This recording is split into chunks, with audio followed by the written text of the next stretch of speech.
Good morning. I'm Warren Buffett. This is Charlie Munger.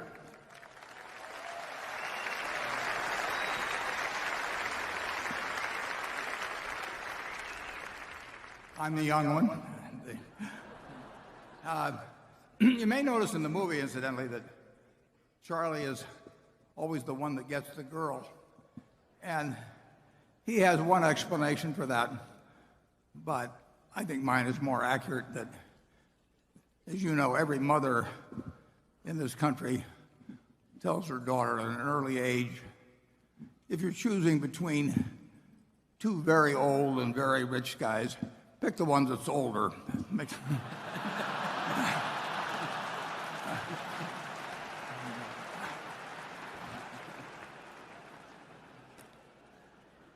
I'd especially, we're webcasting this for the first time, so I'd especially like to welcome our visitors from all over the world.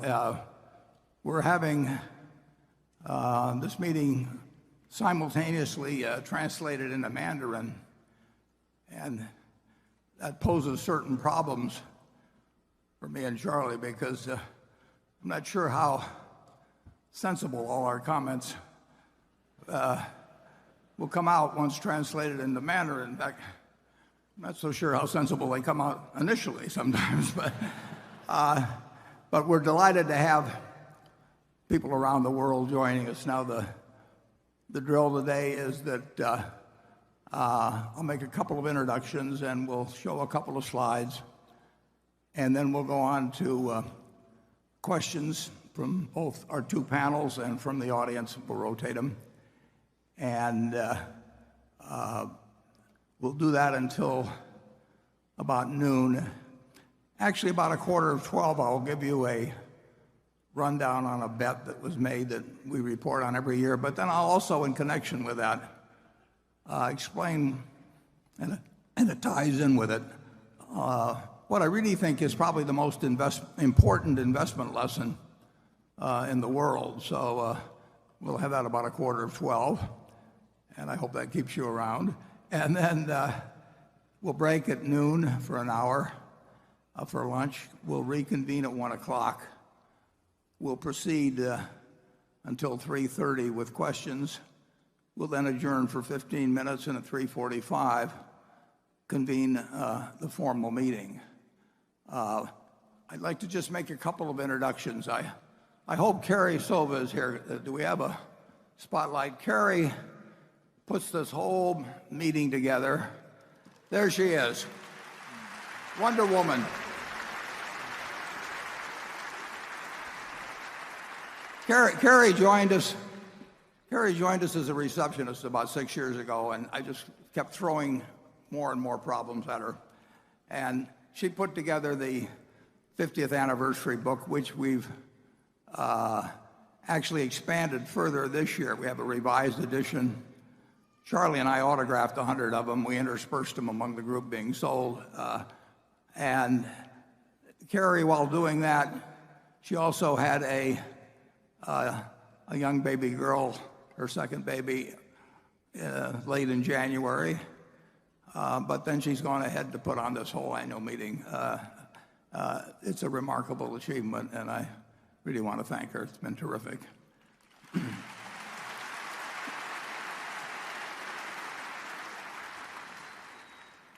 Actually, we have one surprise guest. I think my youngest great-grandchild, who will be about 7 months old, is also here today. And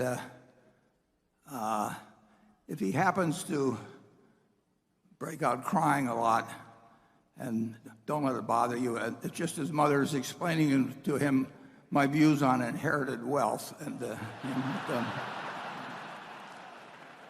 we also have our directors with us, and they're here in the front row. I'll introduce them. If they'll stand when introduced, withhold your applause, no matter how extreme the urge to applaud them individually. And when we've finished, then you can go wild. First of all, Howard Buffett, Steve Burke, Sue Decker, Bill Gates, Sandy Gottesman, Charlotte Guyman, Tom Murphy, Ron Olson, Walter Scott, and Merle Whitmer. And that's our wonderful group.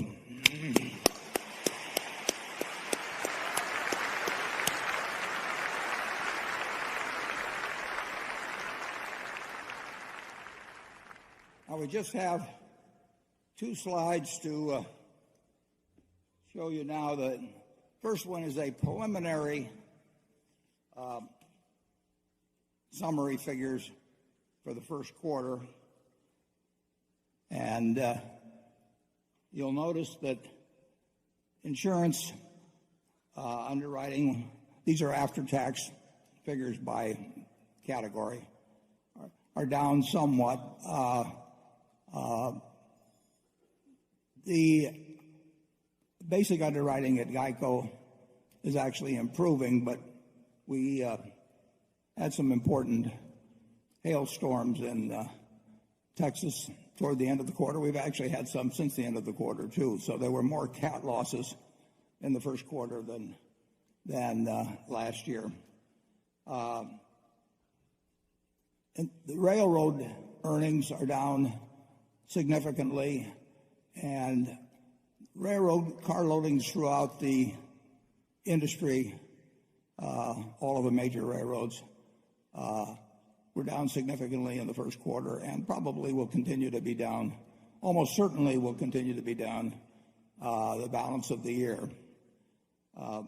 We have 2 companies which we added to the manufacturing service and retailing field, Precision Castparts and Duracell, but they were added during the quarter, so their full earnings aren't shown in these figures. In the other category, we have, I don't like to get too technical here, and you should read the 10K or 10Q when it comes out next weekend. But when we borrow money in other currencies, and the only currency we've done that with is the euro, but we have a fair amount of money that we borrowed in euros, and the nature of accounting is that the change in value, the foreign exchange change in value each quarter, is actually shown in interest expense. So if the euro goes up, we have a lot of extra interest expense, or it's shown that way. It's not a realized factor, but it moves from quarter to quarter. And if the euro goes down, it offsets interest expense. It's a technicality to some extent because we have lots of assets in Europe, and they're expressed in euros. When they go up, it does not go through the income account. It goes directly to other comprehensive income. So that figure, which looks a little unusual, that's the reason for it. And we always urge you to pay no attention to the figures below operating earnings. They will bounce around from quarter to quarter, and we make no attempt to manage earnings in any way, to have them be smoother. We could do that very easily, but it'd be ridiculous. We make investment decisions solely on the basis of what we think the best investment decision is, not on the basis of how it will affect earnings in any quarter or in any year. And in the first quarter, we completed a transaction that was begun over a year ago, whereby we exchanged our Procter & Gamble stock for cash and for Duracell, and that accounts for the largely accounts for the large capital gain in the quarter. So those are the figures for the first quarter. And then to illustrate what we're sort of all about here, I put up a second slide, and I started this slide in 1999. The reason being that at the end of 1998, we effected a large merger with Gen Re, and at that point we sort of entered a different era. After 1998, merger with Gen Re, we had a little over 1,500,000 and some thousand A equivalent shares out. And our shares, up to that point, we'd increased the outstanding shares by more than 50% over the 30-some years preceding that point. Since that time, as I note here, we've only increased the number of shares over the next 17 years. We've only increased the shares outstanding by 8.2%. So these figures represent a fairly unchanged share count since that point, whereas the share count had changed quite a bit before.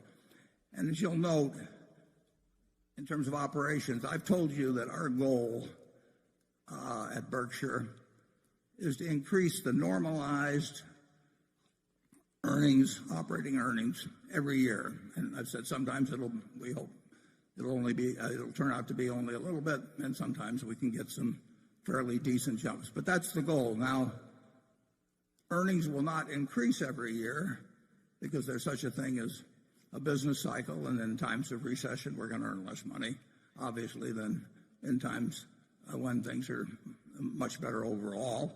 And on top of that, we're heavily in an insurance business, and earnings there can be quite volatile because of catastrophes. And this chart shows you what's happened to the operating earnings since that time. Again, pointing out that shares outstanding have gone up very little during that period. You'll notice in 2001, when we suffered significant insurance losses due to 9/11, we actually were in the red in terms of operating earnings. And you'll notice the figures are very irregular, but over time, by adding new subsidiaries, by further developing the businesses we have, by bolt-on acquisitions, by reinvestment of retained earnings, the earnings have moved up in a very irregular fashion quite substantially. I put in also the capital gains we've achieved through investments in derivatives, and they total some $32 billion after tax, close to $50 billion pre-tax. Those are not important in any given year. Those numbers can go all over the place. The main advantage from my standpoint in that $32 billion is it gives us money to buy other businesses. What we really want to focus on, what we hope, is that the bigger under operations 5 or 10 or 20 years from now grows substantially, partly because we retain earnings from operations, partly because our operations improve in their own profitability, partly because they make bolt-on acquisitions, partly because we have gains from securities which enable us to buy even more businesses. But we don't manage, as you know, we don't manage to try to get any given number from quarter to quarter. We never make a forecast on earnings. We don't give out earnings guidance. We think it's silly. We do not have budgets at the parent company level. Most of our subsidiaries have budgets, but they don't submit them, or they're not required to submit them to headquarters. We just focus day after day, year after year, decade after decade on trying to add earning power, sustainable and growing earning power to Berkshire. So that's a quick summary. Now we'll move on to the questions. I just asked with the audience that you limit your question to one question. The multiple questions have a way of sneaking in occasionally. But so let's keep them to a single question. We'll start off with the journalist group on my right, and we'll start off with Carol Loomis. Good morning. I'll make my very short little speech about the fact that the journalists and the analysts, too, have given Charlie and Warren no hint of what they're going to ask. So they will be learning for the first time what that's going to be also. This question comes from Eli Moises. In your 1987 letter to shareholders, you commented on the kind of companies Berkshire liked to buy, those that required only small amounts of capital. You said, quote, because so little capital is required to run these businesses, they can grow while concurrently making almost all of their earnings available for deployment in new opportunities. Today, the company has changed its strategy. It now invests in companies that need tons of capital expenditures, are overregulated, and earn lower returns on equity capital. Why did this happen? Yeah, well, it's one of the problems of prosperity. The ideal business is one that takes no capital, but yet grows. And there are a few businesses like that, and we own some. But we are not able, we'd love to find one that we could buy for 10 or 20 or $30 billion that was not capital intensive. And we may, but it's harder, and that does hurt us in terms of compounding earnings growth, because obviously if you have a business that grows and gives you a lot of money every year and doesn't take it, it isn't required in its growth, you get a double-barreled effect from the earnings growth that occurs internally without the use of capital, and then you get the capital it produces to go and buy other businesses. And See's Candy was a good example of that. I'd use that. Back when the newspaper business was good, our Buffalo newspaper, for example, was a good example of that. The Buffalo newspaper was making, at one time, $40 million a year and had no capital requirements. So we could take that whole $40 million and go buy something else with it. But increasing capital acts as an anchor on returns in many ways. And one of the ways is that it drives us into, just in terms of availability, it drives us into businesses that are much more capital intensive. You just saw a slide, for example, on Berkshire Hathaway Energy, where we just announced, just in the last couple of weeks, we announced a $3.6 billion investment coming up in wind generation. And we pledged overall to have $30 billion in renewables. Anything that Berkshire Hathaway Energy does, anything that BNSF does, takes lots of money.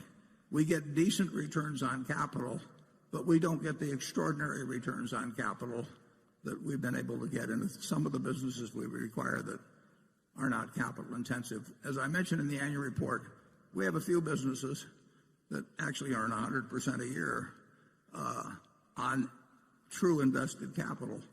And clearly that's a different sort of operation than something like Berkshire Hathaway Energy, which may earn 11 or 12% on capital, and that's a very decent return, but it's a different sort of animal than the business that is very low capital intensity. Charlie? Well, when our circumstances changed, we changed our minds. Slowly and reluctantly. In the early days, quite a few times we bought a business that was soon producing 100% per annum on what we paid for it and didn't require much reinvestment. If we'd been able to continue doing that, we would have loved to do it. But when we couldn't, we went to Plan B. And Plan B is working pretty well, and in many ways I've gotten so I sort of prefer it. How about you, Warren? Yeah, that's true. When something's forced on you, you might as well prefer it.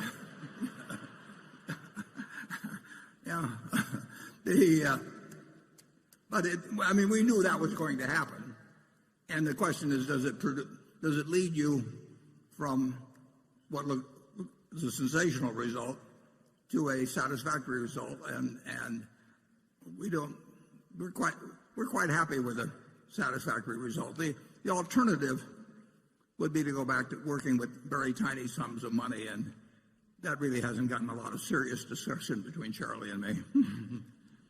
Okay, from the analyst group, Jonathan Brandt. Hi, Warren. Thanks for having me again. Thanks for coming.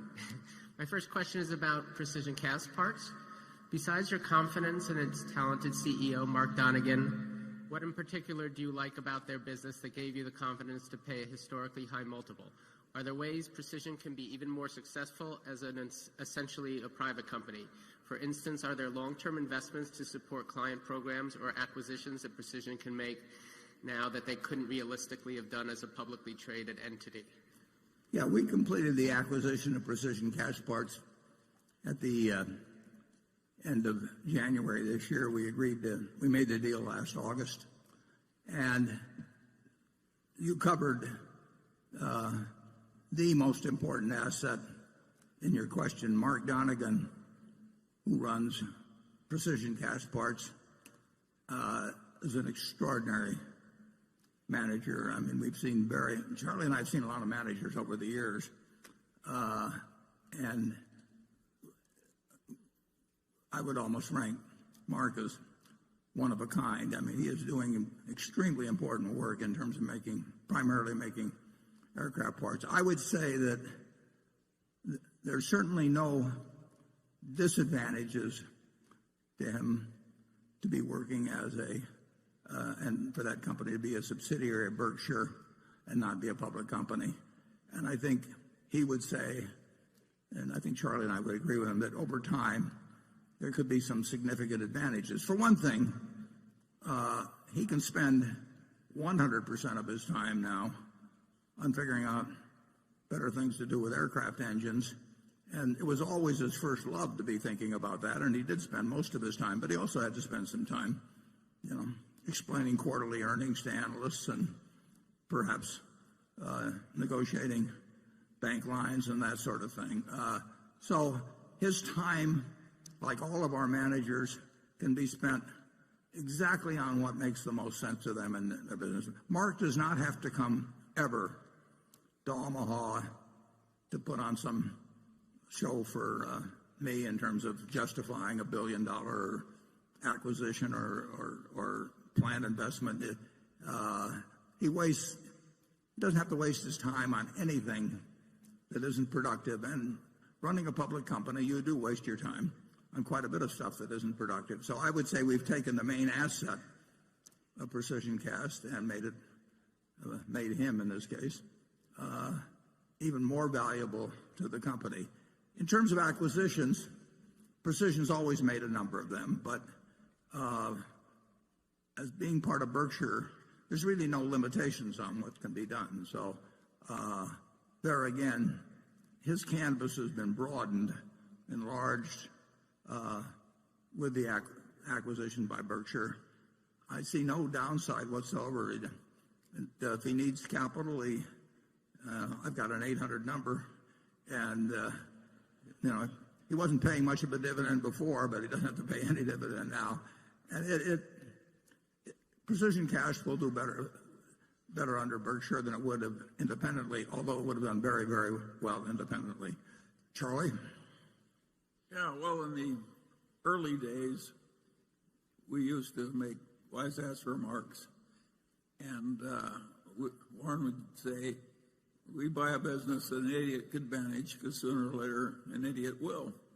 And we did buy some businesses like that in the early days, and they were widely available. Of course we'd prefer to do that, but the world has gotten harder, and we had to learn new and more powerful ways of operating. A business like Precision Castparts requires a very superior management that's going to stay superior for a long time. And we gradually have done more and more and more of that, and it's simply amazing how well it works. I think to some extent we've gotten almost as good at picking the superior managers as we were in the old days of picking the no-brainer businesses.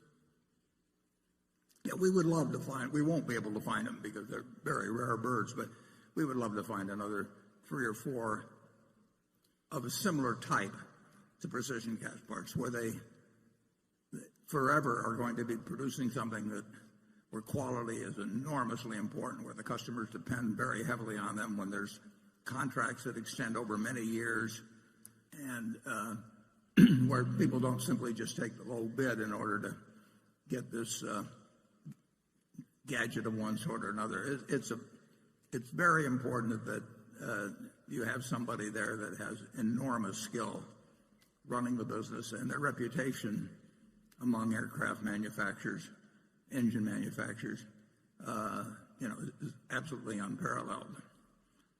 Okay, now we go to the audience, and we'll go up to section 1. And if you'll give your name and where you're from, I'd appreciate it. Hi, good morning. My name is Gaspar. I'm Spanish, and I come from London. I admire you both in many ways, but I would like to know that when looking backwards, what would you have done differently in life in your search for happiness? Well, I'm 85, and I can't imagine anybody any happier than I am. So, by accident or whatever, I'm sitting here eating exactly what I like to eat, doing in life exactly what I love to do with people I love. So it really doesn't get any better than that. And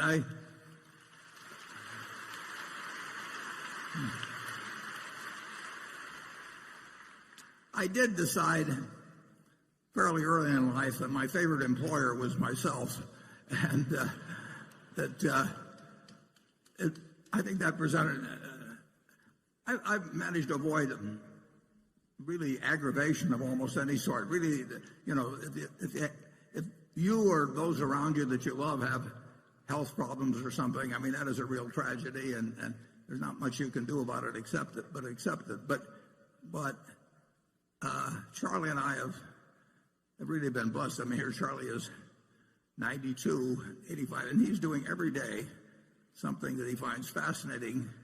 I think he probably finds what he is doing at 92 as interesting, as fascinating, as rewarding, as socially productive, as any period you could pick in his life. And so we've been extraordinarily lucky. We've been, we're lucky it's a partnership. It's more fun doing things as a partnership. So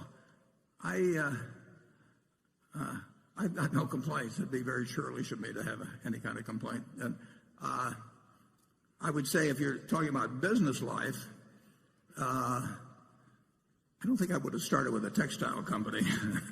Charlie? Well, looking back, I don't regret that I didn't make more money or become better known or any of those things. I do regret that I didn't wise up as fast as I could have. But there's a blessing in that too. Now that I'm 92, I still have a lot of ignorance left to work on.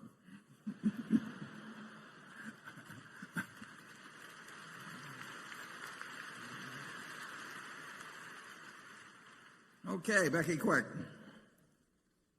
This question comes from Solomon Ackerman, who's in Frankfurt, Germany.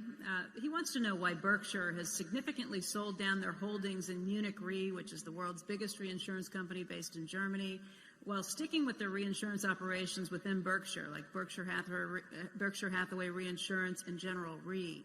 Would you reduce exposure to Berkshire Hathaway Reinsurance and General Re if they were listed companies? And he's hoping that this can bring out some of your insights as to what's happening in the reinsurance business right now. Yeah, I said in the annual report that I thought it was very likely that the reinsurance business would not be as good in the next 10 years as it has been in the last 10 years. I may be wrong on that, but that's just a judgment based on seeing the competitive dynamics of the reinsurance business now versus 10 or 20 years ago. Both Munich, we sold our entire holdings, which were substantial, of Munich Re and Swiss Re. We owned about 3% of Swiss Re, and we owned more than 10% of Munich Re. And last year, we sold those two holdings. They're fine companies.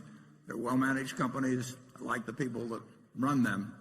I think their business, the business of the reinsurance companies generally, is less attractive for the next 10 years than it has been for the last 10 years. In part, that's because what's happened to interest rates. A significant portion of what you earn in insurance comes from investment of the float, and both of those companies, and for that matter almost all of the reinsurance industry, is somewhat more restricted in what they can do with their float because they don't have this huge capital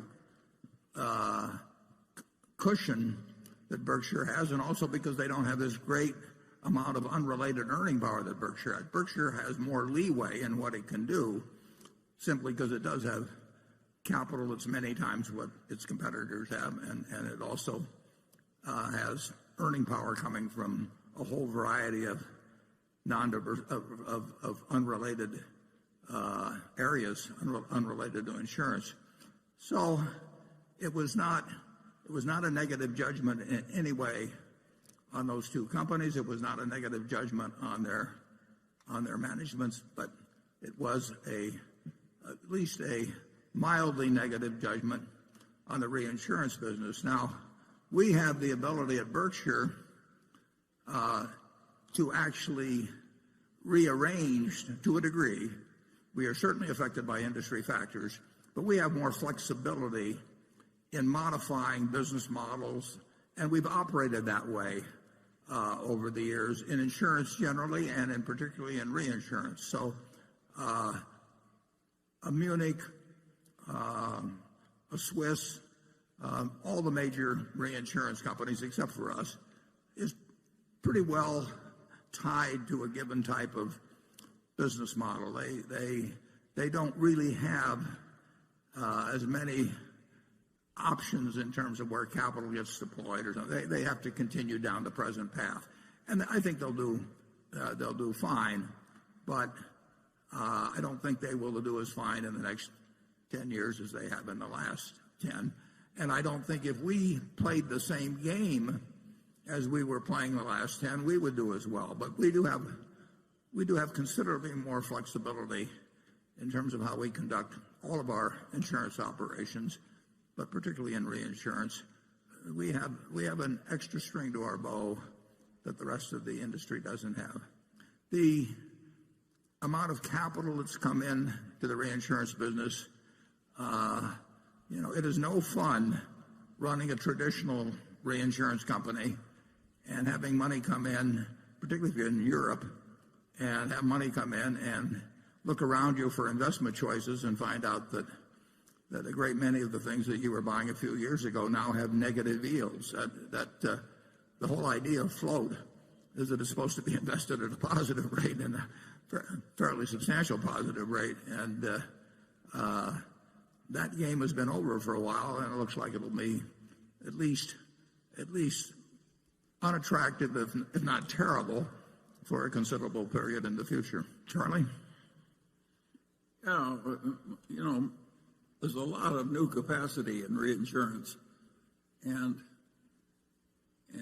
there's a lot of very heavy competition. A lot of people from finance have come over into reinsurance, and all the old competitors remain too. That's different from precision cast parts, where most of the customers would be totally crazy to hire some other supplier because precision cast parts is so much more reliable and so much better. Of course, we like the place with more competitive advantage. We're learning. To put it in terms of economics 101, and then basically in reinsurance, supply has gone up and demand has not gone up. And some of the supply is driven by investment managers who would like to establish something offshore where they don't have to pay taxes. And reinsurance is sort of the easiest beard, what you might call beard, behind which to actually engage in money management in a friendly tax jurisdiction. And you can set up a reinsurance operation with very few people by taking large chunks of what brokers may offer. It's not the greatest reinsurance in the world, and a couple of the operations that have done that have proven that statement to be right. But nevertheless, it is a very, very easy way to have a disguised investment operation in a friendly tax jurisdiction. But that becomes supply in the reinsurance field, and supply has gone up relative to demand, and it looks to me like that will continue to be the case. And couple that with the poor returns on float, and it's not as good a business as it was.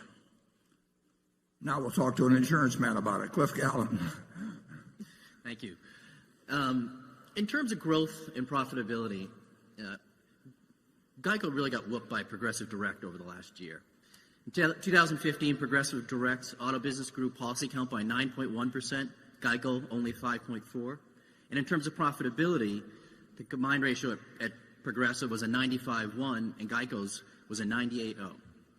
Is this evidence that Progressive's investments in technology like Snapshot, investments that GEICO has spurned, is it making a difference in a time of difficult loss trends? Why is GEICO suddenly losing to Progressive Direct? Yeah, well, I would say this, over the last, well, I forget what year it was we passed Progressive and what year it was we passed Allstate, but GEICO's growth rate in the first quarter was not as high as in the past couple of first quarters, but it was quite satisfactory. Now, the first quarter is by far the best quarter for growth. But last year,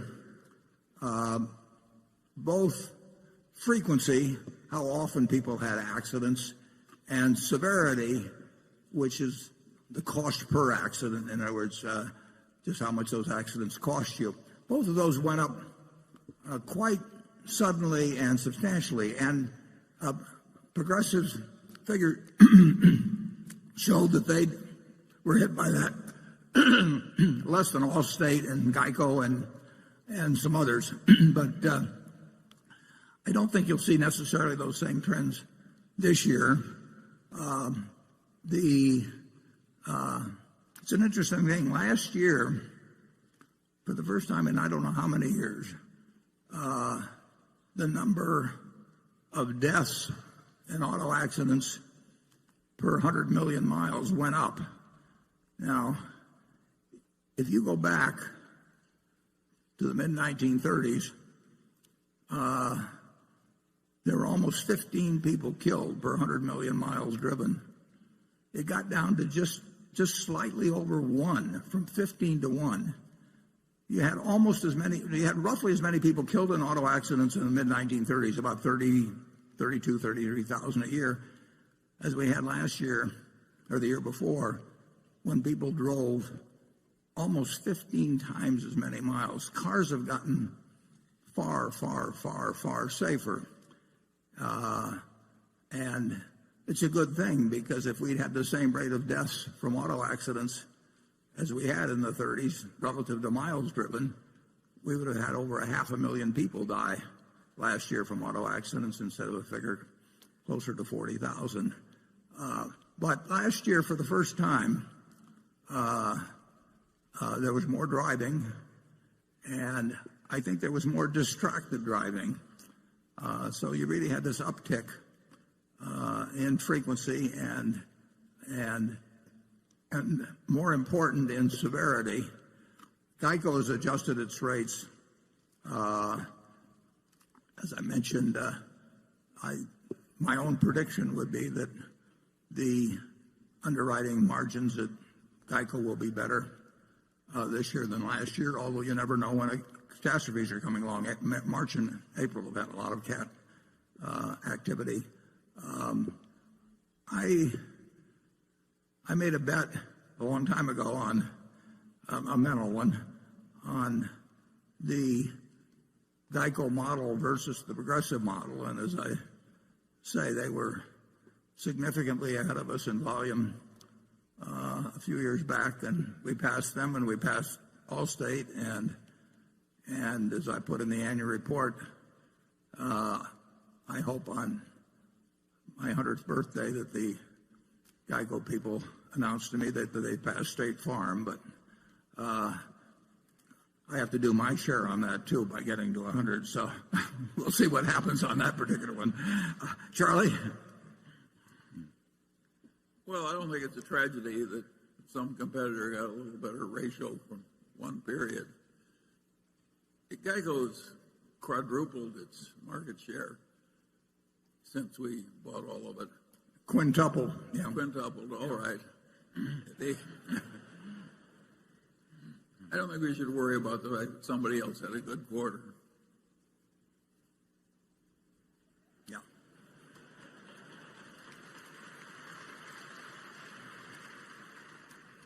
I think it's far more sure that GEICO will pass State Farm someday than that I'll make it to 100, I'll put it that way.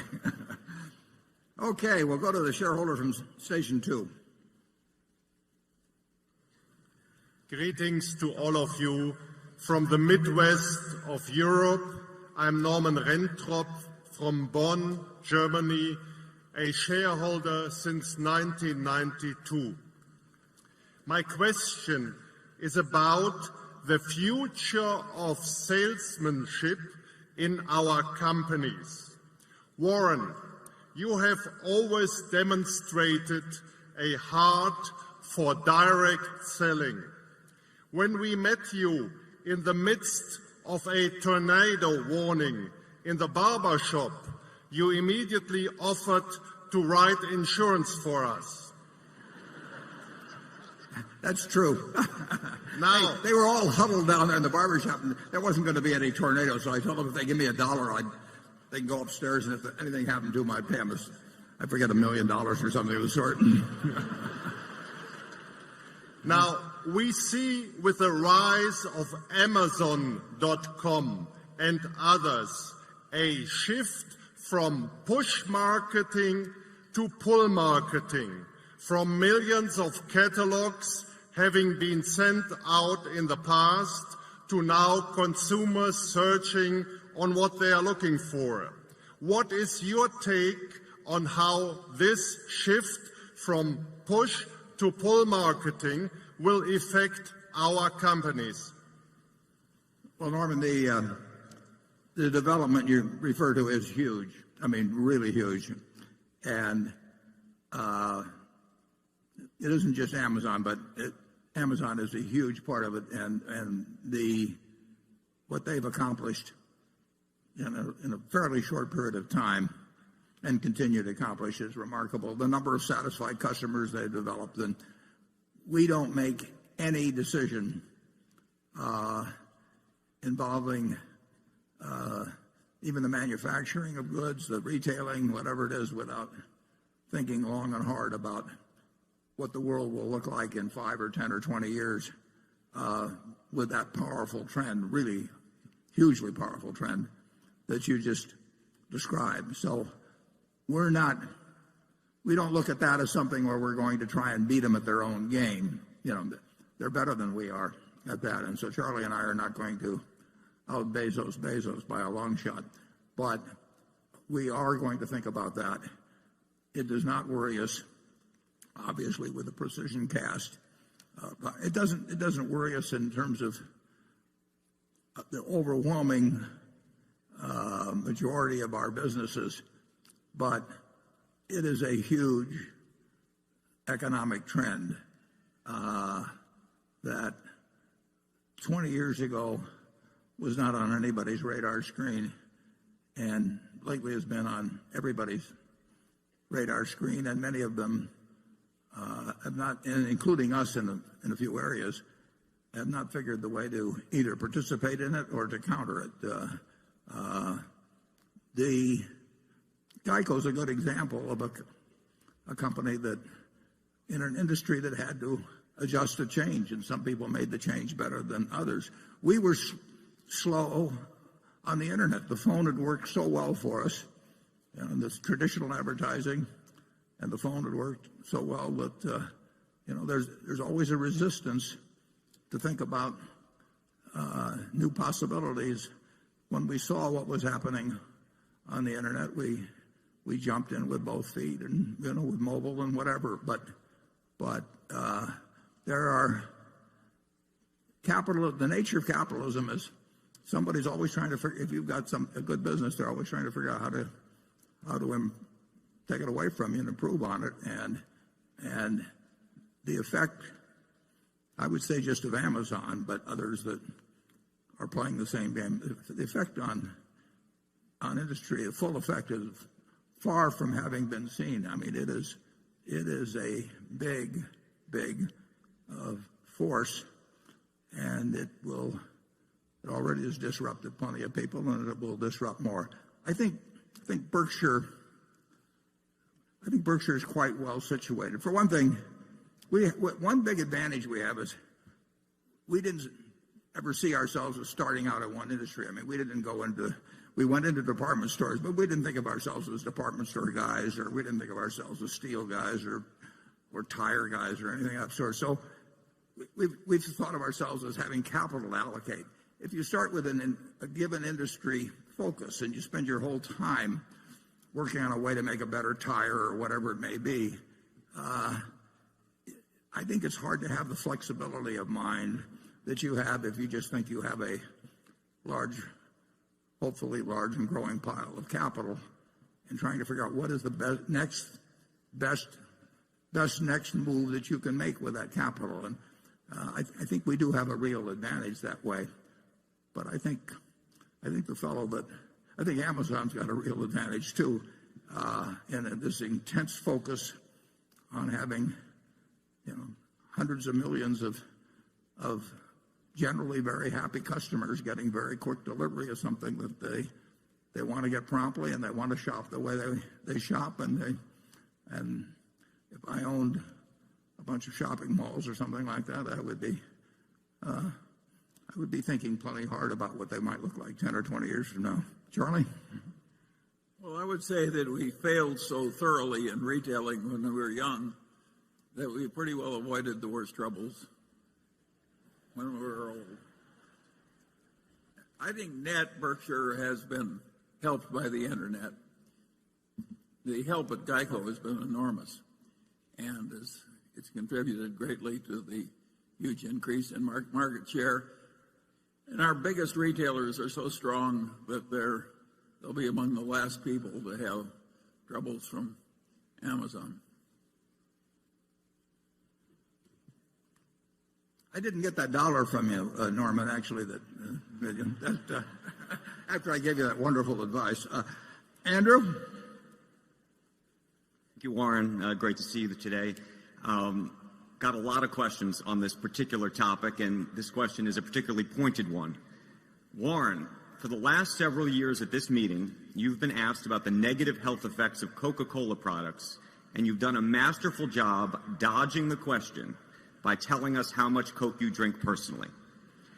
Statistically, you may be the exception. According to a peer-reviewed study by Tufts University, soda and sugary drinks may lead to 184,000 deaths among adults every year. The study found that sugar-sweetened beverages contributed to 133,000 deaths from diabetes, 45,000 deaths from cardiovascular disease, 6,450 deaths from cancer. Another shareholder wrote in about Coke, noted that you declined to invest in the cigarette business on ethical grounds, despite once saying, quote, it was a perfect business because it costs a penny to make, sell it for $1, it's addictive, and there's fantastic brand loyalty. Again, removing your own beverage consumption from the equation. Please explain directly why we Berkshire Hathaway shareholders should be proud to own Coke. Yeah, I think people confuse the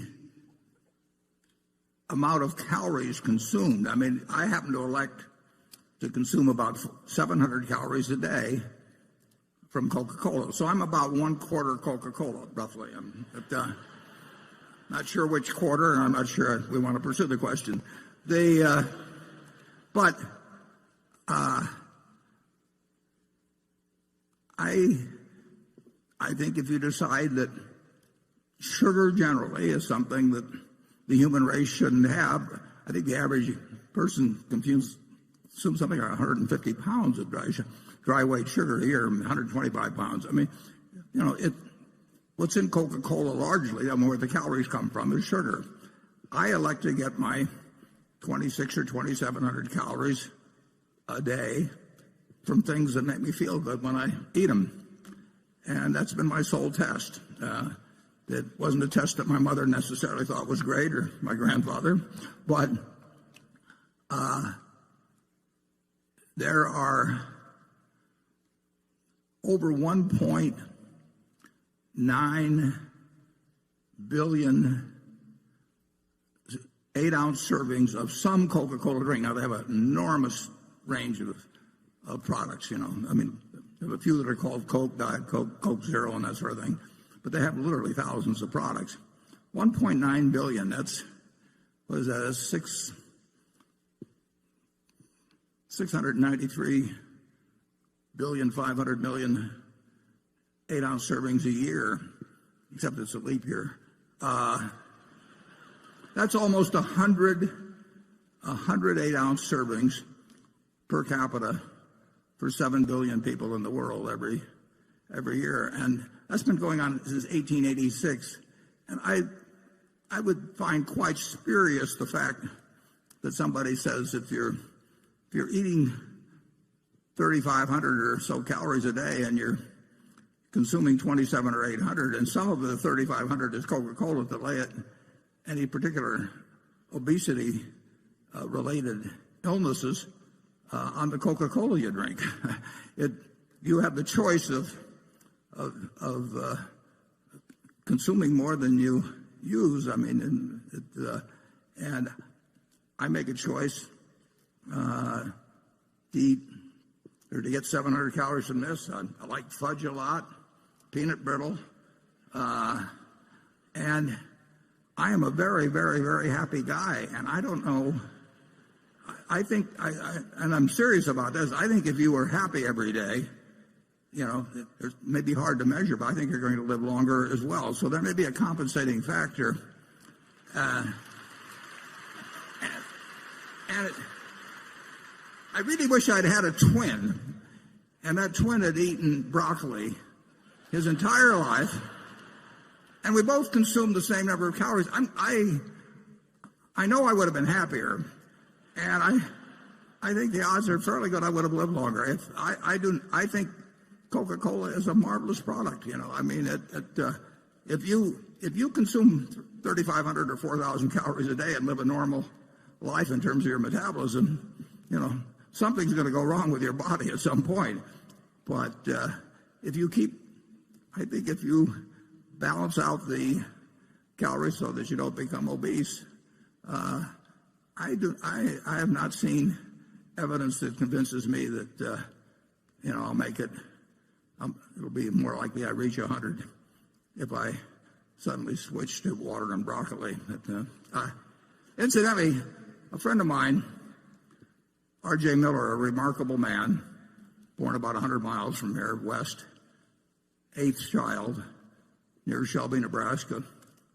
He said Shelby's population was 596 and it never changed because every time some girl had a baby, a guy had to leave town. It was a very stable. But R.J. went on to be president of Ford Motor Company from this farm near Shelby, and he had his 100th birthday on March 4th of this year. So I went out to see R.J. for his birthday on March 4th, and R.J. told me that there were 10,000 men in the United States that had lived to be 100 or greater, and there were 45,000 women that were 100 or greater. So I came back and I checked that on the internet. I went to the census figures, and sure enough, that is the ratio. There's 10,000 men over 100 roughly and 45,000 women. So if you really want to improve your longevity prospects, I mean, a guy in my position, you have a sex change. I mean, you're 4.5 times more likely to get to be 100. That sounds like one of those studies that people put out. It's just a matter of fact, folks. I think I'll have Charlie go first, though, on that one. Charlie, do you have any comments? Well, have some fun. I like the peanut brittle better than the Coke, but I drink a lot of Diet Coke, and I think the people who ask questions like that one always make one ghastly error that's really inexcusable. They measure the detriment without considering the advantage. Well, that's really stupid. That's like saying we should give up air travel through airlines because 100 people die a year in air crashes or something. That would be crazy. The benefit is worth the risk. And if every person has to have about 8 or 10 glasses of water every day to stay alive, and it's pretty cheap and sensible and improves life to add a little extra flavor to your water and a little stimulation and a little calories if you want to eat that way. There are huge benefits to humanity in that, and it's worth having some disadvantage. We ought to have almost a law in the editorial. I'm sounding like Donald Trump, where these people shouldn't be allowed to cite the defects without citing the offsetting advantage. It's immature and stupid.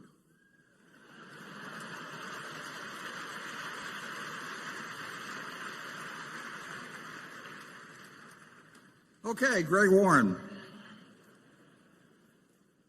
Warren, with both coal-fired and natural gas plants continuing to generate around 2/3 of the nation's electricity and renewables accounting for less than 10%, there remains plenty of room for growth.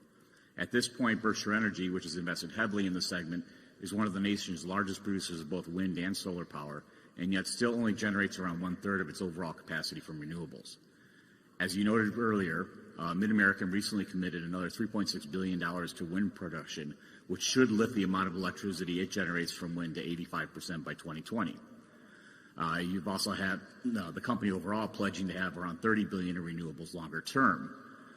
The recent renewal of both the wind and solar energy tax credits has made this kind of investment more economically viable and should clear the path for future investments.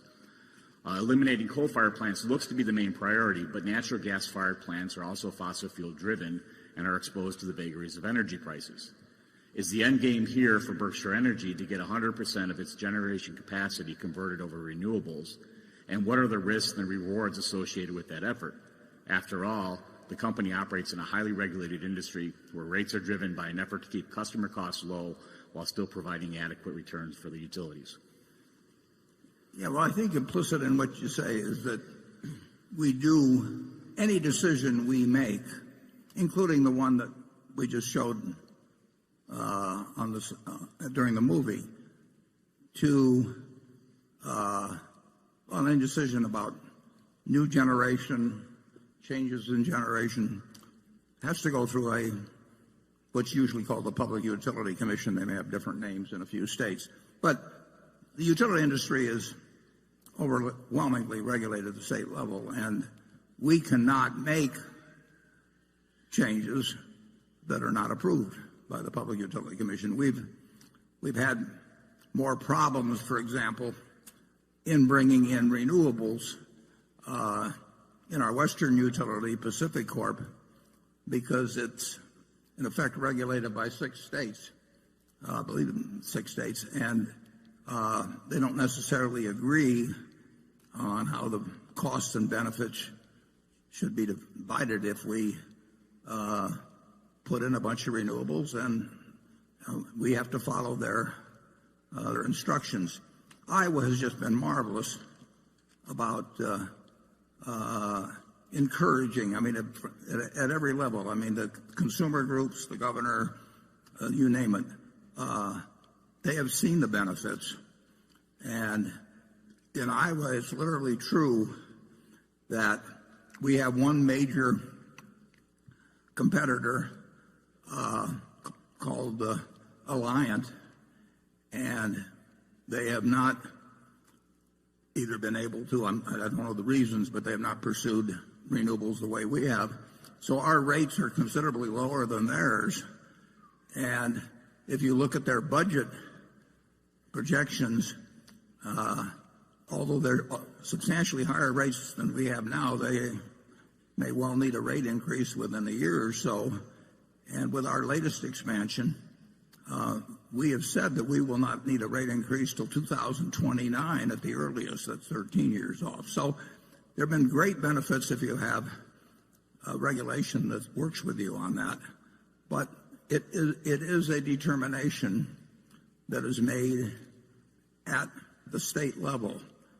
Now, the federal government has encouraged in a major way the development of renewables by this production tax credit, which currently amounts to about 2.3 cents per kilowatt hour.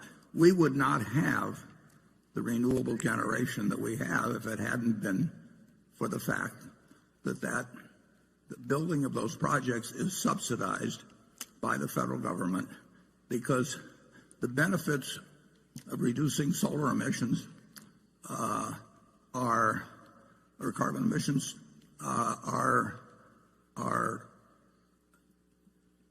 worldwide, and therefore it's deemed proper that the citizenry as a whole should participate in subsidizing the cost of reducing those emissions. And that is encouraged.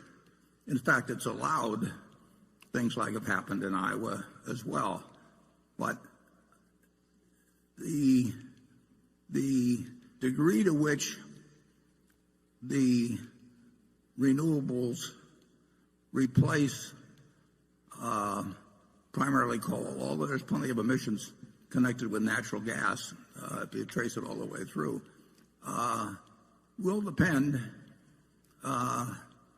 on governmental policy. And I think so far, I think it's been quite sensible in encouraging having the cost borne by society as a whole in terms of reduced tax revenues, and having the benefits, which is less CO2 into the atmosphere, be also broadly, they're not just limited to the people of Iowa when we build that. That's a benefit that accrues to the world. So I think you'll see continued change. It will vary by jurisdiction, and we would hope we've got the capital, we've got lots of taxes, federal taxes paid in our consolidated returns, so we're in a particularly advantageous position to take advantage of massive investments that companies with limited tax appetites couldn't handle. So I think you'll see us be a very big player, but governmental policy is going to be, the major driver. Charlie?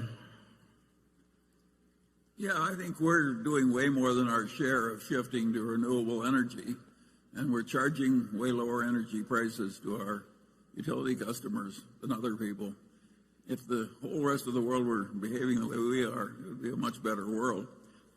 I will say this about the subject, though, and that is that I think that the people who worry about climate change as the major trouble of Earth don't have my view.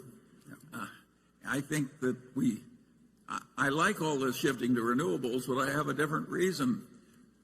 I want to conserve the hydrocarbons, because eventually I think we're going to use every drop, humanity, for chemical feedstocks. And so I'm in their camp, but I got a different reason.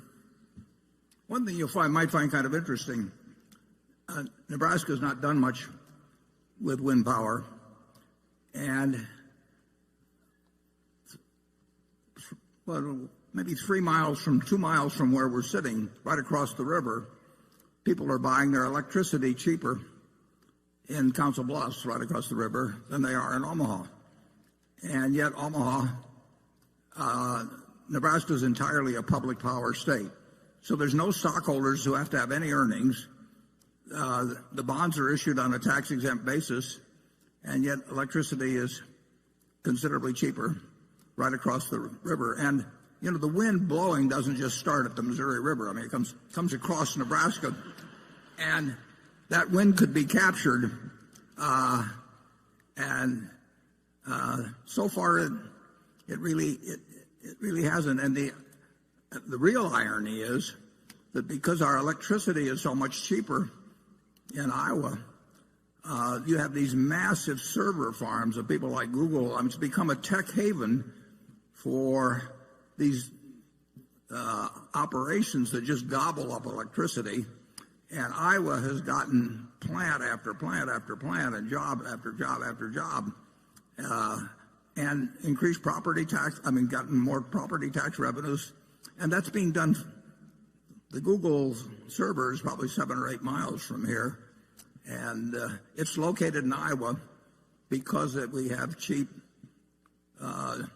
wind-generated electricity, and it's creating jobs. It's fascinating, but Nebraska has prided itself on public power. It was originated back, I believe, in the 30s when George Norris was a very powerful senator here, and been a source of pride, but lately it's been a source of cost, too. Okay, shareholder section 3. Good morning, Mr. Buffett and Mr. Munger. My name's Adam Bergman. I'm with Sterling Capital in Virginia Beach. In your 2008 shareholder letter, you said, derivatives are dangerous.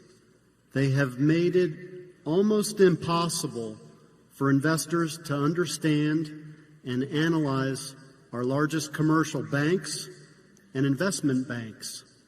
So my question for you is, how do you analyze and value companies like Bank of America, Merrill Lynch, and other commercial banks that Berkshire has investments in relative to their significant derivative exposures? Thanks.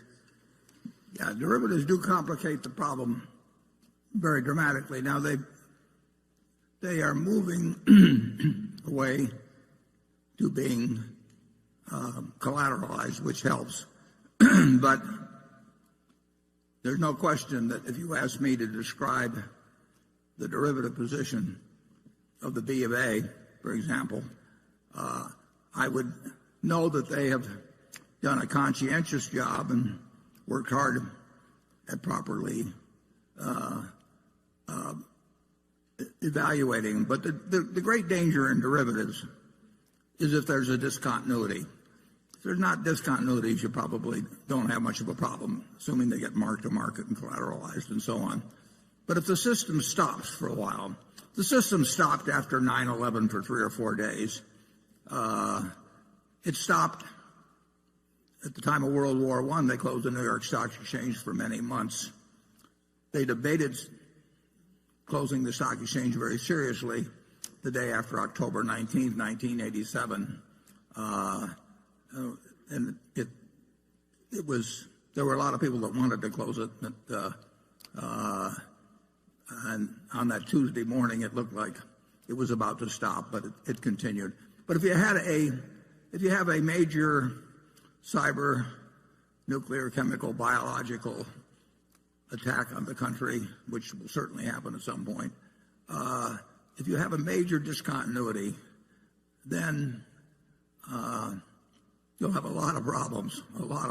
But you will also, when things reopen, you will find there can be enormous gaps in things that you thought were fully protected by collateral and that sort of thing, or netting arrangements and that type of thing. So I regard very large derivative positions as dangerous. We inherited a modest-sized position at Genery, and in a benign market, we lost about $400 million just in trying to unwind it with no pressure on us whatsoever. So I do think it continues to be a danger to the system. By the way, the accountants blessed that big derivative position as being worth a lot of money. They were only off, what, many hundreds of millions. Yeah, well, Charlie found one position when he was on the audit committee at Solomon. I think it was mismarked by $20 million.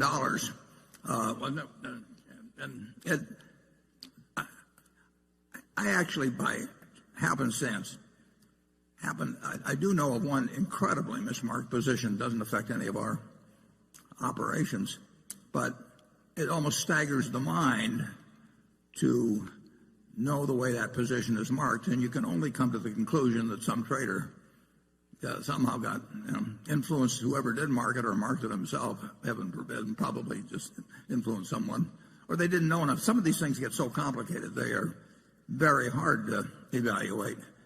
That's the kind that have the most profit in them usually, so they were quite enthusiastic about those when we were at Solomon.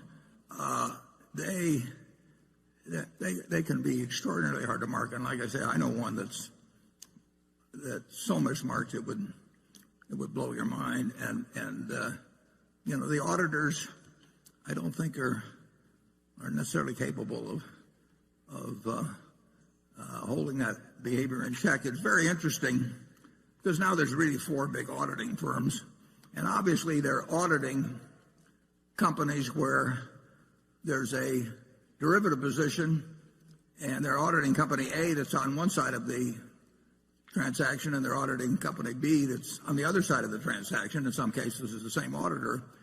And I will guarantee you that there's plenty of times when the marks on what they're attesting to are significantly different, which would be an interesting exercise to pursue in terms of checking those numbers out. Derivatives are still dangerous in large quantities, and we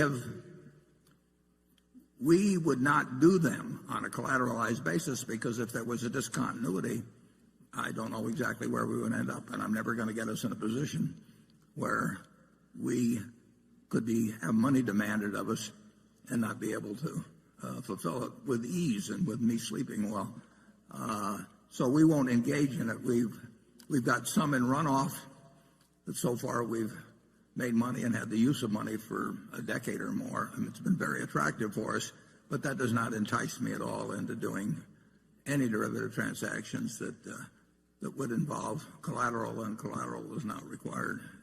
It's still a potential a time bomb in the system. Anything where discontinuities, and basically that means closing up, stopping trading markets from functioning, anything where discontinuities can exist can be real poison in markets. Kuwait some years ago went to a very delayed system on settlement of stock purchases, so that you didn't have to settle up for 6 months or thereabouts, and it caused all kinds of problems because you've got an IOU from somebody for 6 months, and if you got zillions of those, a lot of trouble can ensue.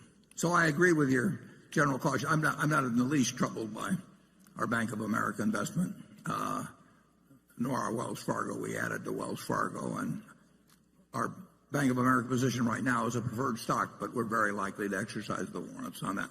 On the other hand, there are a great number of banks in the world. If you take the 50 largest banks in the world, we wouldn't even think about probably 45 of them. Wouldn't you say that, Charlie? Well, we're in the awkward position where I think we'll probably make about $20 billion out of derivatives and just those few contracts that you and Ajit did years ago. All that said, we're different from the banks. We would really prefer it if those derivatives had been illegal for us to buy. It would have been better for our country. Carol?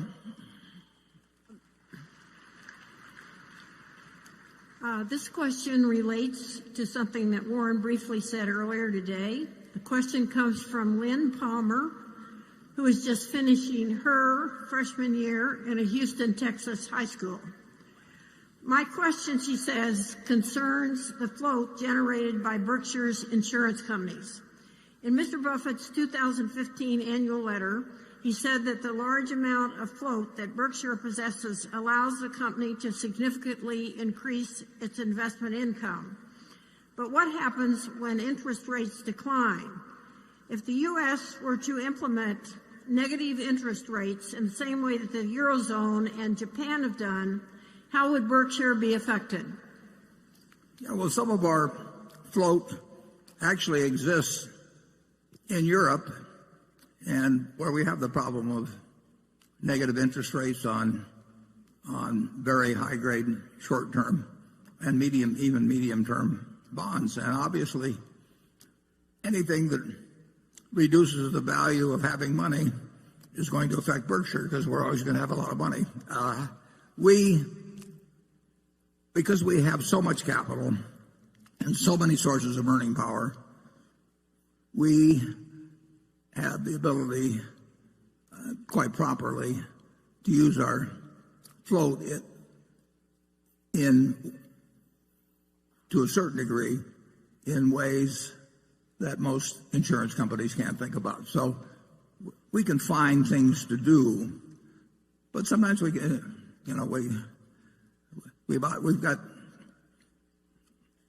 50-odd billion of short-term government securities now, and we're going to get another 8.3 billion in all likelihood early in June when our Kraft Heinz preferred is called. So we'll be back over 60 billion again very soon. And so we've got 60 billion out that's out at, say, 1/4%. Well, the difference between 1/4% and minus 1/4%, is not that great. I mean, it's almost as painful to have 60 million out at 1/4% as to have it out at a negative rate. Float is not worth as much to insurance companies now as it was 10 years ago or 15 years ago, and that's true at Berkshire. I think it's worth considerably more to us than it is to the typical insurance company, because I think we have a broader range of options as to what to do with it. But there's no question about it that having a lot of money around now, this is not just a problem for insurance companies, it's a problem for retirees. It's a problem for anybody that's stuck with fixed dollar investments and finds that their income now is a pittance, or, in Europe, perhaps a negative rate, and that was not something in their calculation at all 15 years ago. We love the idea, however, of increasing our float. I mean, that money has been very useful to us over time. It's useful to us today, even under present conditions, and it's likely to be very useful to us in the future. It's shown as a liability, but it's actually a huge asset. Charlie? I got nothing to add. Well, he's now at full swing.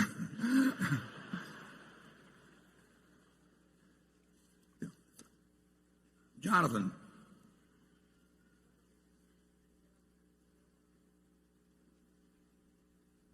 We can't hear you. Yeah. No mic. Testing. Yeah. The railroad industry seems right now to be suffering from exposure to some of the weakest parts of the economy, with volume declines of varying magnitudes in coal, oil, sand, and metals. Even intermodal, usually a steady source of growth, has been relatively weak of late.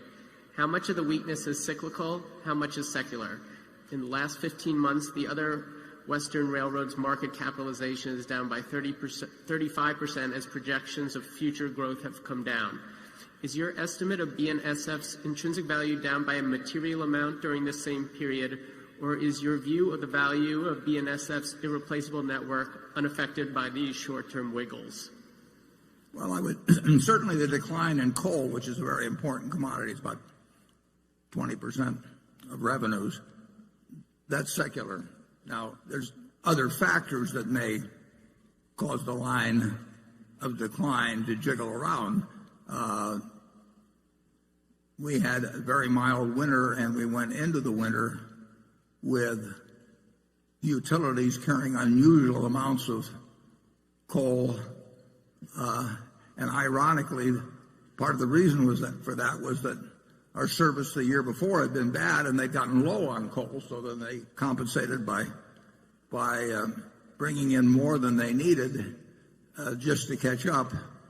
And because the weather was mild, electricity use was poor in the wintertime. And so they continue at this point to have considerably more coal on hand than they would like. So they are not only, they're trying to underorder what they will be using, and that has a little effect. But the decline in coal, for sure, is secular. And at 20% of revenues, that's a significant factor. But, and it's true that the market generally got very enthused about railroad stocks a year or two ago, so they sold up a lot, and now that people have seen that car loadings are down and earnings are down in some places, that equity valuations have come down. We love the fact we own BNSF. We think we bought it at an attractive price. We'd love to be able to buy a second thing exactly like it at that price. We'd do it in a second. We'd even pay a little bit more probably. But we don't mark up and down our wholly owned businesses based on stock market valuations. Obviously, stock market valuations are some factor in our thinking, but we are not marking our wholly owned businesses to market because we're going to hold them forever. And we regard the BNSF as a very good business to hold forever. But it will lose coal volume, and it may lose in other areas, but it'll gain in other areas. It's a terrific invaluable asset, and it will earn a lot of money this year, but it won't earn as much money as it earned last year. Charlie? I got nothing to add. Okay, station 4. Hi, Warren and Charlie. Great to see you. This is Cora and Dan Chen from Talgard Investments of Los Angeles. This annual meeting reminds me of the magical world of Hogwarts, of Harry Potter. This arena is our Hogwarts. Warren, you are our headmaster and Professor Dumbledore.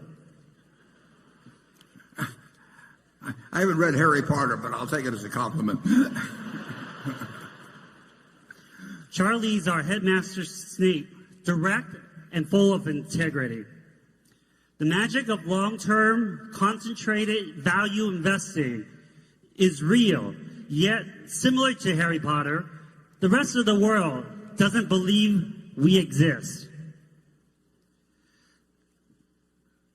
Your letter to me has changed my life, and your Secret Millionaires Club has changed my children's life. They go to class chatting about investing. My question is for my children watching at home today and the children in the audience. How should they look at stocks when every day in the media they see companies that have never made a dime in their life go IPO, they're dilutive, and they see a lot of very short-term spin. The cycle is getting shorter and shorter. How should they view stocks, and what's your message for them? Finally, Cora and I would love to thank you in person and shake your hand personally today. I'll repeat what I said last year. Thank you for setting the seeds for my generation to sit under shade, and for my children's generation to sit under shade with the Secret Millionaires Club. I truly walk amongst giants. Thank you. Mm-hmm. Would you mind repeating the whole thing? The Secret Millionaires Club, we want to give great credit to Andy Hayward on that. I think it has helped. I know it's helped thousands and thousands of children, and it was Andy's idea, and it grows in strength, and having young children learn good lessons in terms of handling money and making friendships and just generally behaving as better citizens it's a great objective, and Andy makes it easy for him to do. So on his behalf, I accept your comments. You don't have to really worry about what's going on in IPOs or people making money. People win lotteries every day, but there's no reason to have that affect you at all. You shouldn't be jealous about it. I mean, it's great, if they want to do mathematically unsound things, and one of them occasionally gets lucky and they put the one person on television in the million that contributed to the winnings with a big slice taken out for the state, don't get on there. It's nothing to worry about. Just all you have to do is figure out what makes sense, and you look at buying. When you buy a stock, you get yourself in the mental frame of mind that you're buying a business. And if you don't look at a quote on it for 5 years, that's fine. You don't get a quote on your farm every day or every week or every month. You don't get it on your apartment house if you own one. If you own a McDonald's franchise, you don't get a quote every day. You want to look at your stocks as businesses and think about their performance as businesses. Think about what you pay for them as you would think about buying a business, and let the rest of the world go its own way. You don't want to get into a stupid game just because it's available. And I'm going to say a little bit more about that close to the break. But with that, I'll turn it over to Charlie. Yeah, well, I think that your children are right to look for people they can trust in dealing with stocks and bonds. Unfortunately, more than half the time, they will fail in a conventional answer. So they really have a hard problem. If you just listen to your elders, they'll lie to you and spread a lot of folly. But they really have an easy problem. But in the sense that American business as a whole is going to do fine over time. So the only way that they they're can... not the average client of a stockbroker. Well, we'll get to that later. The stockbroker will do fine. Yes, that's true. But they don't have to do that, and we can talk. Well, I'd rather address that just a little later. But just you don't want to worry. You don't want to be. A lot of problems are, Charlie would say, are caused by envy. You don't want to get envious of somebody who's won the lottery or bought an IPO that went up. You have to figure out what makes sense and follow your own course. Becky? This question comes from a shareholder named Elisa Kang Lee in Singapore, and this has to do with NV Energy's issue with solar energy in Nevada. Can the chairman help his environmentally conscious shareholders understand why NV Energy has lobbied for new rules in Nevada that make it prohibitive for households to use solar energy? Is there a good reason that we haven't yet heard about? And can the chairman or vice chairman share their views on whether there's a need to implement an environmental, social, and governance policy on Berkshire investments going forward? I understand that Berkshire Hathaway typically lets the underlying operating companies and CEOs manage their own policies autonomously, but should Berkshire's board influence better environmental protection policies going forward? Well, the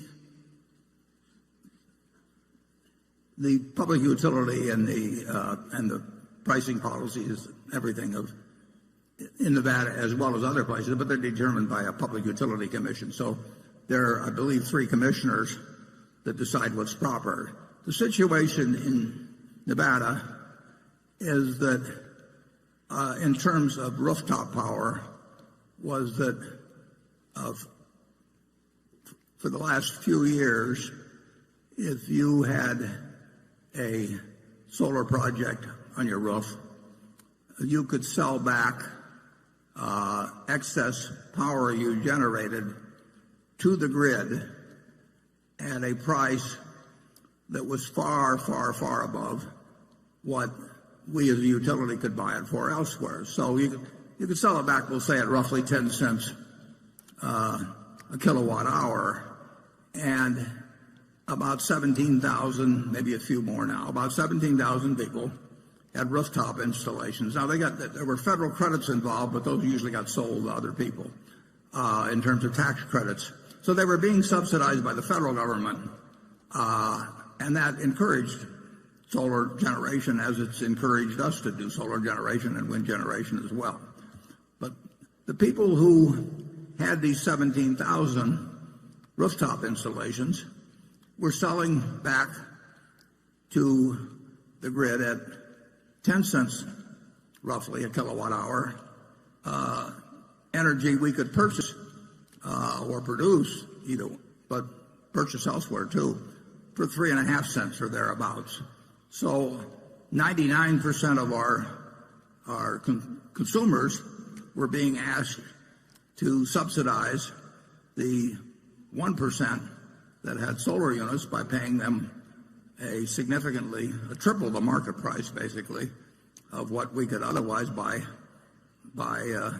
electricity to sell to the 99%. So then it's just a question of whether you wish to have the 99% subsidize the 1%. And the Public Utility Commission in Nevada, they had originally let this small amount of rooftop solar generation be allowed as an experiment with this roughly 10 cent rebate. And they decided that they did not believe that the 99% should be subsidizing the 1%. There's no question that for solar to be competitive, just like wind, it needs subsidization. The costs are not yet at a level where it becomes competitive with natural gas, for example. And who pays the subsidy gets to be a real question if you want to encourage people to use renewables. And in general, the federal government has done it through tax subsidies, which mean taxpayers generally throughout the country subsidize it. And the Public Utility Commission in Nevada decided after seeing this experiment, they decided that it was not right for well over 1 million customers to be buying electricity at a price that subsidized these 17,000 people and therefore increased the prices of electricity for the million.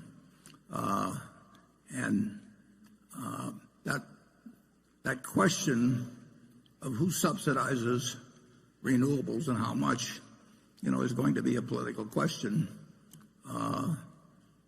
for a long time to come. And I personally think that if society is the one that's benefiting from the lack of reduction of greenhouse gases, that society should pick up the tab. And I don't think that somebody sitting in a house in some place in Nevada, we'll call it Las Vegas, but it could be other cities because we serve most of Nevada, should be picking up the subsidy for their neighbor, and the Public Utility Commission agrees with that. I think we have Greg Abel here, who NB Energy is a subsidiary of of Berkshire Hathaway Energy. Greg, was there anything you want to add? Could we get a spotlight down here? Maybe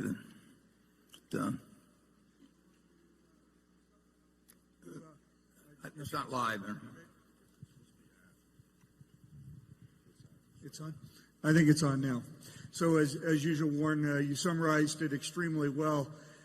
When we think of Nevada, it's exactly as you described. I would just add a few things. One, as you've touched on earlier, we absolutely support renewables. So we start with the fundamental concept that we are for solar.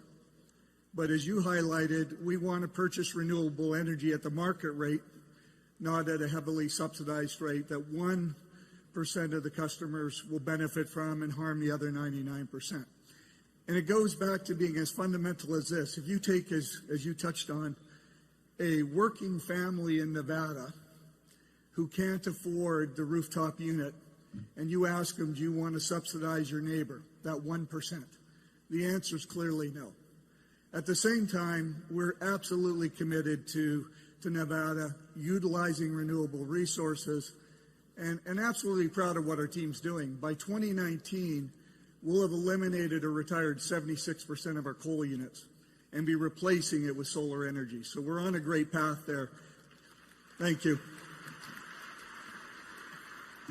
And we're just going to encourage our team, and with the work of the commission and obviously led by the state, we'll head down a great path. Thank you. Yeah, if the projectionist would put up slide 7, it will give you a view of what the situation is. And this counts all of our Berkshire Hathaway Energy operations. And you can see in the 20-year period, we'll have a 57% reduction. You wouldn't want a 100% reduction tomorrow. Believe me, the lights would be off all over the country. But it's moving at a fast pace. But you want to be sure that you treat fairly the people involved in this, because somebody pays the cost of electric generation. And I do think that if you're doing something that's to benefit the planet, and it's important that it be done, but that you have the cost be assessed for that, not on a specific person who's having trouble perhaps meeting ends meet in their job. And obviously, if you got over 1 million customers in Nevada, a lot of them are struggling. A lot of them are doing fine, too. But they are not the ones, in my view, to subsidize the person who could afford to put the solar unit in. Okay. Cliff? Over the past year, we've learned, perhaps I've learned, that Berkshire's results are more influenced by oil markets than I previously appreciated. Revenues at the railway company and some of Berkshire's manufacturing businesses were negatively impacted, and arguably low gas prices hurt GEICO's loss ratio. Yet during this year, Berkshire invested in Phillips 66, Kinder Morgan, and even PCP has revenues associated with the oil and gas industries. Now, I know Berkshire wouldn't make a bet on a commodity like oil, but is Berkshire making a statement about the long-term outlook for oil? I'm making a statement about what? Oil. The price of oil? Yes. No, we haven't the faintest idea what the long-term price of oil was, and there's always a better system available. You can buy oil, as you know, for delivery a year from now, or 2 years from now, or 3 years from now. We actually did that once, Charlie, didn't we? At some years back. And we cashed it in too soon, too. Yeah, we made money, but we could have made a lot more money. But we don't think we can predict commodity prices. We don't hedge cocoa or sugar at any rate. I mean, we do some forward buying of chocolate coatings or something of the sort. But basically, we are not two fellows who think we can predict the price of soybeans or corn or oil or anything else. So anything you have seen in our investment transactions, some of the securities you mentioned there were bought by Todd or Ted, and one was bought by me. But neither they nor I bought those, or if we sell them based on commodity price predictions. We don't know how to do it. And we're thinking about other things when we make those decisions. Charlie? I'm even more ignorant than you are. Well, that'd be hard to be. Okay. I think that's the first time I've heard him say that. It has a nice ring to it. Okay, station 5. Hi, Warren. Hi, Charlie. Hi. I'm Ken Martin. I'm an MBA student from the Tuck School at Dartmouth. My question is about college tuition and the problem of rising student debt balances. In the past, prominent philanthropists have founded institutions that are now prominent research universities in our country. Why is this not a bigger part of today's philanthropic debate, the founding of new colleges?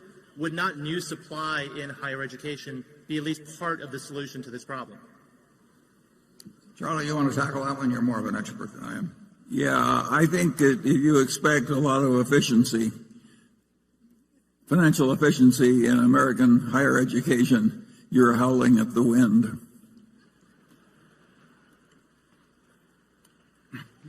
Well, I think he's also talking about just more philanthropy delivered there. Am I right?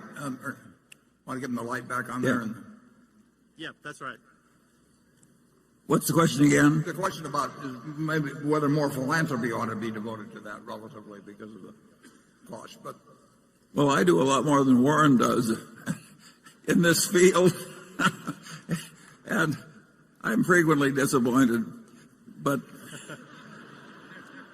the monopoly has kind of, and bureaucracy have kind of pernicious effects everywhere, and the universities aren't exempted from it. But of course they are the glory of civilization. And if people want to give more to it, well, I'm all for it. yeah, you've got the option of very good state schools, and we spend a lot of money on education in this country. If you take kindergarten through 12. It's interesting. People talk about entitlements in this country. It's terrible we have all these entitlements for Social Security and everything. We have entitlements for the young. We spend $600 billion a year educating 50 million kids in the public schools between kindergarten and 12th grade. And just think of what that is as an entitlement. Nobody ever seems to bring that up. But it's a huge, and I believe in it, obviously. But the people in their working ages, generally speaking, I think in a rich society have an obligation to both the young and the old. And based on the amount we spend, if we have problems with our school system, it's not because we're cheap. There are other problems that contribute to it. In terms of the money we put out, we're right up there. But I was the trustee of a college that saw the endowment go from $8 million to over $1 billion. And I didn't see the tuition come down. And I didn't see the number of students go up. Nothing went up, except the professor's salaries. Yeah. From 8 million to 1 billion. I mean, and very, very decent people running the place. But when you read the figures on endowment of the big schools, and some of them have really gotten up into big numbers, the main objective of the people running the endowment is to have the endowment grow larger. And that will be ever thus. That is the way humans operate. You have any more comments on that, Charlie? You've seen a lot. I've made all the enemies I can afford at the moment. Okay.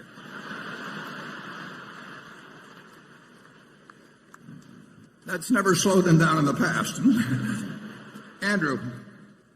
Thank you, Warren. This from a shareholder who asked to remain anonymous.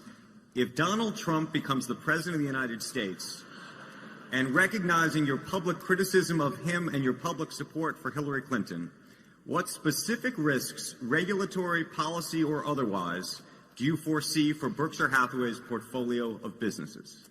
That won't be the main problem.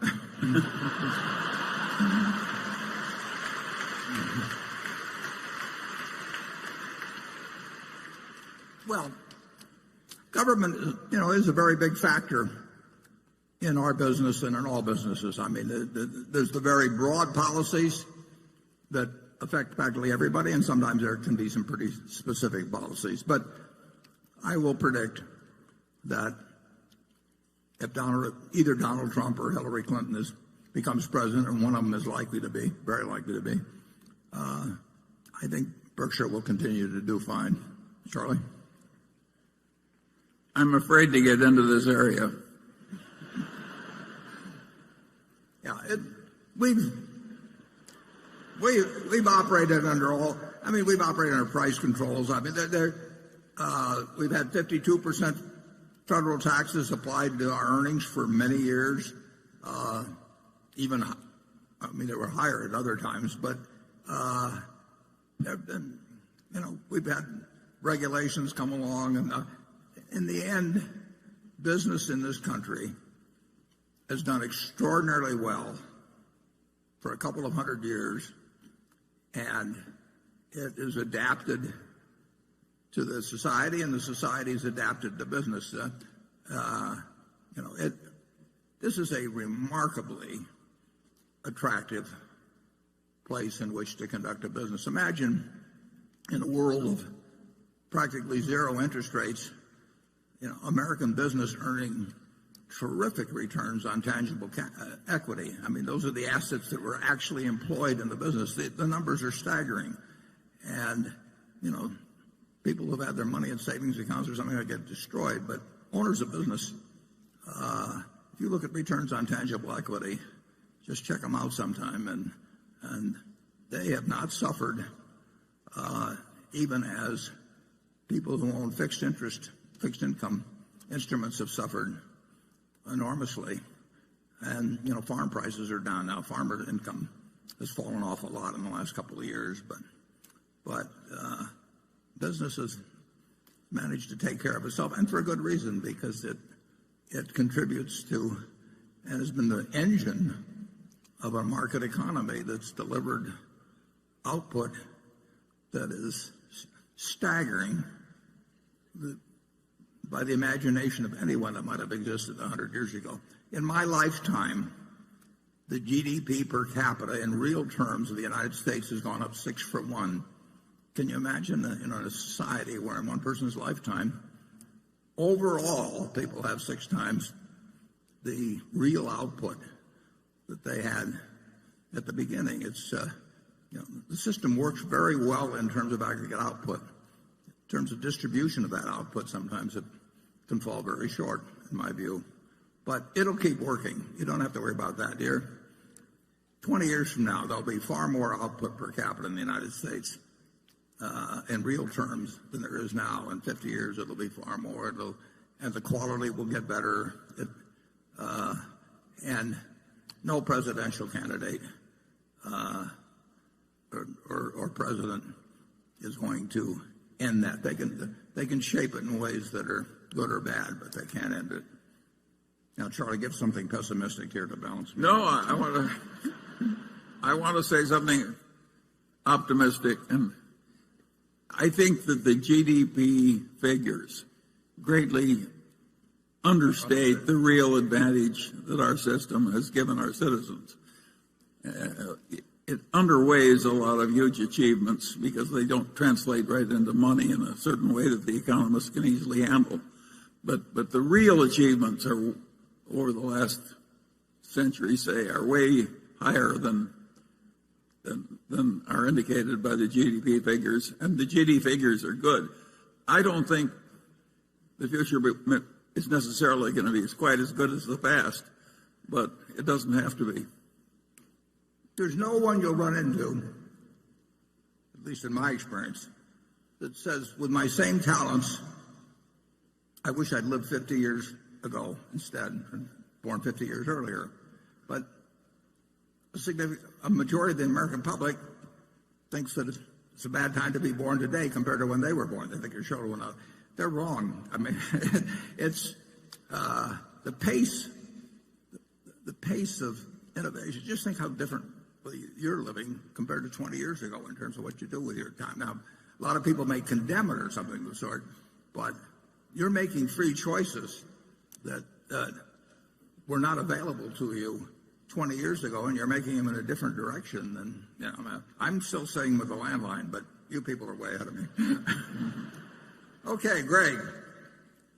Warren, late last year we saw Canadian Pacific make a hostile bid for Norfolk Southern, a combination that would have linked Canada's second largest carrier with one of the two largest railroads in the eastern U.S.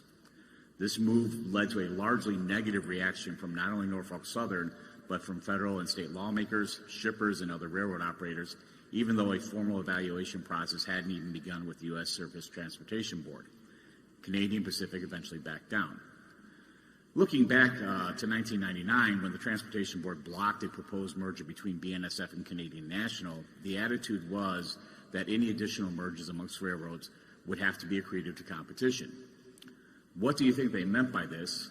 And if one believes that the hookup of one of the two major western railroads with one of the two eastern railroads would not alter the current landscape, where most shippers have just two choices amongst the large railroads operating in the region, and could actually generate efficiencies and cost savings that could be passed along to customers, how does a combination of someone like BNSF with Norfolk Southern or CSX not satisfy their goal? I think now and Matt Rose, is he here? He can probably answer that, some of that better than I can, certainly. He can answer all of it better than I can.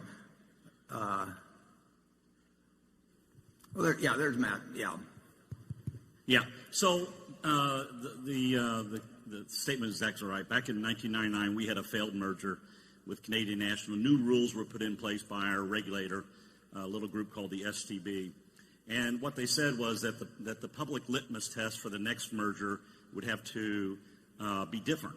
And at that point in time, we didn't really think that a large merger was possible. And so when Canadian Pacific announced their merger of the Norfolk Southern, when we think about our four constituencies, and those four are our customers, the labor groups, the communities in which we serve, and shareholders, which our shareholder, of course, is BRK, we didn't see any interest in the final round of these mergers occurring outside of the shareholder community. And so our position was simply to say, if the rest of the shipping community believes that we ought to see this final round, that's fine. We'll participate, but we don't see it occurring right now. We do believe that when that final round occurs, there will be great efficiencies made for shippers and communities. But right now, we don't see the dynamics in place. So what are those dynamics? It'll be as the country continues to grow in population from where we are today, 315 million people, to say 320, 330, 350. Transportation becomes more scarce, and the railroads will need to do more. And that's really when we think the next round will occur. Okay, Station 6.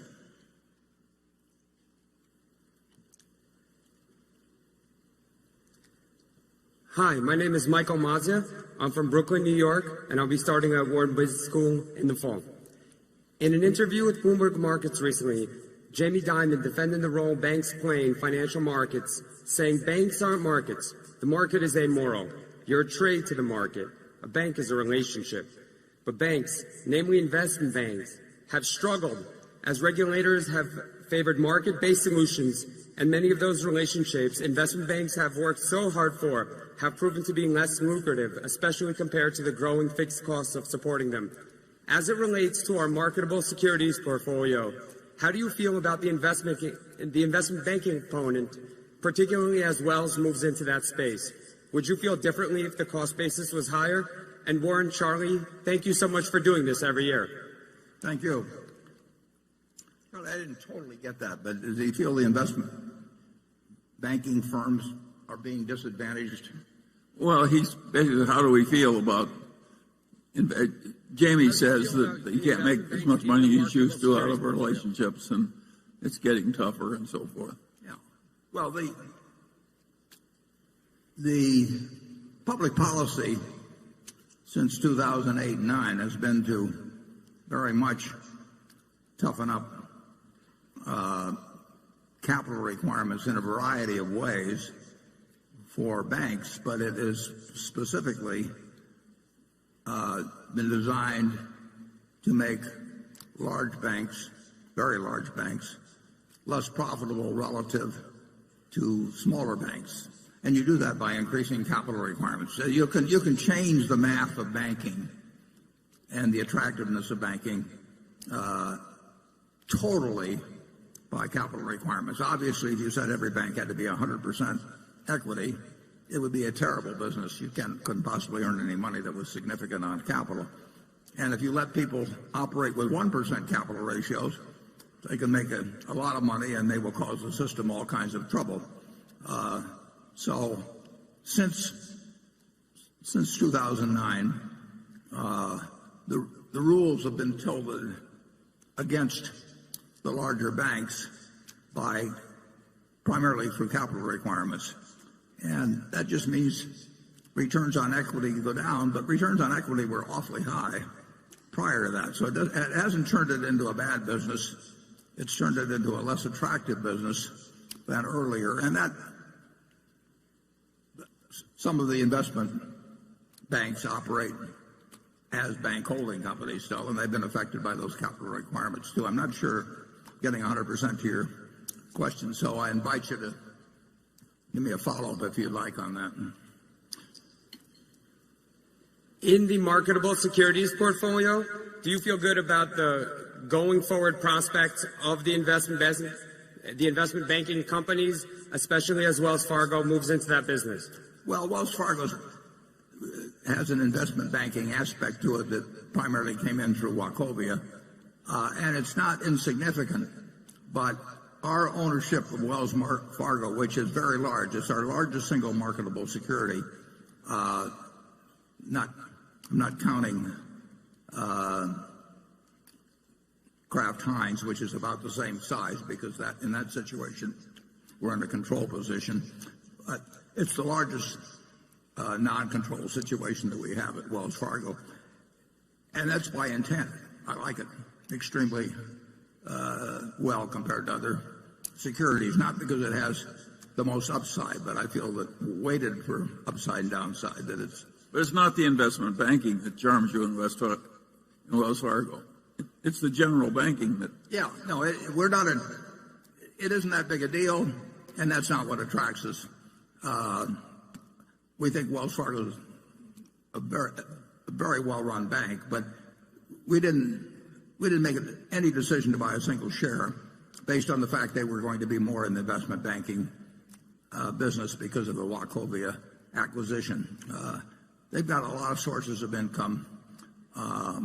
They've got a huge base of very cheap money, but unfortunately they've got it out at very cheap rates on the other side now. But spreads will probably work in their advantage eventually.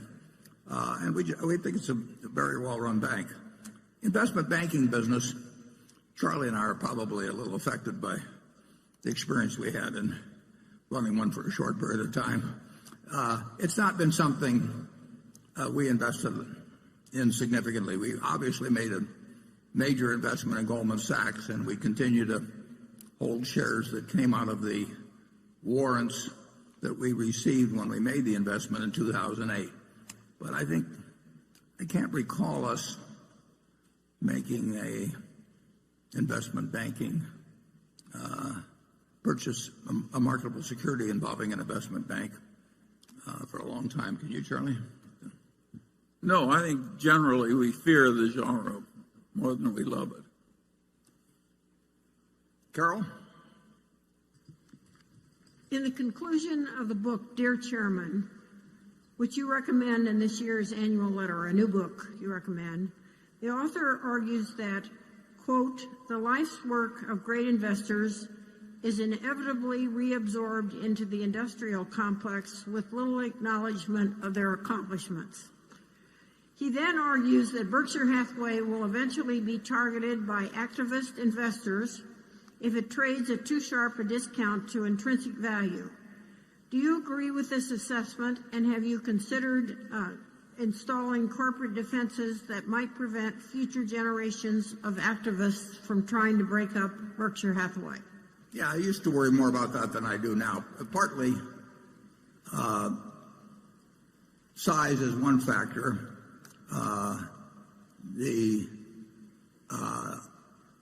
I think the more important factor would be that Berkshire will always be in a position to repurchase very significant amount of stock, and as long as it's willing to buy that stock at some price, and it should be, close to intrinsic value, there should not be a large margin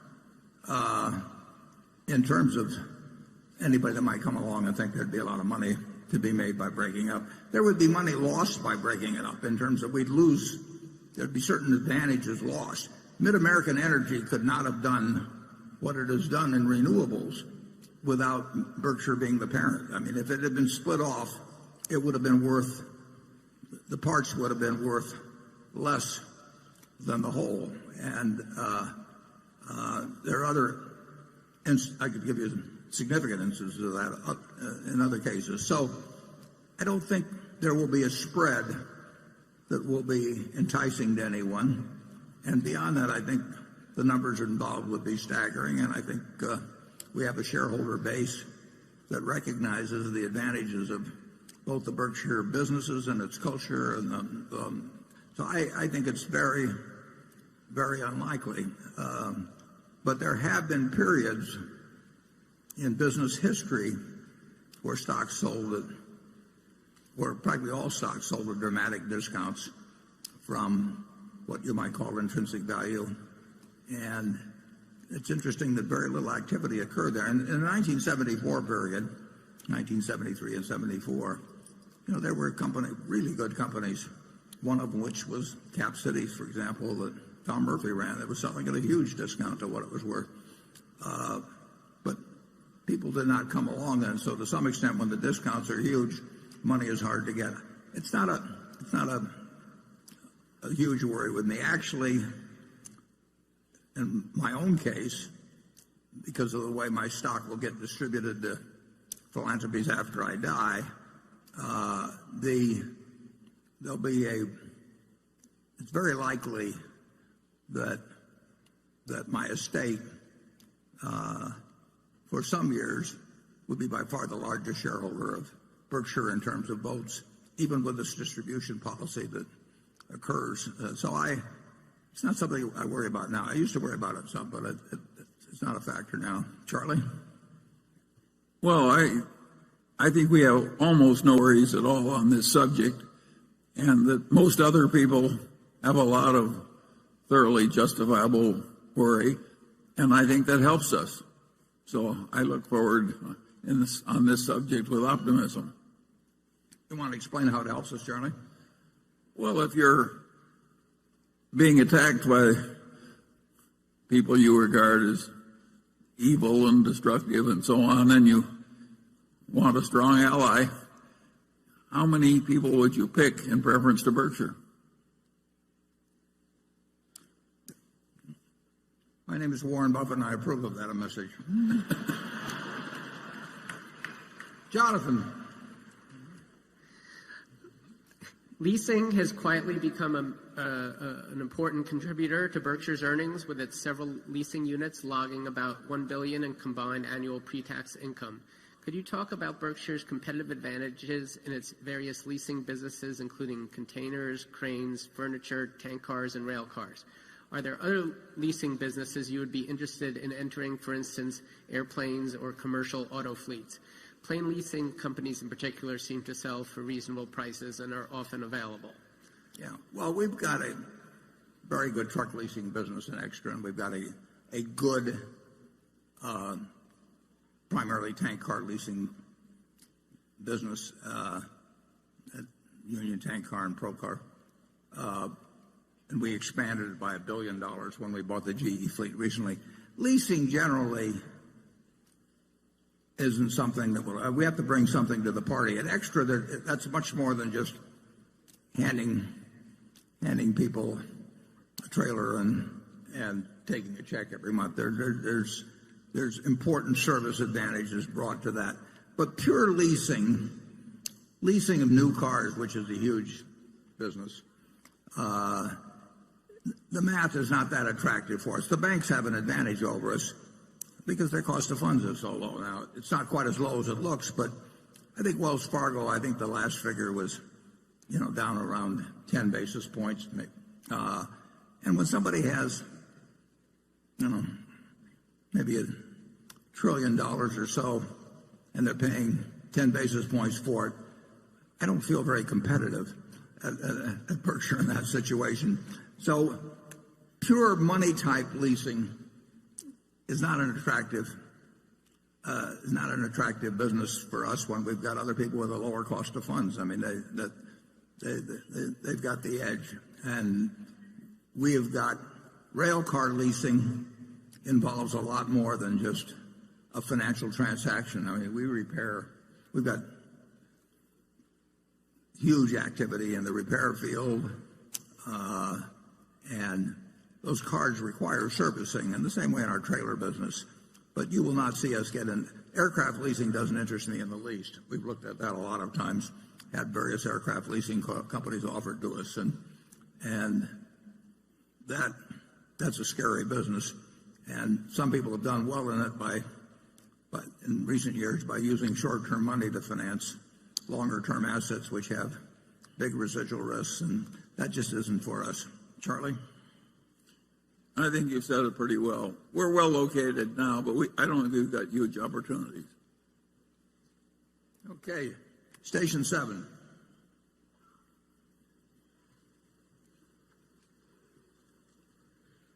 Good morning, Warren and Charlie. I am Vandermeer Say from the Philippines. Warren, my wife and I sent original paintings to your office 2 days ago, and we hope you like them. Thank you. Today, Berkshire's size ensures that it faces competition from numerous businesses. If you had a silver bullet, which competitor would you take out and why? And you can't say Donald Trump. Which competitor and which businesses? I mean, you're asking about which competitor would you kill if you could? I don't think we have to answer this one. Charlie's a lawyer.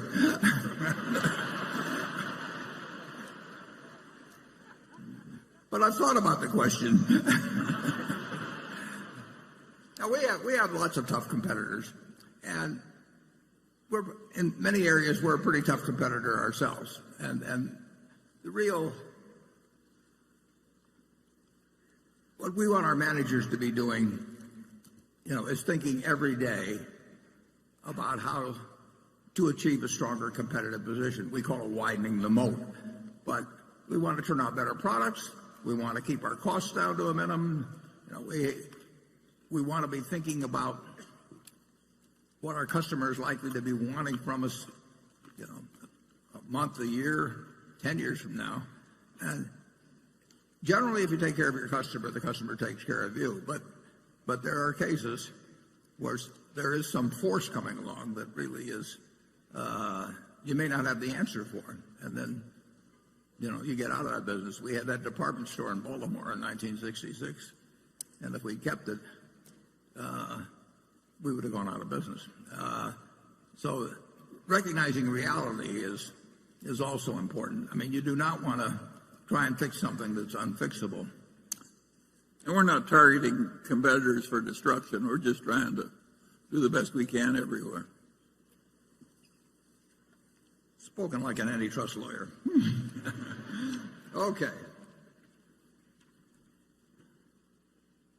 We really hope to be the ones that the other guys want to use the silver bullet on. Becky? This question comes from Ram and Raji Tarakad from Sugar Land, Texas. He writes, my wife and I have the vast majority of our net worth invested in Berkshire and in shares of the Sequoia Fund. Mr. Buffett, you have endorsed the Sequoia Fund on more than a few occasions. Recently, the Sequoia Fund has been in the news because of its large position in Valiant Pharmaceuticals. Mr. Munger has termed Valiant's business model highly immoral. Mr. Buffett, do you agree with Mr. Munger's assessment? Have your views about Sequoia Fund changed? Also, as you know, Sequoia is an admirer and large holder of Berkshire stock. Yeah, in a sense, I'm the father of Sequoia Fund in that when I was closing up my partnership at the end of 1969, I was giving back a lot of money to partners, and these people had trusted me, and they wanted to know what they should do with their money, and we helped out those who wanted to put it in municipal bonds for a few months. Bill Scott and I stayed around and helped those people come up with those, but most of them were equity-oriented type investors. And we said there were two people that we admired enormously in the investment business, not simply because they were terrific investors, but they were terrific people. And they would be the kind of people that you'd make trustee of your will. So those two, one of whom is in the room, Sandy Gottesman, our director, and one was Sandy and one was Bill Ruane. They were friends themselves. So Sandy took on a number of our clients, a number of our partners, and they became clients and very happy clients of his, and I'll bet some of them are still clients or their children or grandchildren are to this day. Others went with Bill. A lot of them went with both of them, actually. In fact, I wouldn't be surprised if the majority who had a lot of money gave some to Sandy and gave some to Bill. But Bill, we had a lot of people whose total funds were really not of a size that made them economic individual clients. And so Bill, who would not have otherwise set up a fund, Bill said, I'll set up a fund, and it actually had an office in Omaha. John Harding, who used to work for me, became the employee here, and a number of our ex-partners, my ex-partners, joined Sequoia Fund as a way to find an outstanding investment manager, like I say, both for ability and for integrity, and could deploy small sums with him. And Bill ran Sequoia until, I think, roughly 2005 when he died, and did a fantastic job. And even now, if you take the record from inception to now, with the troubles I've had recently, I don't know of a mutual fund in the United States that has a better record. There probably is one, maybe or two, but it's far better than the S&P, and you won't find many records that go for 30 or 40 years that are better than the S&P. So Bill did a great job for people. And Bill died in 2005, and the record continued to be good until a year or so ago. And at that time, the management company, or the manager, I should say, took an unusually large position in Valiant, and despite the objection of some people on the board, not only maintained that position, but actually increased it after a fair amount of doubt had been expressed by the board about the advisability of doing that. The record, like I say, to date, still from when started, is significantly better than average. My understanding is that the manager who made the decision on Valiant is no longer running the operation, and that other people at Ruane Cunniff are doing so, and I have every reason to believe that I know that they're very smart, decent people who are good, are probably way better than average analysts in terms of Wall Street. So I think it was a very unfortunate period when the manager got overly entranced with a business model, which if you, I watched the Senate hearings a couple of days ago when Senator Collins and Senator McCaslin interrogated three people from Valiant, and it was not a pretty picture. In my view, the business model of Valiant was enormously flawed. It had been touted to us. We had several people who urged us strongly to buy Valiant, wanted us to meet Pearson, all that sort of thing. But it illustrated a principle that Pete Keywood, I think, said many, many years ago. He said, if you're looking for a manager, find somebody that's intelligent, energetic, and has integrity. And he said, if they don't have the last, be sure they don't have the first two. If you've got somebody who lacks integrity, you want to be dumb and lazy, you know. And if you get an intelligent, energetic guy or woman who is pursuing a course of action which, if put on the front page, you know, would make you very unhappy, you can get in a lot of trouble. It may take a while. But Charlie and I have seen, and we're not remotely perfect at this, I don't mean that, but we've seen patterns. You get pattern recognition gets very important in evaluating humans and businesses. And the pattern recognition isn't 100%, and none of the patterns exactly repeat themselves, but there are certain things in business and securities markets that we have seen over and over and that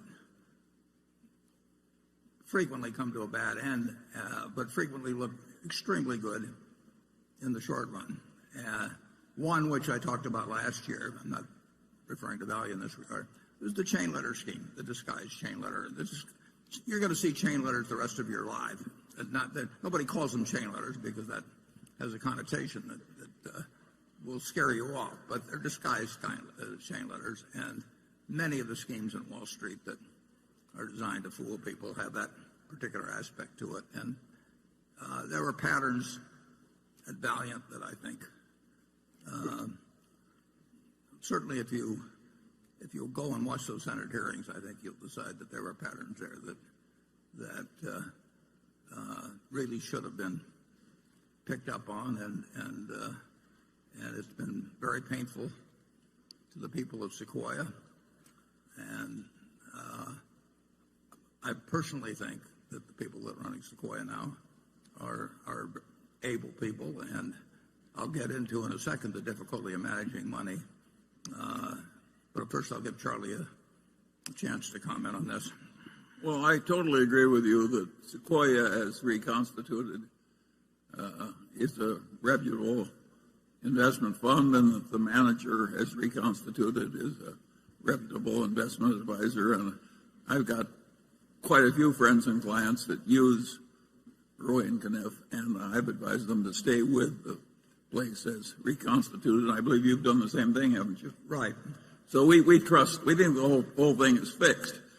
Now, Valiant, of course, was a sewer, and those who created it deserve all the opprobrium that they got.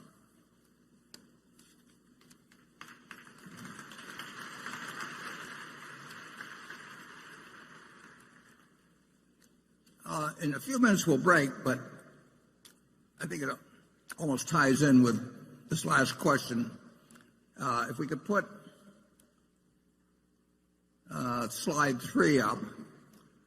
I promised some years ago I made a wager, and I promised to report before the lunch how the wager was coming out. And I've been doing that regularly, but it seems appropriate, since it's developed this far, to point out a rather obvious lesson, which was what I hoped to drive home to some degree by offering to make the wager originally. Incidentally, when I offered to make the wager, namely that somebody could pick out 5 hedge funds and I would take the unmanaged S&P index used by Vanguard Fund, and I would bet that over a 10-year period that the unmanaged index would beat these 5 funds that were all being managed, presumably. They could pick any 5 funds that were managed by people who were charging incredible sums to people because of their supposed expertise. And fortunately, there's an organization called, or at least if you go to the internet, if you put in longbets.org, it's a terribly interesting website. You can have a lot of fun with it because people take the opposite side of various propositions that have a long tail to them and make bets as to the outcome, and then they both give each side gives their reasons. And you can go to that website and you can find bets about, what population will be doing 15 years from now, or all kinds of things. And our bet became quite famous on there. And a fellow I like, who I didn't know before this, Ted Seides, bet that he could pick out 5 hedge funds. These were funds of funds. In other words, there was one hedge fund at the top, and then that manager picked out who he thought were the best managers underneath, and then bought into these other funds in turn, so that the 5 funds of funds represent maybe 100 or 200 hedge funds underneath. Now, bear in mind that the hedge fund, the fellow making the bet, was picking out funds where the manager on top was getting paid perhaps 0.5% a year, plus a cut of the profits, for merely picking out who he thought were the best managers underneath, who in turn were getting paid maybe 1.5% or 2%, plus a cut of the funds on profits. But certainly the guy at the top was incentivized to try and pick out great funds, and at the next level, those people were presumably incentivized too. So the result is, after 8 years, and several hundred hedge fund managers being involved, is that now the totally unmanaged fund by Vanguard, with very, very, very minimal costs, is now 40-some points ahead of the group of hedge funds. Now, that may sound like a terrible result for the hedge funds, but it's not a terrible result for the hedge fund managers. These managers, you've got this top-level manager that's charging probably 0.5%. I don't know that for sure. And down below, you've got managers that are probably charging 1.5% to 2%. So if you have a couple percentage points sliced off every year, that is a lot of money. We have 2 managers at Berkshire that each managed $9 billion for us. They both ran hedge funds before. If they had a 2-and-20 arrangement with Berkshire, which is not uncommon in the hedge fund world, they would be getting $180 million each, merely for breathing annually. It's a compensation scheme that is unbelievable to me. And that's one reason I made this bet. But what I'd like you to do is for a moment imagine that in this room we have the entire, you people own all of America. That all the stocks in America are owned by this group. You are the Berkshire 18,000 or whatever it is that have somehow managed to accumulate all the wealth in the country. And let's assume we just divide it down the middle. And on this side, we put half the people, half of all the investment capital in the world, and that capital is what a certain presidential candidate might call low energy. In fact, they have no energy at all. They buy half of everything that exists in the investment world, 50%, everyone on the side. And so now half of it is owned by these no energy people. They don't look at stock prices. They don't turn on business channels. They don't read the Wall Street Journal. They don't do anything. They are a slovenly group that just sits for year after year after year, owning half of the country, half of America's business. Now, what's their result going to be? Their result is going to be exactly average as how American business does, because they own half of all of it. They have no expenses, no nothing. Now, what's going to happen with the other half? The other half are what we call the hyperactives. And the hyperactives, their gross result is also going to be a half, right? They can't, the whole has to be the sum of the parts here, and this group by definition can't change from its half of the ultimate investment results. This half is going to have the same gross results. They're going to have the same results as the no energy people. And they're also going to have terrific expenses, because they're all going to be moving around, hiring hedge funds, hiring consultants, paying lots of commissions and everything. And that half as a group has to do worse than this half. The people who don't do anything have to do better than the people that are trying to do better. And that's simple. And I hoped through making this bet to actually create a little example of that. But that offer was open to anybody. And I would make incidentally the same offer now, except, being around in 10 years to collect gets a little more problematic as we go through life. But it seems so elementary. But I will guarantee you that no endowment fund, no public pension fund, no extremely rich person wants to sit in that part of the auditorium. They just can't believe that because they have billions of dollars to invest, that they can't go out and hire somebody who will do better than average. I hear from them all the time. So this group over here, supposedly sophisticated people, generally richer people, hire consultants, and no consultant in the world is going to tell you just buy an S&P index fund and sit for the next 50 years. You don't get to be a consultant that way, and you certainly don't get an annual fee that way. So the consultant's got every motivation in the world to tell you, this year I think we should concentrate more on international stocks, or this year this manager's particularly good on the short side. And so they come in and they talk for hours, and you pay them a large fee, and they always suggest something other than just sitting on your rear end and participating in American business without cost.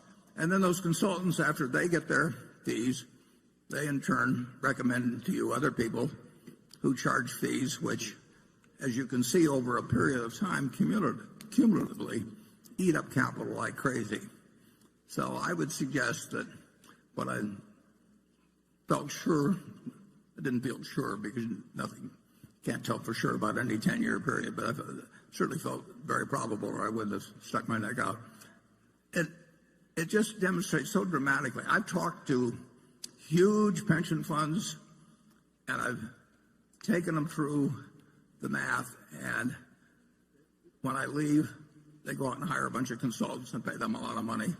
And it's just unbelievable. And the consultants always change the recommendations a little bit from year to year. They can't change them 100% because then it didn't look like they knew what they were doing the year before. So they tweak them from year to year, and they come in, and they have lots of charts and PowerPoint presentations, and they recommend people who in turn are going to charge them a lot of money. And they say, well, you can only get the best talent by paying 2 and 20 or something of the sort.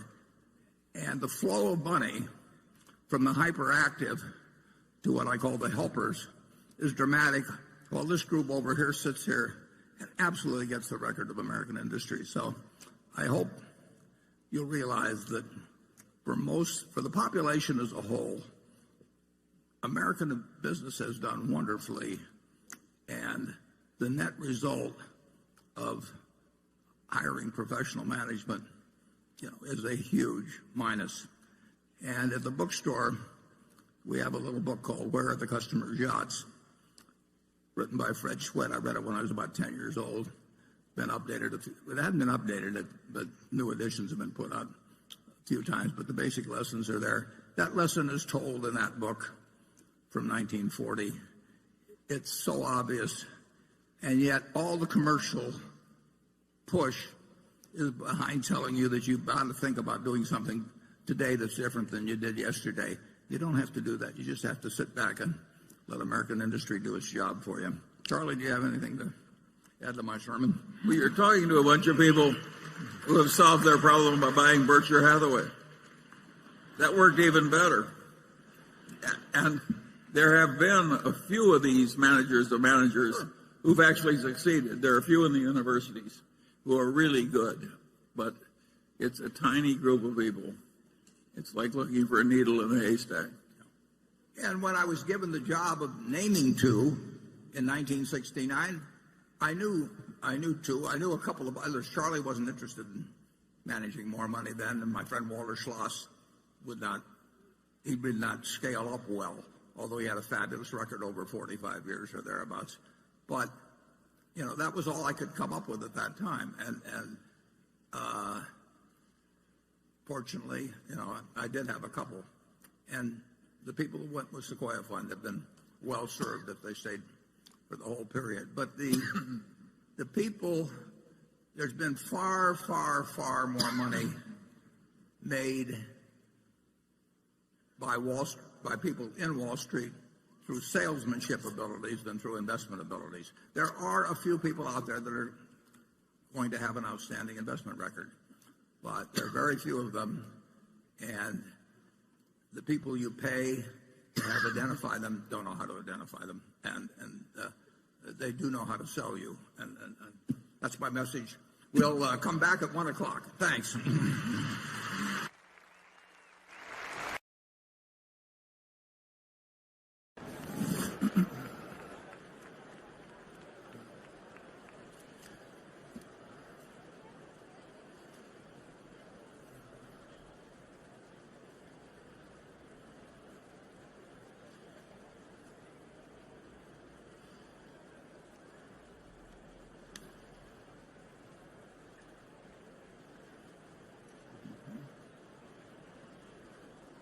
Still a big full hall. Yeah.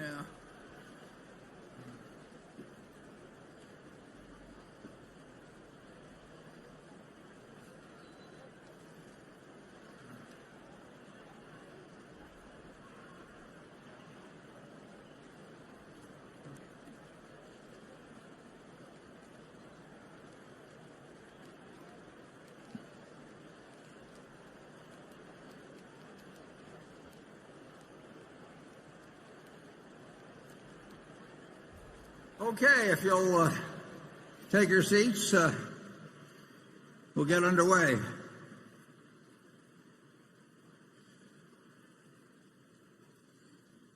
And next up is Cliff. Thank you. Berkshire has an online portal for commercial insurance business. I believe it's coveryourbusiness.com.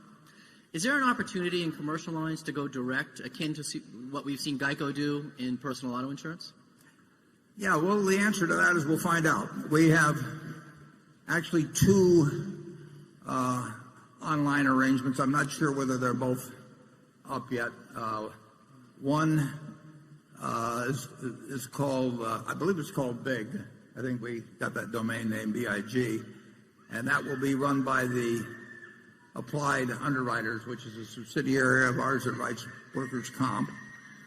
And the other is run by Ajit. And then actually, we do commercial auto, some commercial auto, through Geico as well. So we will learn soon. I guess my message about inherited wealth is getting delivered here. Kids probably wants to put himself up for adoption now. So we will be we have been a little bit, and we will be experimenting more with various insurance lines. When you look at what has happened, just take Amazon. You want to try a lot of things, and it amazed me how fast the inquiries on personal auto migrated from phone to the internet. And I would have thought that the younger people would do it, but that people like myself would be very slow to do it. But the adaptation by the American public of internet response has really been pretty incredible and shows no sign of slowing down. So the answer is we'll try various things and we'll make some mistakes. And my guess is that 10 and 20 and 30 years from now, it'll be a lot different. Station 8. Hi, my name's Matt Claiborne from Columbus, Ohio, and thank you for putting this on for all of us. My question is, you've said before that your role will be divided into parts for your succession, one of which is the responsibility of maintaining culture by having Howard as non-executive chairman. What is the plan for how Berkshire will maintain its culture when Howard no longer fills the role, and what should shareholders watch for to make sure that the culture is being properly maintained decades from now when I am your age? Yeah. Well, that's a question we've obviously given a lot of thought to, and although I hope that Howard is made chairman just for the reason that if a mistake is made in selecting a successor, it's easier to correct it if you have a non-executive chairman. But that's a very, that's a 1 in 100 or 1 maybe in 500 probability, but there's no sense ignoring it totally. It's not a key factor. By far the main factor in keeping Berkshire's culture is that you have a board and you'll have successor board members, you have managers and you'll have successor managers, and you have shareholders that clearly recognize the special nature of the culture, that have embraced the culture. When they sold their businesses to us, they wanted to join that culture. It thrusts out people that really aren't in tune with it, and there are very few of them, and it embraces those who enjoy and appreciate it. And I think to some extent we don't have a lot of competition on it, so it becomes very identifiable.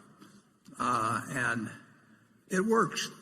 So I think the chances of us going off the rails in terms of culture are really very, very, very slight, regardless of whether there's a non-executive chairman or not. But that's just a small added prediction. So I think that the main problem that Berkshire will have will be size.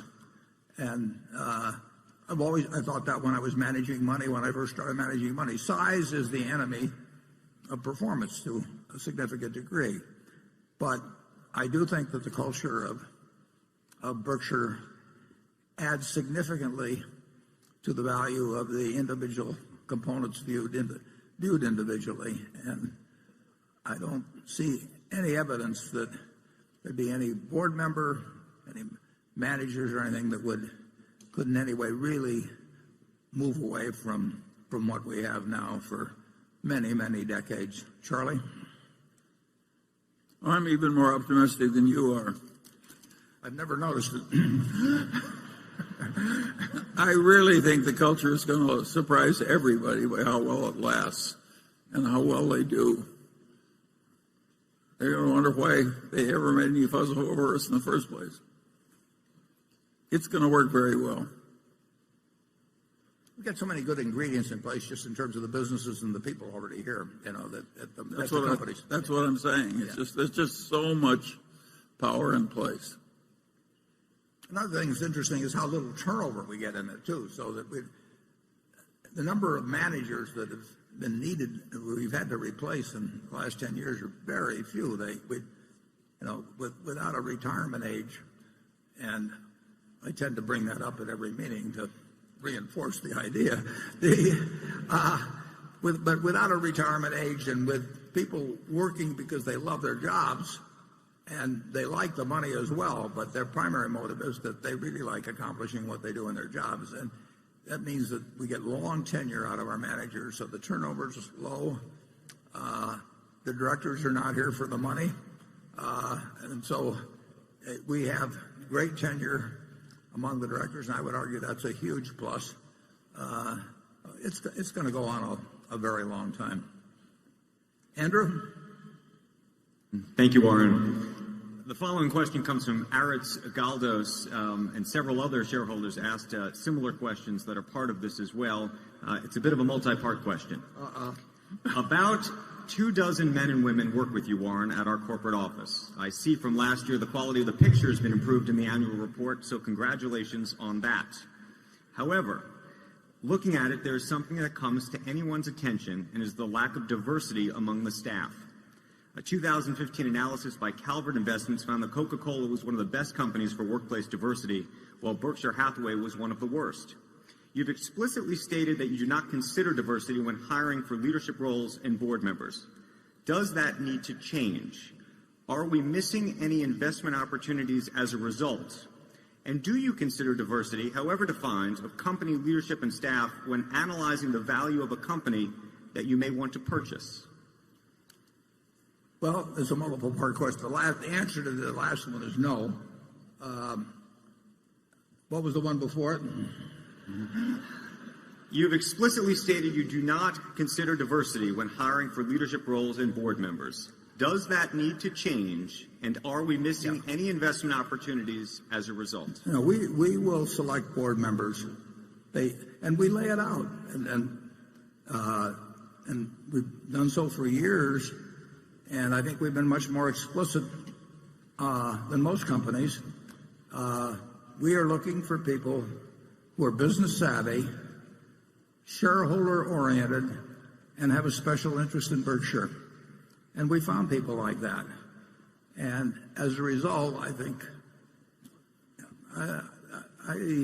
we've got the best board that we could have. They're not in it. They're clearly not in it for the money. I get called by consulting firms who've been told to get candidates for directors for other companies. And by the questions they ask, it's clear they've got something other than the three questions we ask in terms of directors in mind. They really want somebody whose name will reflect credit on the institution, which means a big name. One organization recently, the one that did the blood samples with small pricks, they got some very big names on their board. And Theranos, I think, is that the way you pronounce it, Charlie? Theranos? Yeah. Yeah, and I mean, the names are great, but we're not interested in people that want to be on the board because they want to make $200,000 or $300,000 a year, for 10% of their time. And we're not interested in the ones for whom it's a prestige item, and who want to go and check boxes or that sort of thing. So I think we will continue to apply that test: business savvy, shareholder oriented, and with a strong personal interest in Berkshire. And every share of the Berkshire that our shareholders own, they bought just like everybody else in this room. They haven't gotten them on option, or they haven't gotten, I've been on boards where they've given me stock. I get it for breathing, basically. That half a dozen places that are maybe 3 or 4 that I was on the board of. We want our shareholders to walk in the shoes, our directors to walk in the shoes of shareholders. We want them to care a lot about the business, and we want to be smart enough so that they know enough about business that they know what they should get involved in and what they shouldn't get involved in. The people in the office, I'm hoping that when we take the Christmas picture again this year, they're exactly the same 25 that were there last year, even though we might have added 30,000 employees elsewhere and maybe 10 billion of sales or something like that. It's a remarkable group of people. And just take this meeting. Virtually every one of the 25, our CFO, my assistant, they've been doing job after job connected with making this meeting a success and a pleasant outing for our shareholders. It's a cooperative effort. The idea that you would have some department called annual meeting department, and you'd have a person in charge of it, and he would have an assistant, and then they would go to various conferences about holding annual meetings and build up, and then they hire consultants to come in and help them on the meeting. We just don't operate that way. It's a place where everybody helps each other.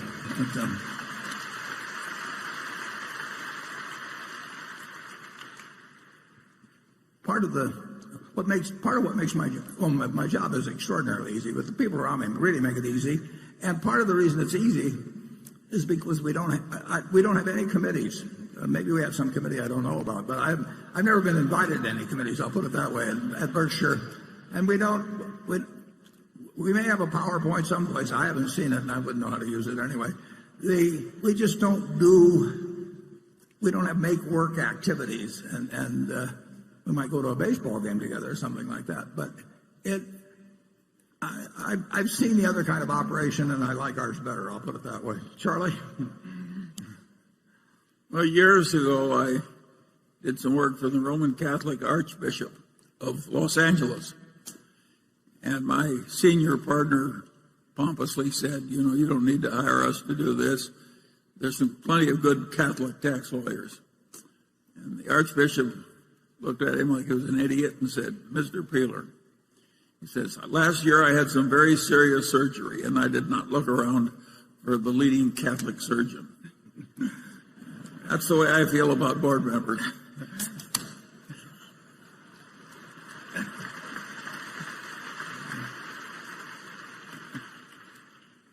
Okay, Greg.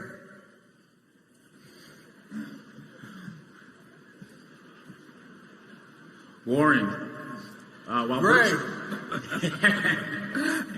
While Berkshire has authorized a share repurchase program originally aimed at buying back shares at prices no higher than 10% premium to the firm's most recent book value per share, a figure that was subsequently increased to repurchase shares at prices no higher than 20% premium to book value, there has been relatively little share repurchase activity during the last 4.5 years. Even as the shares dipped down below the 1.2 times book value threshold during both January and February of this year, if you base it on a buyback price calculated on Berkshire's book value per share at the end of 2015, a number that had not yet been published when the stock did dip that low.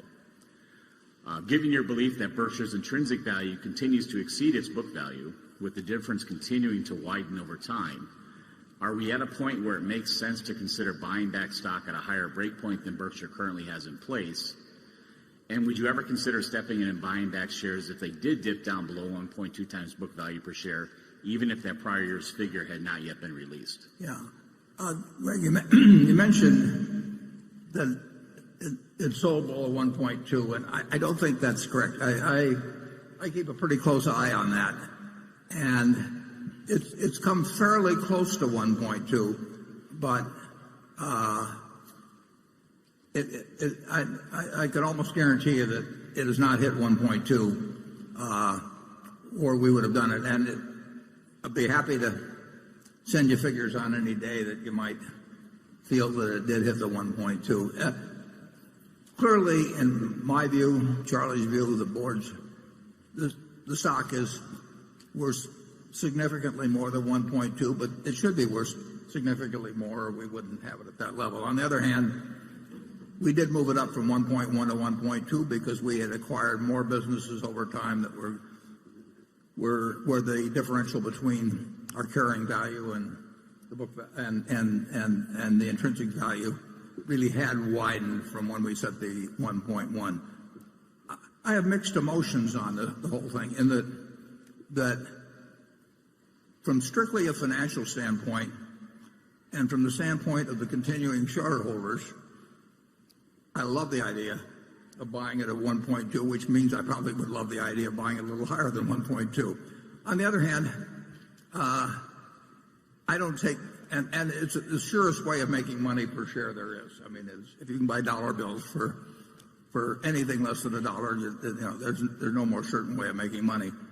On the other hand, I don't particularly enjoy the actual act of buying out people who are my partners at a price that is well below what I think the stock is worth. So, but we will buy stock almost certainly. We don't make it a 100% pledge because there'd be a lot of ramifications to that. But the odds are extremely high that we would buy a lot of stock at 1.2 times or less.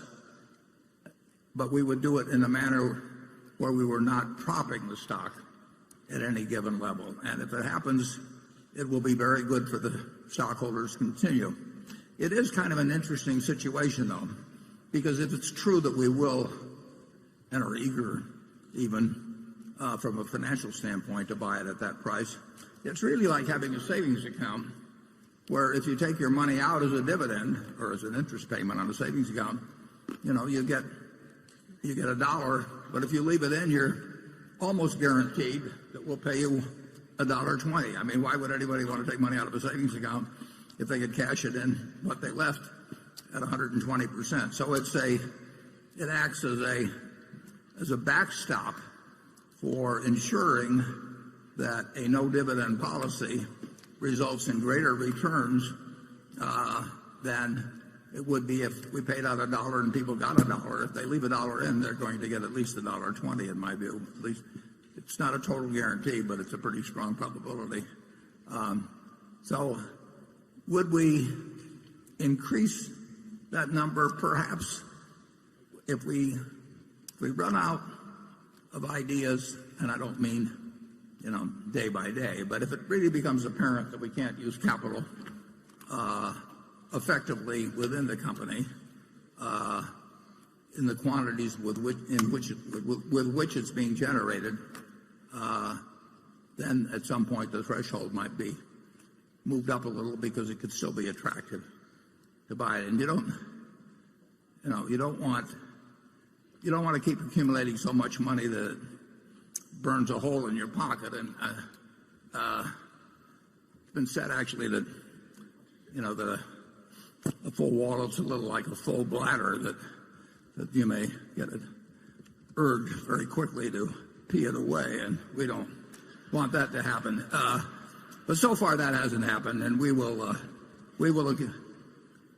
if it ever gets to where we have $100 billion or $120 billion or something like that around, we might have to increase the price. Anytime you can buy stock in for less than it's worth, it's advantageous to the continuing shareholders. But it should be by a demonstrable margin.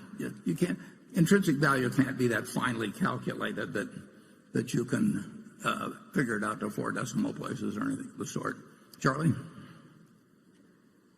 Well, you'll notice that elsewhere in corporate America, these buyback plans get a life of their own.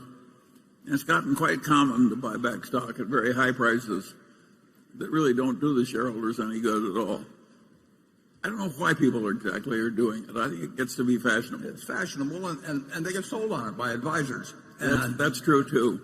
Yeah, can you imagine somebody going out and saying, we're going to buy a business and we don't care what the price is? We're going to spend $5 billion this year buying a business, we don't care what the price is.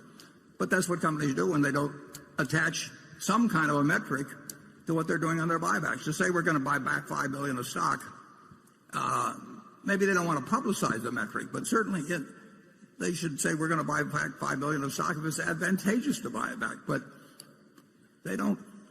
If they say we're going to buy the XYZ company, they say we'll buy it at this price, but we won't buy it at 120% of that price. But I have very rarely seen Jamie Dimon is very explicit about saying he's going to buy back the stock when he's buying it below what he considers intrinsic value to be.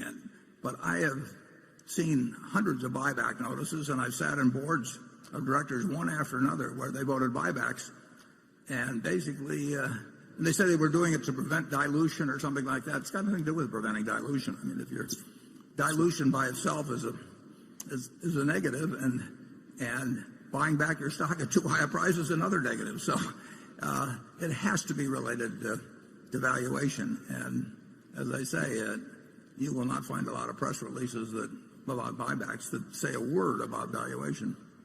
We're always behaving a lot like what some might call the Episcopal prayer. We prayerfully thank Lord that we're not like these other religions who are inferior. And I'm afraid there's probably too much of that in Berkshire, but we can't help it. Okay, station 9. Good afternoon, Mr. Buffett. Hi. My name is Sean Montgomery from Fort Worth, Texas. The Nebraska Furniture Mart's been open for about a year in Dallas. Right. I was just curious how sales have been, how they compare to your other stores, and what you think they'll be in the future. Thank you. It's our largest store in volume, but we had a problem there that we had in Kansas City, and we'll probably have every time we open a store, in that we generate so much initial volume that we had a delivery problem. Like I say, it was worse in Kansas City when that was the first one we opened. So we really had to take our foot off the gas pedal, because the last thing in the world we want to do, is make first impressions with delivery problem, accompanied by delivery problems. So it's our largest store in volume. The deliveries have gotten far better. They actually are meeting our company standards that we have in Omaha. But that wasn't the case for some months. And it's hard to go open up. We opened up the largest home furnishing store in the United States, and we did it in an area where we naturally thought we trained the drivers as well as we could and everything. But delivery with 100 plus units out there in a new operation, taking in carpet and people getting lost and routing being bad and all kinds of, there was plenty of work to be done, and it's been done. So I expect that store, which already is the largest store we have, but I think it will be $1 billion annual store before very long. We're getting ready to step on the gas. It's a terrific area. We have 20 plus auto dealerships there. The locate in the Dallas-Fort Worth area. We probably have 3 or 4 of them in the area where our Furniture Mart is. They can't build fast enough down there. Toyota's moving there. Lexus. It already is a great store, but it's going to be something even far beyond that. We've opened up about 4 food places so far. We got 4 or 5 more in the works, and they're doing terrific volumes. I'm starting to sound like Donald Trump here, tremendous, terrific, fantastic. I've never seen anything like it. Just wait till next year. I'll come back. I'll really be in shape then. It's doing well. We couldn't have picked a better area. We have over 400 acres that we were very fortunate in corralling a whole bunch of land, and we're bringing prices and variety like nobody's seen, and now we just got to bring delivery like nobody's ever seen. Okay, Carol. This question comes from Chris Gotcho of New York. Mr. Buffett, you have expressed concern about cyber, biological, nuclear, and chemical attacks, but preventing catastrophe is not getting enough attention. For example, a bill passed the House unanimously to harden the electric grid against a high-altitude nuclear explosion. Not too many bills passed unanimously these days, but then the bill got bottled up in the Senate. Have you considered funding? Wouldn't it be a good idea for you to consider funding a lobbying and educational campaign to promote the public good in this area and counteract industry lobbyists who are often more interested in short-term profits? Yeah, well, in my view, there's no problem remotely like the problem of what I call CNBC, cyber, nuclear, chemical, and biological attacks that either by rogue organizations, even possibly individuals, rogue states. I mean, you know, if you think about, you can think about a lot of things, and it will happen. I think we've been both lucky and, frankly, the people have done a very good job in government, because government is the real protection on this, in not having anything since 1945. We came very, very close during the Cuban Missile Crisis, and I don't know what the odds were, but I do think that if there had been, I can think of many people that if they'd been in place of either Kennedy or Khrushchev, we would have had a very different result. And it's the ultimate problem. It's, as I put in the annual report, it's the only real threat to Berkshire's external threat to Berkshire's economic well-being over time. And I just hope when it'll happen, I hope when it happens that it's minimized. But the desire of psychotics and megalomaniacs and religious fanatics and whatever to do harm on others is a lot more when you have 7 billion people on Earth than when you had 3 billion or so, which is the case when I was born, less than 3 billion. And unfortunately, there are means of doing it. You know, if you were a psychotic back far enough, you threw a stone at the guy in the next cave, and there was a sort of linear relationship of damage to psychosis. But and that went along, you know, through bows and arrows and spears and cannons and various things. And in 1945, we unleashed something like the world had never seen, and that is a pop gun compared to what can be done now. So there are plenty of people that would like to cause us huge damage. And I came to that view when I was in my 20s, and in terms of my philanthropic efforts, I decided that that was one of two issues that I thought should be the main issue. And I got involved with all kinds of things, like I think the concern. You supported the Pugwash Conference year after year after year, frankly, all by yourself. Yeah, Union of Concerned Scientists, and I've given some money to the Nuclear Threat Initiative that is going to create a sort of a Federal Reserve System, a bank to uranium that will take away some of the excuse for countries to develop their own highly enriched uranium. So, but it's overwhelmingly a governmental problem, and when you're dealing, and it should be, and I think it actually has been the top priority for president after president. It's not the thing they can go out and talk about every day, and they don't want to scare the hell out of everybody, and they also don't want to tip people's hands as to what they're doing. But being in the insurance business, you don't have to even be in the insurance business. You know that someday somebody will pull off something on a very, very, very big scale that will be harmful. Maybe the United States is probably the most likely place it happens, but it could happen in a lot of other places. And that's the one huge disadvantage to innovation. I mean, people.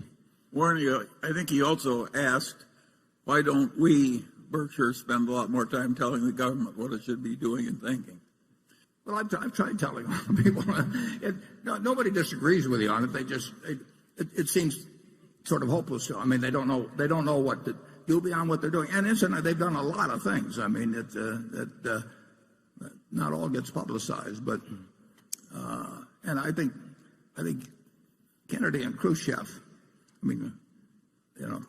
Khrushchev shouldn't have been sending it over to Cuba, but at least he had enough sense when he knew Kennedy meant business to turn the ships around. But you can't count on there being Kennedys and Khrushchevs all the time in charge of things, and the mistakes that are made. I see the mistakes that are made in business or human behavior, where people act so contrary to their own long-range self-interest that humans are very, they've got a lot of frailties. You can argue that if Hitler hadn't been so anti-Semitic, he could have kept a lot of scientists that might have gotten him to the atomic bomb before we did. But he drove out the best of his scientific minds, and fortunately. Imagine a guy stupid enough to think the way to improve science is to kick out all the Jews. No. It was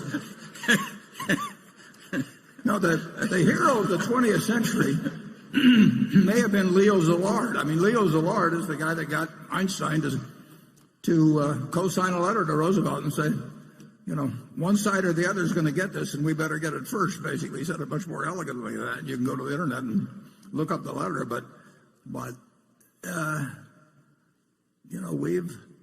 we've both been good and we've been lucky. But if you remember post 9/11, people started getting a few envelopes with anthrax, and they went to the National Enquirer and Tom Brokaw and Tom Daschle. I can't remember. Who knows what mind? When you've got a mind that's going to send anthrax to people, how that decision making is made is just totally beyond comprehension.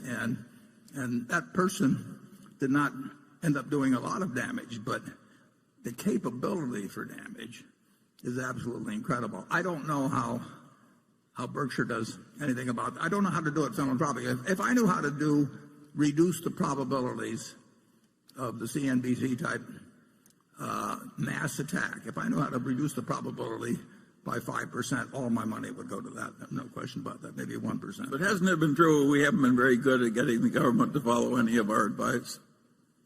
Yeah, but this one's important.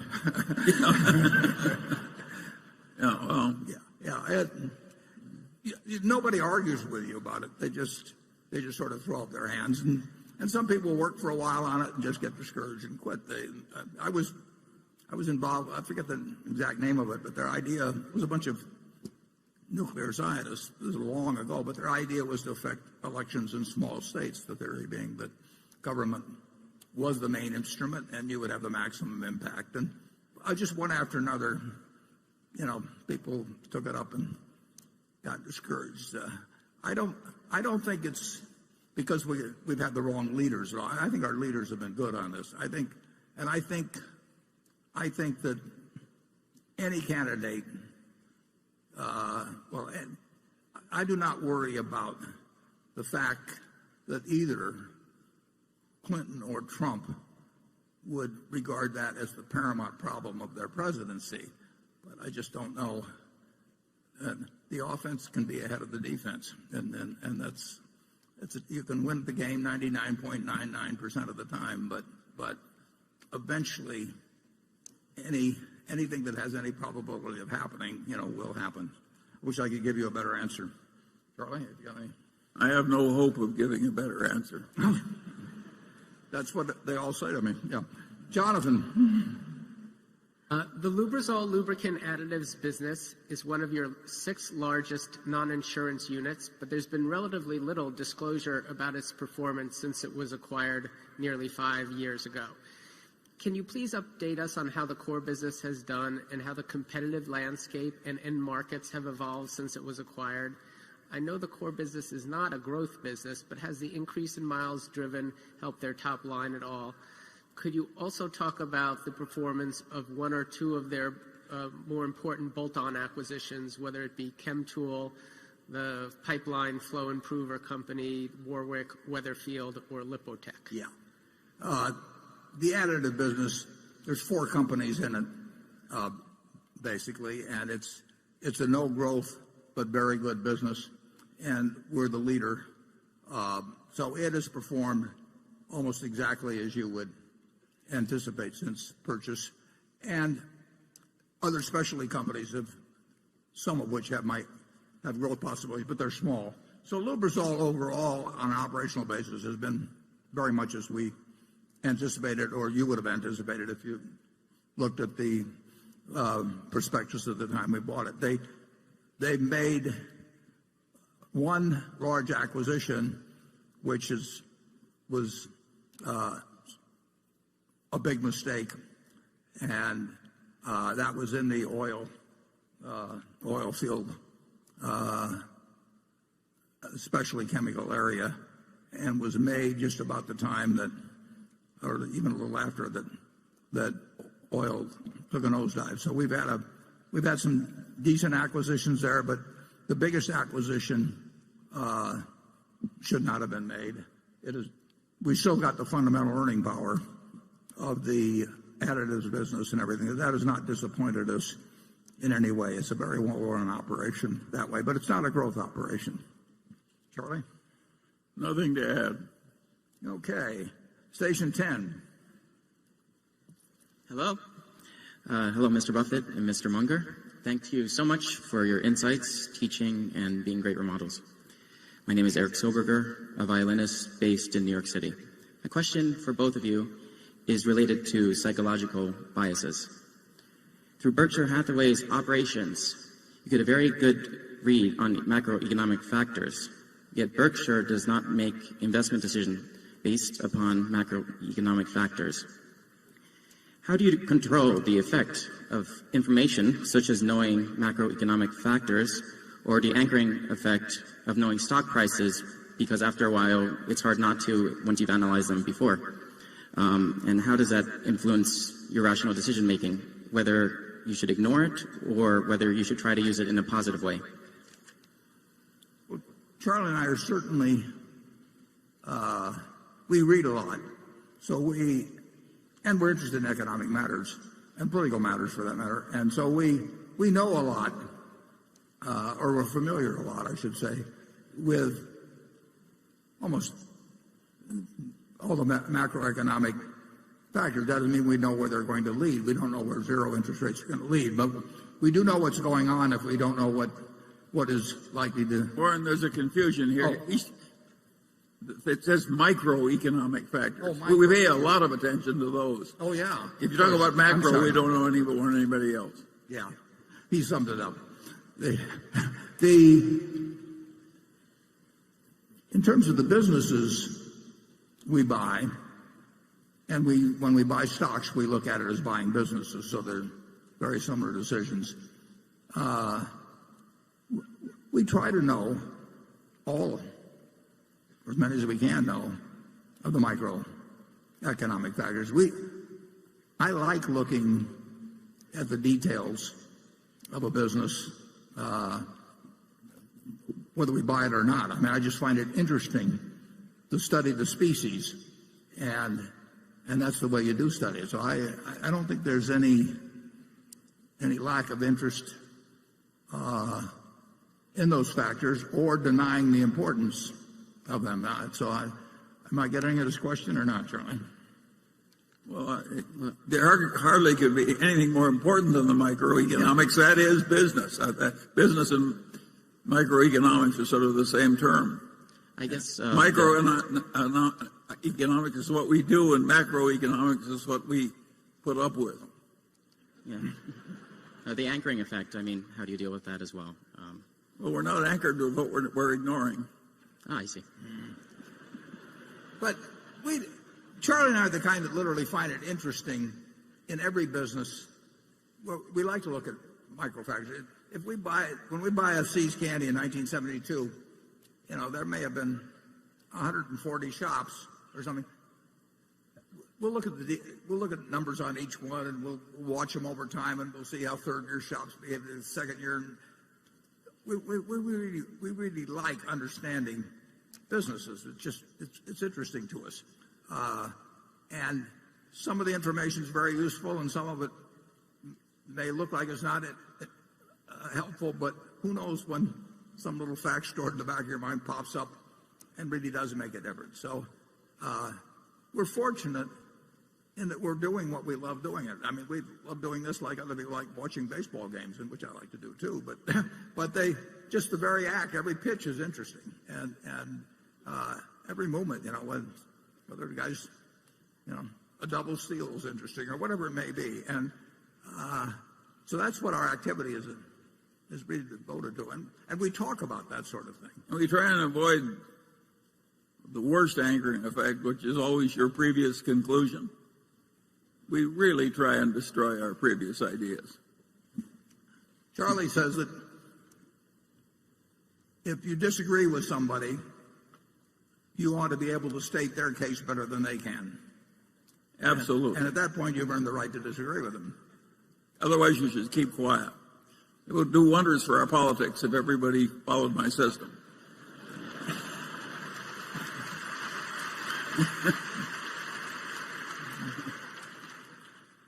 Okay, Becky.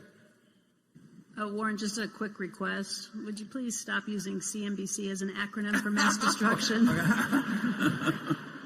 What if I use NBCC? Then I've got a problem with Steve. This question comes from Matt Bandy in Dallas, Texas. He's asking about Seritage Growth Properties. He says, in December 2015, you filed a personal 13G evidencing a roughly 8% ownership position in the real estate investment trust Seritage Growth Properties, which to my knowledge is not paralleled as a Berkshire investment. Alternatively, in September 2015, Warren filed a personal 13G evidencing ownership in Phillips 66, which is paralleled as a Berkshire investment.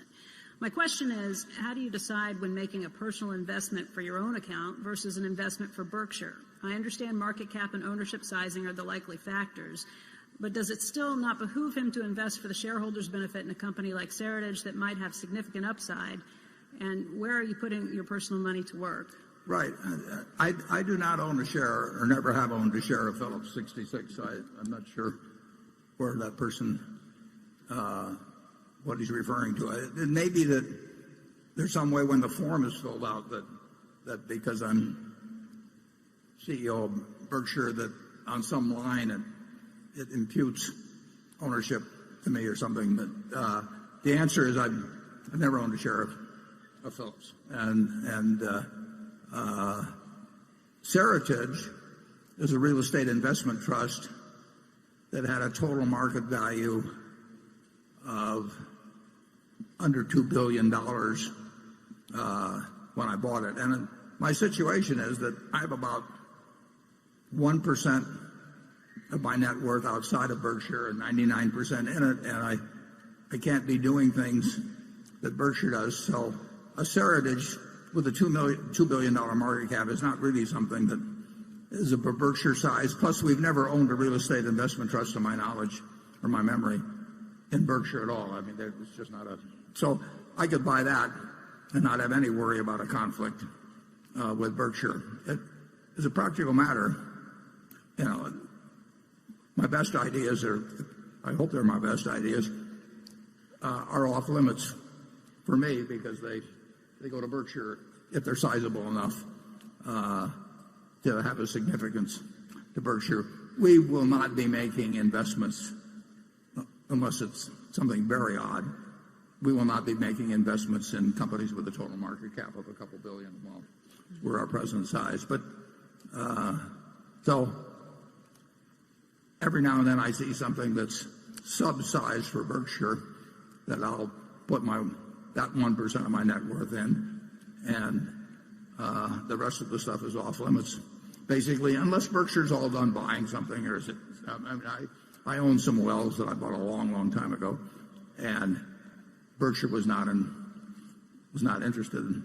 I mean, we bought enough or something at the time, or maybe we didn't have money for investment, but I try to stay away from anything that could conflict with Berkshire. And if I've been buying Phillips when Berkshire was buying Phillips, or prior, or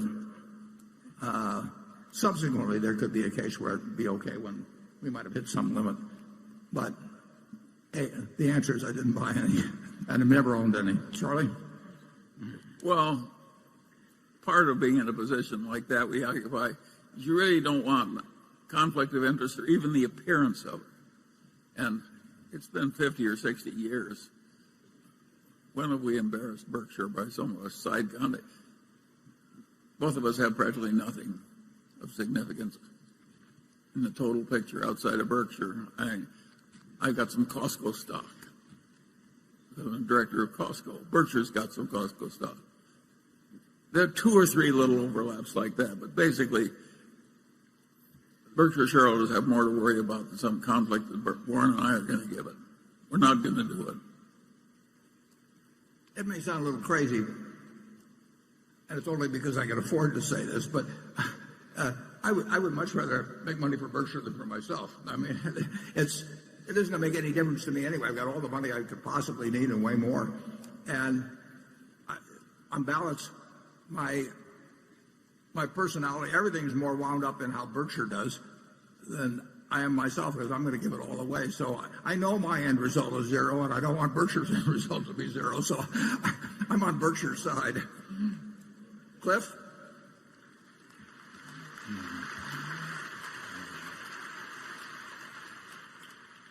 One of the great financial characteristics of Berkshire today is its awesome cash flow. While a simple earnings, less CapEx formula yields an annual free cash flow calculation, I figure of around 10 to 12 billion. In reality, it seems to be much higher, closer to 20 billion, and I think in part due to changes in the deferred tax asset year to year. What is the outlook for free cash flow, and can investors continue to expect similar dynamics going forward? Yeah, there's a lot of deferred tax that's attributable to unrealized appreciation in securities. I don't have the figure, but let's just assume that's 60 billion of unrealized appreciation in securities. Well, then there would be 21 billion of deferred tax. That isn't really cash that's available. It's just an absence of cash that's going to be paid out until we sell the securities. Some arises through bonus depreciation. The railroad will have depreciation for tax purposes that's a fair amount higher than for book purposes. But overall, I think of primarily the cash flow of Berkshire as a practical matter relating to our net income plus our increase in float, assuming we have an increase. And over the years, float has added $80 billion plus to make available for investment beyond what our earnings have allowed for. And that's the huge element. We're going to spend more than our depreciation in our businesses, primarily number one, because of the railroad and Berkshire Hathaway Energy are 2 entities that will spend quite a bit more than depreciation in all likelihood for a long time. And the other businesses, unless we get into inflationary conditions, it won't be a huge swing one way or the other. So our earnings, the 17, not counting capital gains, but our earnings, which were whatever they were, around 17 billion, plus our change in float, is the net new available cash. But of course, we can always sell securities and create additional cash. We can borrow money and create additional cash. But it's not a very complicated economic equation at Berkshire. People for a long time, they didn't appreciate the value of float. We kept explaining it to them, and I think they probably do now. The big thing, the goal, what Charlie and I think about, we want to add every year something to the normalized, the normalized earning power per share of the company. And we think we can do it because we should be able to do it. We have retained earnings to work with every year to get that job done. Sometimes it doesn't look like we've accomplished much, and we haven't accomplished much.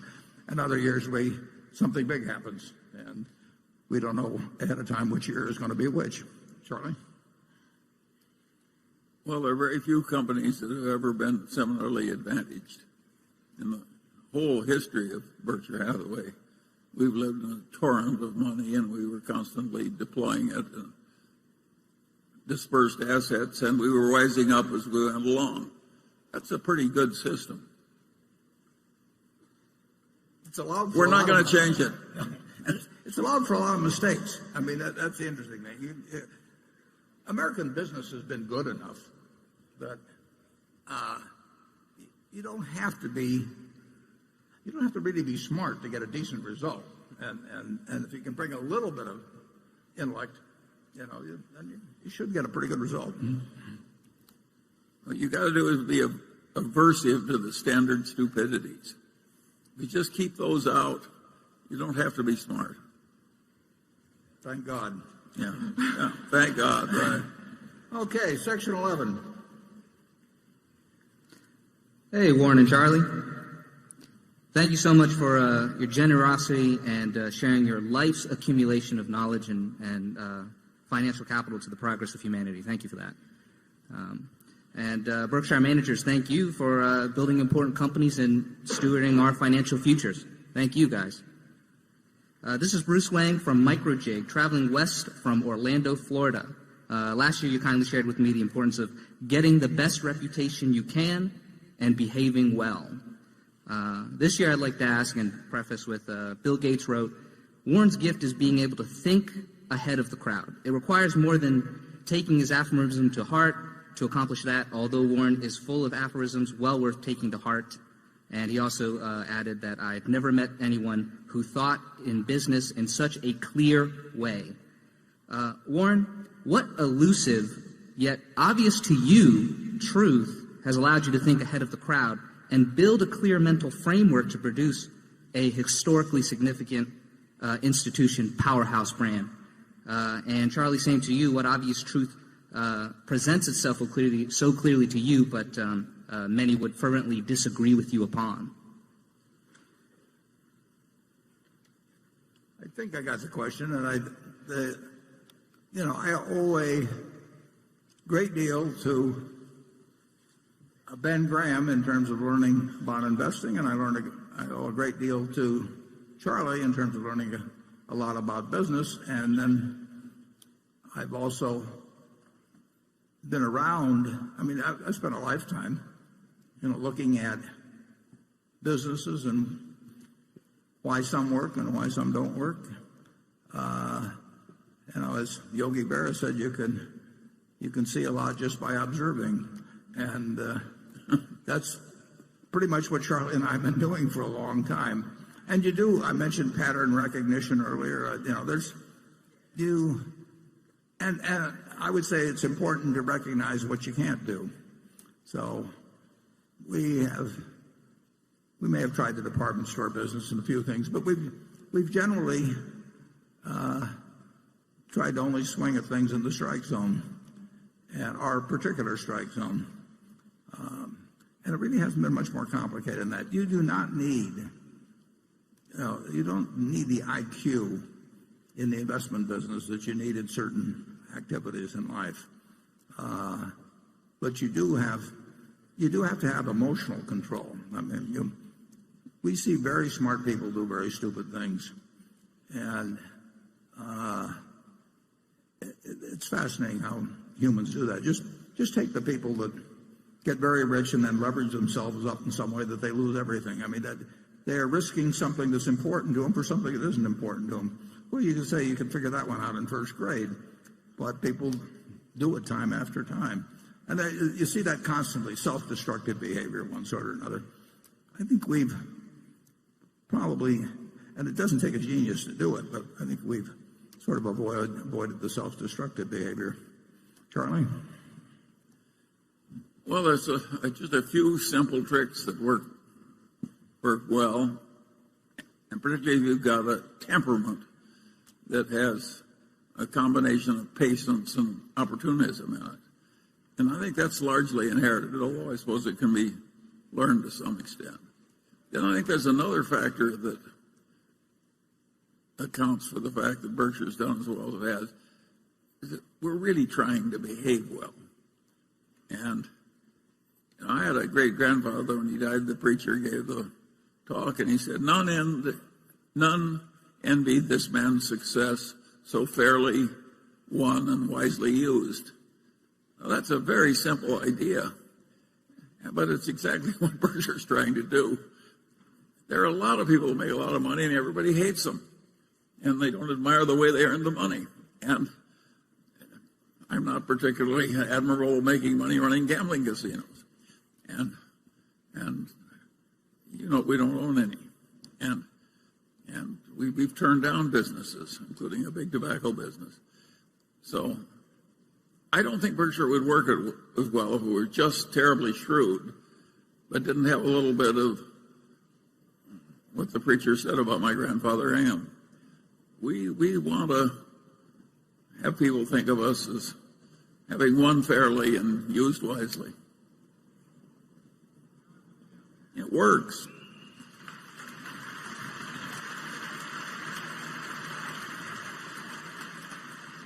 And we were very, very lucky to be born when we were and where we were, and I mean, you could have dropped us at some other place in time or some other part of the world, and things would have turned out. And think of how lucky you were to have your Uncle Fred. Warren had an uncle who was one of the finest men I ever knew. I used to work for him, too. A lot of people have terrible relatives. That's not an unimportant point.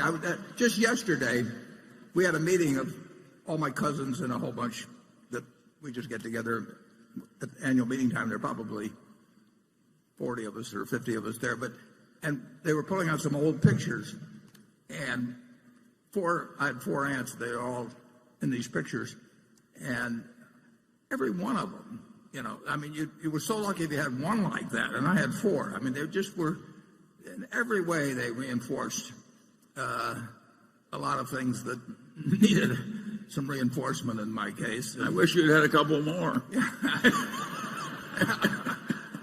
But we'd be doing even better.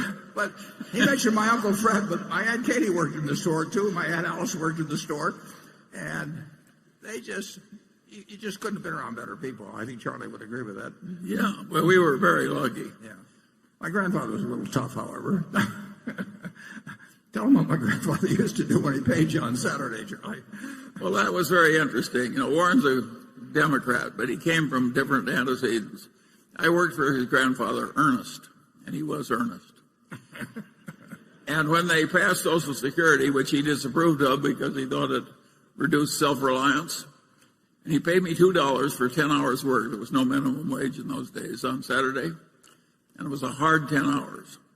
At the end of the 10 hours, I came in, and he made me give him 2 pennies, which was my contribution to Social Security. And he gave me 2 $1 bills and a long lecture about the evils of Democrats and the welfare state and the lack of self-reliance, and it went on and on and on and on. So I had the right antecedents, too. I had Ernest Buffett telling me what to do. Okay, enough family history. I haven't overstated that, have I? No, you haven't overstated it at all. No. You can't believe it, people. And he thought he was doing his duty by the world to do that. But we were lucky that the people we were around when we were young, we were very lucky. Andrew? Warren and Charlie, you're famous for making a deal over a day or two with nothing more than a handshake. You pride yourself on the small overhead of doing the diligence mostly yourself. Other successful acquisitive companies use teams of internal people, outside bankers, consultants, and lawyers to do diligence, often over many months, to assess deals. Speed may be a competitive advantage. You've done some amazing deals. But does your diligence process also put us at greater risk? And if you're ever gone, how would you recommend Berkshire change how we approach deal making? Yeah, I get that question fairly often, often from lawyers. In fact, we talked to Munger Tolles, the law firm, and that was one of the questions I got, why we didn't do more due diligence, which we would have paid him by the hour for.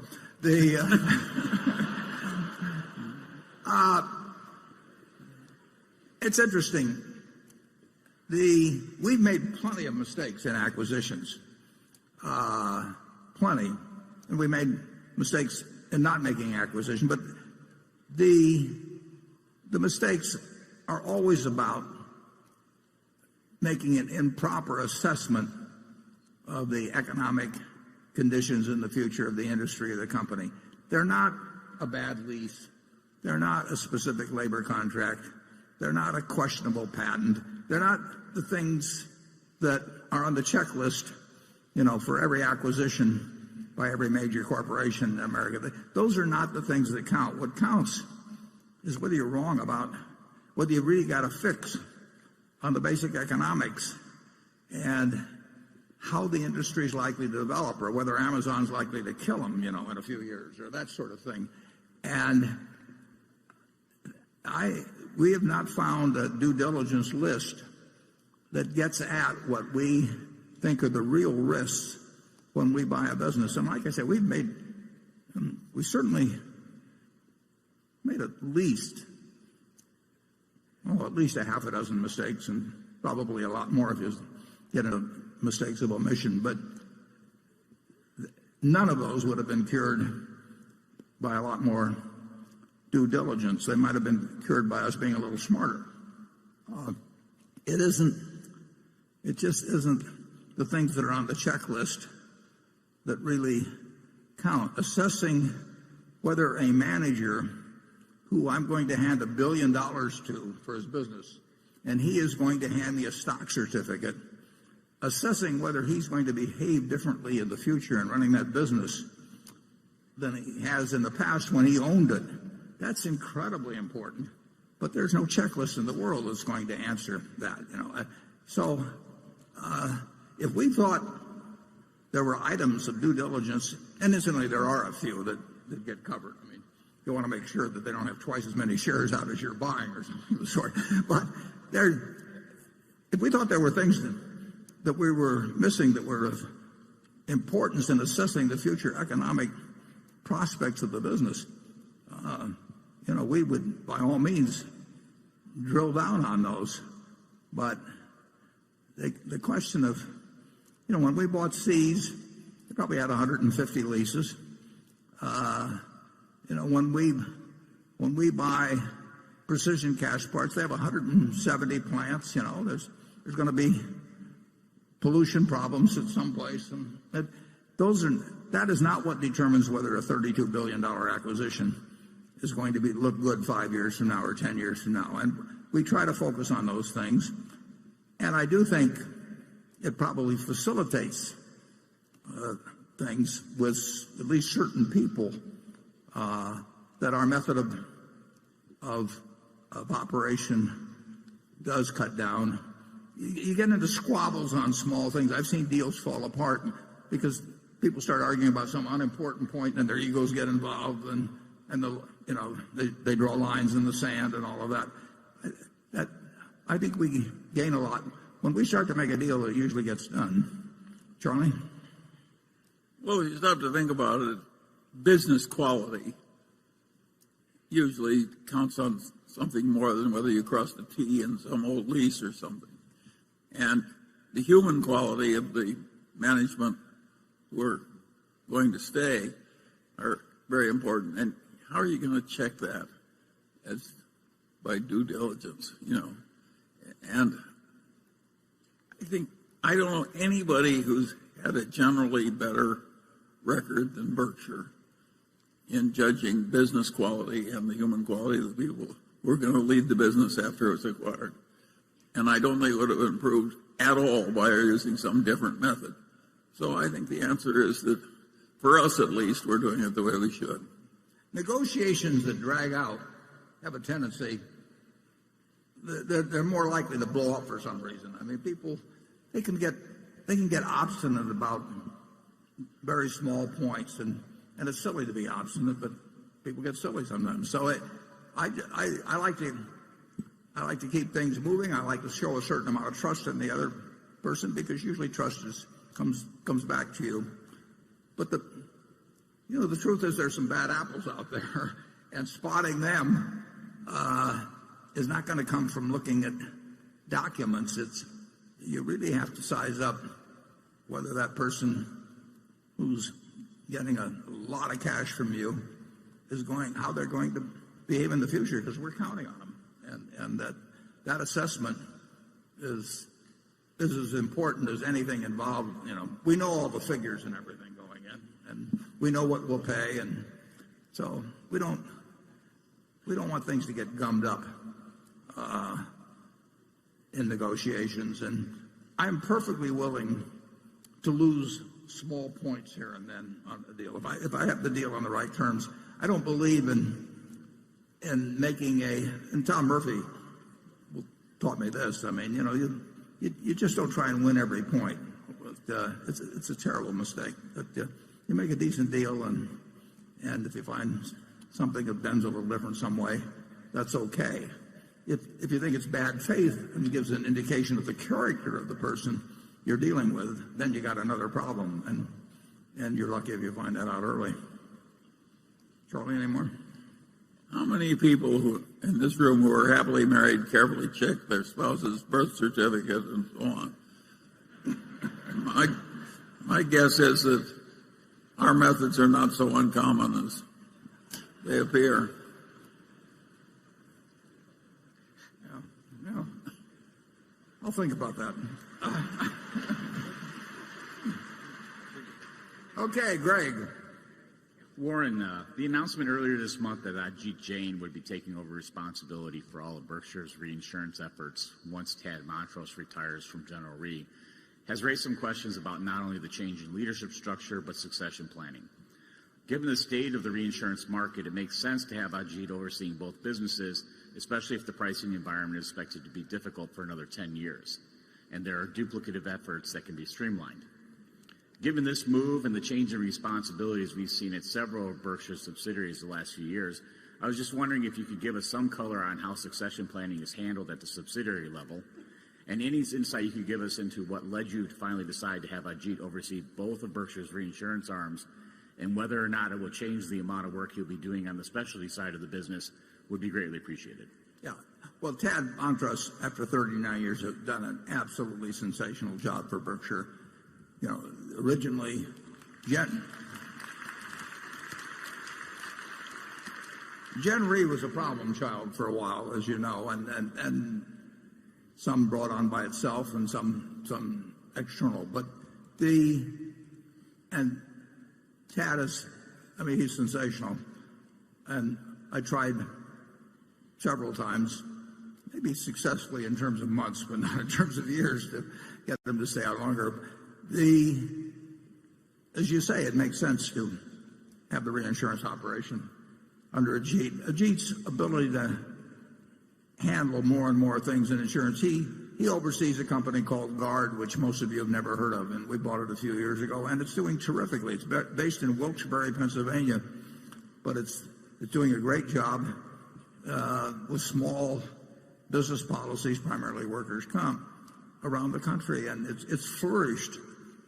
Being put under Ajit. He started the specialty operation a couple of years ago, and under Peter, that is going gangbusters. And I have found, and this is interesting, but it's true, I have found with really able people, they can handle so much. They almost, well, just take Kerry Sol with it. Put this meeting together. If you have some preconceived notion that an annual meeting that's going to have 40,000 people therefore needs, to spend millions of dollars with all kinds of organizational planning and meetings and meetings and meetings, but really able people, my assistant Debbie Bosanic, she can do anything. There's just no limit to what talented people can accomplish. And if I had something else in insurance tomorrow that needed doing, I'd probably call Ajit on that too. So it has no, in terms of my succession, that's something. We'll have a board meeting on Monday, but we'll talk about it as we always do at every meeting. And when we haven't, our thoughts are as one on that, and everybody knows why it makes the most sense. But 5 years from now, something different could make sense. We'll that's one reason for not announcing any names. I mean, who knows what happens in terms of the time when it happens, or what happens to the person involved. Maybe their situation changes. So it's not there are no tea leaves to read in the fact that Ajit is supervising Gen Re from this point forward. But, Charlie? Well, and there's an obverse side of that. Not only can the able people usually do a lot more, but the unable people, by and large, you can't fix. So I think you're forced to use our system if you have your wits about you. And we don't feel the need to follow any kind of organizational common view as to, you do this and you have only so many people can report to you, or any of this sort of thing. Berkshire, every decision that comes up, we just try and figure out the most logical thing to do at that time. But we don't have some grand design in mind of like an army organizational charter or something of the sort, and we never will. So. Warren and I once reached a decision we wouldn't pay more than X dollars for something. And the man who was subordinate to both of us who was working on it just said, "You guys are out of your minds. This is really stupid. This is a quality operation. You ought to pay up for it." We just looked at one another and did it his way. We don't pay any attention to titles or anything. He was right, too. He was right, yeah, of course. Yes. Okay. Oh, sorry. If a charwoman gave us a good idea, we'd accept it cheerfully. Actually, one time the woman that does clean my office came in, and I think she'd been kind of wondering what I did, based on. And I'd see her frequently, and her name was Ruby. And finally one day, she decided to really get to the heart of the matter.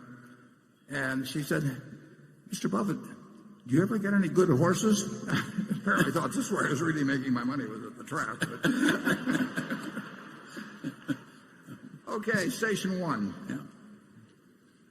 Hello, Mr. Buffett. Hello, Mr. Buffett. Hi. Mr. Munger. Nirav Patel, Haverhill, Massachusetts. Thank you for taking my question. With Berkshire Hathaway being so well managed, why doesn't it have a highest credit bond rating? Let me take that one. Okay. The rating agencies are wrong.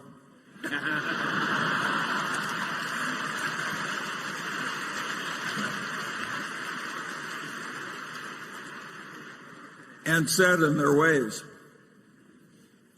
And we don't fit their model very well. Yeah. I mean, we don't look like anything exactly they see otherwise. But that's the answer. Yeah. And I'll say this, though. What I do when they come in the door, I always say, let's talk quadruple A.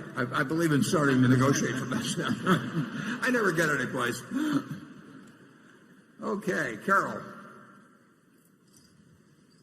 Questions continue to come in about the financing and working relationship that Berkshire formed with 3G a couple of years ago, and this is one of those questions.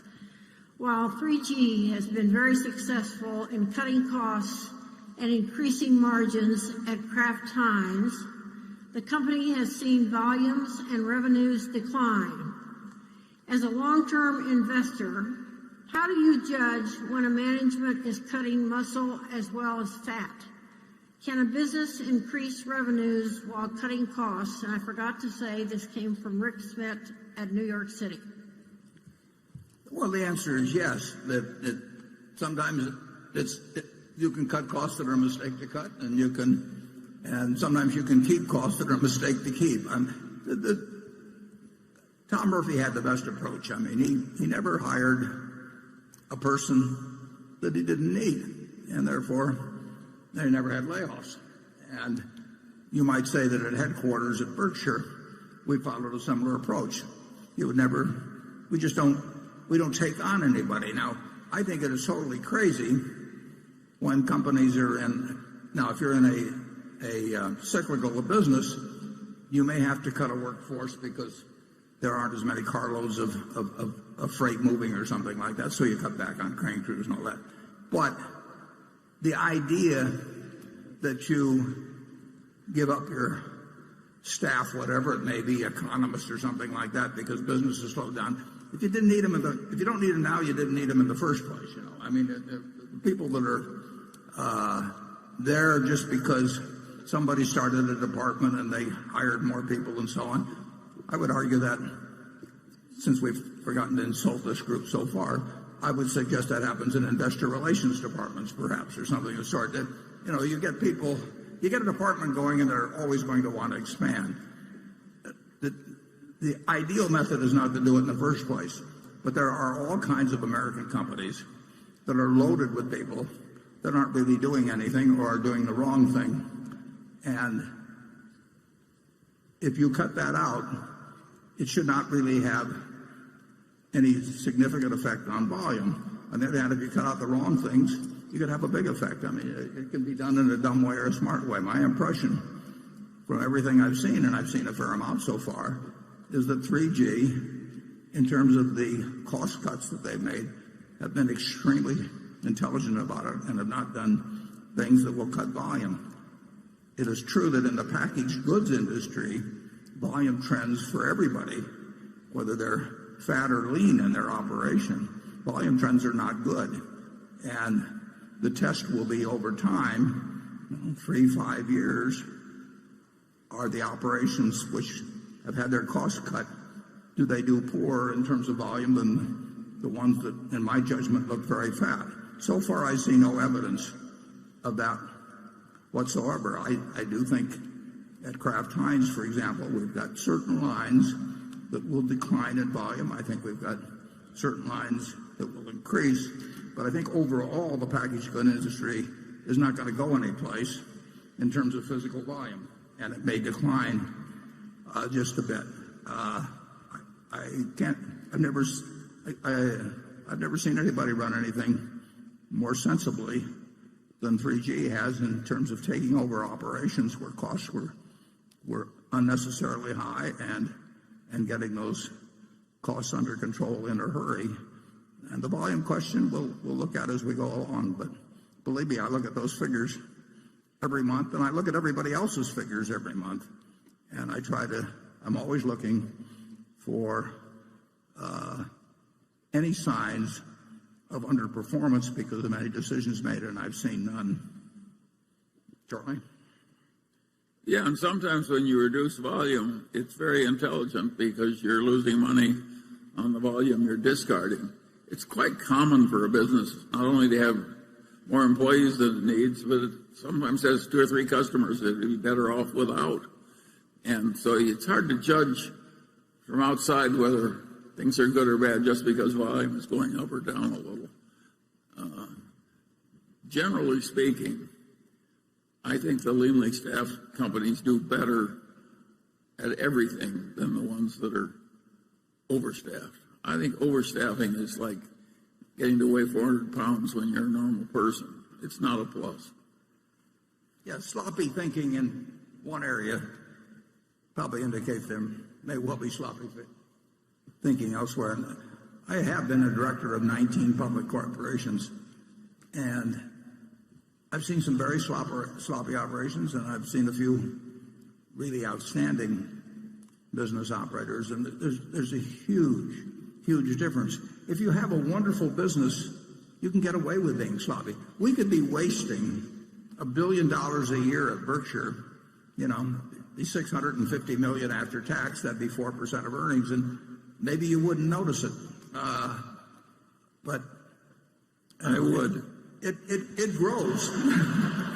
And Charlie would notice it. So, but it's the really prosperous companies that the classic case, I think, were the tobacco companies many years ago. I mean, they went off into this thing and that thing, and it was practically play money because it was so easy to make, and it didn't require, it didn't require good management, and they took advantage of that fact. You can read about some of that in Barbarians at the Gate. Okay, Jonathan. Berkshire paid $4.1 billion for Van Tile's auto retailing business and consolidated its earnings for nearly 10 months last year.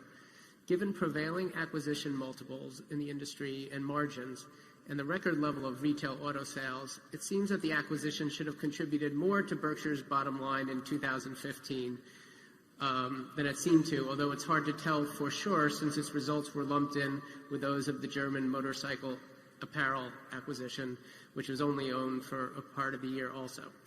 I understand the tax-deductible intangibles reduced the effective purchase price of Van Tile, but I still wonder whether there were any one-time charges or whether profits from insurance and finance operations could have been reported somewhere other than in the retail segment. Yeah. I imagine Berkshire is earning a better return on the acquisition than is so far apparent, but I wonder if you could explain the difference between the likely economics of the deal and what I infer from the annual report figures. Yeah, well, you're right about it. It is better than it looks. For one thing, we got $1 billion of securities, roughly, with the 4.1, and those securities were basically carrying at 0.25%. So, but that billion is available to us, and that came with the deal. There are some very significant acquisition accounting charges that will continue for a couple of years, and that I'm happy to have taken that way.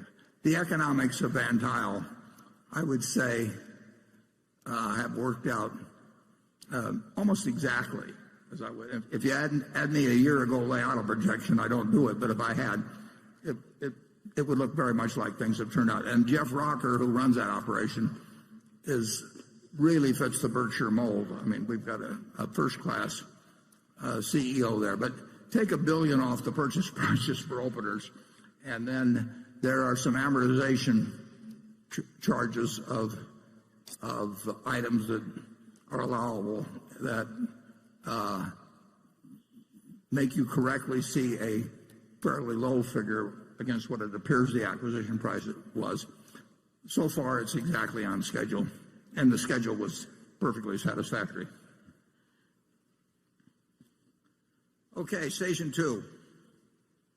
We haven't, incidentally, we haven't had much luck so far in acquiring other auto dealerships based on the same metrics that we bought Van Tile. And I think to a small degree, that's because people think we paid more for Van Tile than we did. They're not seeing certain factors in it, so they think we paid X, and therefore they're entitled to X, and we didn't pay X, so we haven't made. We've bought very little so far. I hope that changes in the future, but we're not going to change. We're not going to change our metrics in terms of how we value auto dealerships. Okay, station 2. Good afternoon, Mr. Buffett and Mr. Munger. I'm John Gorey from Iowa City, Iowa. When interest rates go from zero to negative in a country, how does that change the way that you value a company or a stock? Do you choose a high valuation because the discount rate is low? Or on the other hand, do you choose a low valuation because the cash flow is likely to be poor?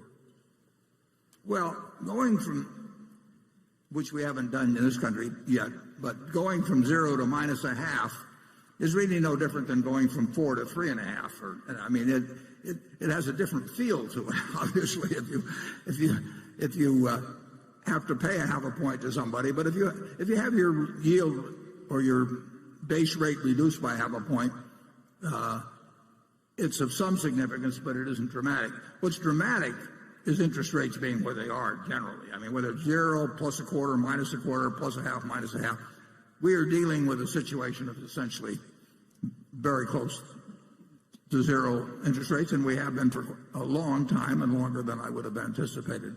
The nature of it is that you'll pay more for a business when interest rates are zero than if they were like 15% when Volcker was around, and you can take that up and down the line. I mean, we don't get too exact about it because it isn't that exact a science, but very cheap money makes me pay a little more for businesses than when money was at what we previously thought was normal rates, and very tight money would cause me to pay somewhat less. I mean, we had a rule for 2,600 years that Aesop lived around 600 BC, but he didn't happen to know it was BC, but, you can't know everything. And it was that a bird in the hand is worth two in the bush, but a bird in the hand now is worth about 9/10 of a bird in the bush in Europe, because it depends on how far out the bush is, but it keeps getting worth less as you go along. So these are very unusual times that way. And if you ask me whether I paid a little more for precision cast parts because interest rates were around zero than if they'd been 6%, the answer is yes. I try not to pay too much more, but it has an effect. If interest rates continue at this rate for a long time, if people ever really start thinking something close to this is normal, that will have an enormous effect on asset values. It already has some effect. Charlie? Yeah, but I don't think anybody really knows much about negative interest rates. We never had them before. And we never had periods of stasis like except for the Great Depression. We didn't have things like happened in Japan. Great modern nation playing all the monetary tricks, Keynesian tricks, stimulus tricks, and mired in stasis for 25 years. And none of the great economists who studied this stuff and taught it to our children understand it either. So we just do the best we can. And they still don't understand it. No. And our advantage is that we know we don't understand it. It's interesting though. I mean, we are, it makes for an interesting movie. And it does modestly affect what we pay for businesses. I don't think anybody expected it to last this long, do you, Charlie? Virtually? I don't think everybody, if you're not confused, you haven't thought about it correctly. Yeah. I thought about it correctly then. Becky? Warren, in the past, you've talked about GEICO working with IBM's Watson. Yeah. And this shareholder, Guillermo Bermudez, writes in and wants to know, would IBM be able to offer insurance industry competitors of GEICO the solutions developed with GEICO help and expense? I would think that there would be confidentiality provisions to protect GEICO because inasmuch as GEICO educates IBM as to insurance issues, GEICO could be at jeopardy of competitors gaining or equaling its advantage if they purchase solutions jointly developed by GEICO and IBM. Yeah, I would say the answer to that is that both parties have thought about that matter and very intensively and extensively, and neither would be in a position to talk about it. I don't like to not answer any question, but there's some things that it doesn't pay to answer. Am I right, Charlie? Yes, of course you're right. I like that. Cliff? You've long stressed the importance of taking a long-term view when investing, and over the decades, your substantial returns in American Express seem to support your point. Now, you've talked in the past about the ability of American Express to reinvent itself over time, but today it seems to be a company that doesn't have alternative businesses, and its brand doesn't seem to have the same cachet as it once did. Shouldn't a prudent investor, shouldn't Berkshire periodically reassess its reasons for owning an investment? Well, we reassess our reasons for owning all investments on almost a continuous basis, and both Charlie and I do that, and we're usually in a general range of agreement, but sometimes we are a fair distance apart, perhaps. There's no question that payments are an area of intense interest to a lot of very smart people who've got a lot of resources, and rapid change. Yeah, and rapid change, and it will change. And I personally feel okay about American Express, and I'm happy to own it.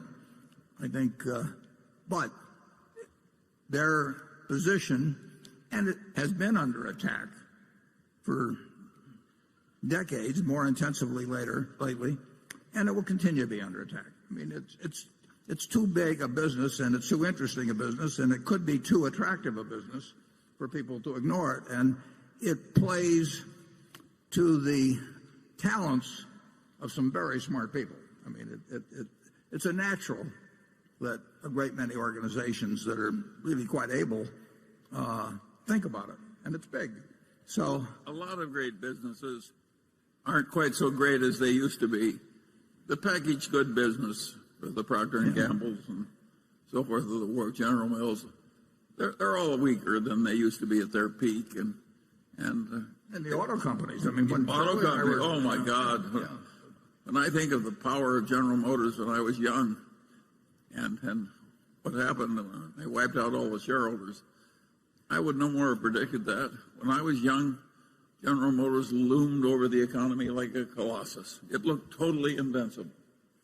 Torrents of cash, torrents of everything. And trying to hold down market share. Yes, because they were afraid they'd be too monopolistic. And so the world changes, and we can't make a portfolio change every time something is a little less advantaged than it used to be. But you have to be alert. You have to be thinking all the time in Yes. order to whether there's been something that really changes the game in a big way. And that's not only true for American Express. That's true for other things we own, including things we own 100% of. And we'll be wrong sometimes. We'll be late sometimes. We'll be wrong sometimes. But we'll be right sometimes too. But it's not that we're not cognizant of threats, but assessing the probabilities of those threats being a minor problem or a major problem or a life-threatening problem. It's a tough game, but that's what makes our job interesting. I think anybody in payments probably who's an established long-time player with an old method has more danger than used to exist. It's just there's more fluidity in it. Okay, station 3. Hi, Mr. Buffett. Hi. Hi, Mr. Munger. I'm from Flagstaff, Arizona. My name is Mick Kelly. My family runs some cattle ranches down in Arizona, and that's kind of what my question pertains to. I'm curious on your thoughts as it relates to the expanding global population and investing in cattle, and if you think it's wise. Thank you. Charlie? I think it's one of the worst business I can imagine for somebody like us. There's nothing personal about this. Yeah. Not only is it a bad business, we have no aptitude for it. Some people have done well in it, Charlie. Boy, yeah, they have one good year every 20 years or something. I know you guys like steak. Very much.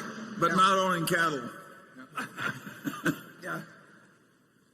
No, Ed, actually, I know a few people that have done reasonably well in cattle, but they usually own banks on the side or something. But I wish you the best in it. Yeah. And I'm in Kiewit Plaza if you want to send anything along.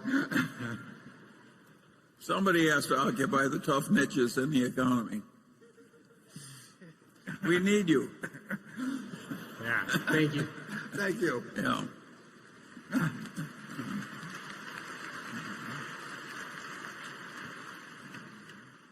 Andrew? Warren and Charlie. Well, the first part's for Charlie, the second part's for Warren. Charlie, you clearly understand the power of incentives.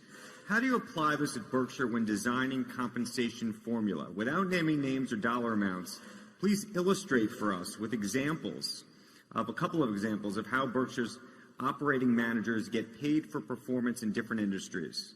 The second part is for Warren, which is you once said you'd write about how we should compensate the next Berkshire CEO. Can you describe exactly how we should do it now? Well, I wouldn't worry about the next CEO. But when it comes to the system, our incentive systems are different, and what they try and adapt to is the reality of each situation. And the basic rule on incentives is you get what you reward for. So if you have a dumb incentive system, you get dumb outcomes. And one of our really interesting incentive systems is at GEICO, and I'll let Warren explain it to you because we don't have a normal profits type incentive for the people at GEICO.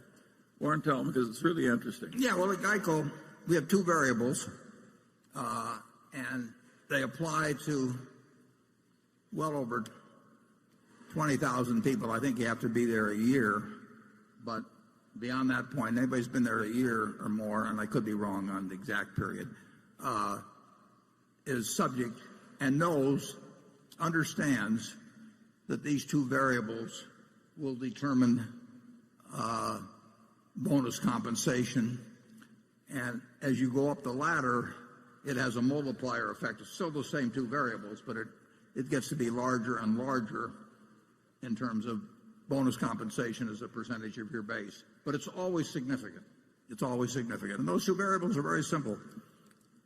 I care about growing the business, and I care about growing it with profitable business. So we have a grid which consists of growth in policies in force on one axis, not growth in dollars, because that's reflected by average premiums, which are outside their control, but growth in policies in force. And then on the other grid, we have the profitability of seasoned business. It costs a lot of money to put business on the books. I mean, we spend a lot of money on advertising and all of that. So the first year, any business we put on the books is going to reduce profit significantly. And I don't want people to be worried about the profit if it's going that might be impaired by growing the business fast. So profit of seasoned business, growth of policies in force. Very simple. We've used it since 1995. We put a tiny little tweak or two in for new businesses or something, but it's overwhelmingly a simple system. Everybody understands it. In February or so, it's a big day when the two variables are announced and people figure out how they come out on it. And it totally aligns the goals of the organization in terms of compensation with the goals of the owner. And that's a simple one. The interesting thing about it's simple, but other people might reward something like just profits. And so the people don't take on new business that should take it on because it hurts profits. So you got to think these things through, and of course Warren's good at that, and so is Tony Nicely. Yeah, and just thinking about, somebody comes and says, well, you reward profits. You don't want to reward profits. Alone, it'd be the dumbest thing you could do. You just quit advertising and start shrinking the business a little. And like I say, that people there know that the very top person is getting paid based on those same two variables, so that they don't think that the guys at the top have got a cushy deal compared to them and all of that. It's just a very logical system. The interesting thing, and I'll get to your second thing and then the second question in a minute, but the interesting thing is that if we brought in a compensation consultant, they would start coming up with plans that would be designed for all of Berkshire and get us all pulling together. Or maybe an undertaking parlor. Yeah, God knows where they'd get the plan. The idea of having a sort of a coordinated arrangement for incentive compensation across 70 or 80 businesses or whatever is just totally nuts. And yet, I would almost guarantee you that if we brought in somebody, they would be thinking in terms of some master plan and little sub-plans and all this kind of thing, and explain it with all kinds of objectives. We try to figure out what makes sense in each business we're in. There's some businesses where the top person is enormously important. There's some businesses where the business itself dominates the nature, the result. We try to design plans that make sense. In certain cases, I asked one fellow that came to work for us, or that was selling me his business. The day I met him, he came to the office, and he had a business he wanted to sell, but he also wanted to keep running it. And I made a deal with him on it, and then I said, tell me what the compensation plan should be. And He said, I thought you told me that. I said, no. I said, I don't want a guy working for me that has a plan that he thinks doesn't make sense or that he's unhappy with or chewing at him or he's complaining to his wife about it or whatever it may be. You tell me what makes sense. And he told me what made sense, and it made sense. And we've been using it ever since. Never changed a word. We have so many different kinds of businesses. Some of them are very tough businesses. Some of them are very easy businesses. Some of them are capital intensive. Some of them don't take capital. You just go up and down the line, and to think that you'll have a simple formula that can be sort of stamped out for the whole place, and then with some overall stuff for corporate results on top of it, you'd be wasting a lot of money and you'd be misdirecting incentives. So we think it through one at a time, and it seems to work out pretty well. In terms of the person that succeeds me, it's true. I have sent a memo in fact, I sent 2 memos to the board with some thoughts on that. Maybe I'll send a third one, but I don't think it would be wise to disclose exactly what's in those letters. But it's the same principle as I've just gotten through describing. And he wanted more bad examples. A lot of the bad examples of incentives come from banking and investment banking. And if you reward somebody with some share of the profits, and the profits are being reported using accounting practices that cause profits to exist on paper that are not really happening in terms of underlying economics, then people are doing the wrong thing, and it's endangering the bank and hurting the country and everything else. And that was a major part of the cause of the great financial crisis, is that the banks were reporting a lot of income they weren't making, and the investment banks were too. The accounting allowed for a long time a lender to use his bad debt provision his previous historical loss rate. So an idiot could make a lot of money by just making way gamier loans at high interest and accruing a lot of interest and saying, I'm not going to lose any more money on these because I didn't lose money on different loans in the past. That was insane for the accountants to allow that. And literally insane. That's not too strong a word. And yet nobody's ashamed of it. I've never met an accountant that's ashamed of it.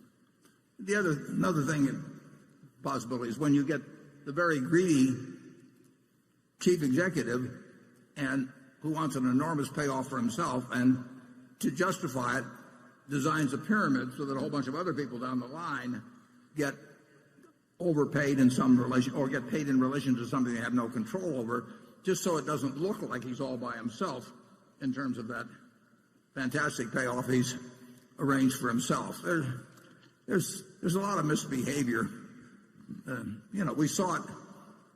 You saw it in pricing of stock options. I mean, people that, I literally would hear conversations in a boardroom where they hoped they were issuing the options, at a terribly low price. Well, if you got people interested in having options issued at a terribly low price, they may even occasionally do something that might cause that. And it's certainly, what could be dumber than a company looking for a way to issue shares at the lowest price? But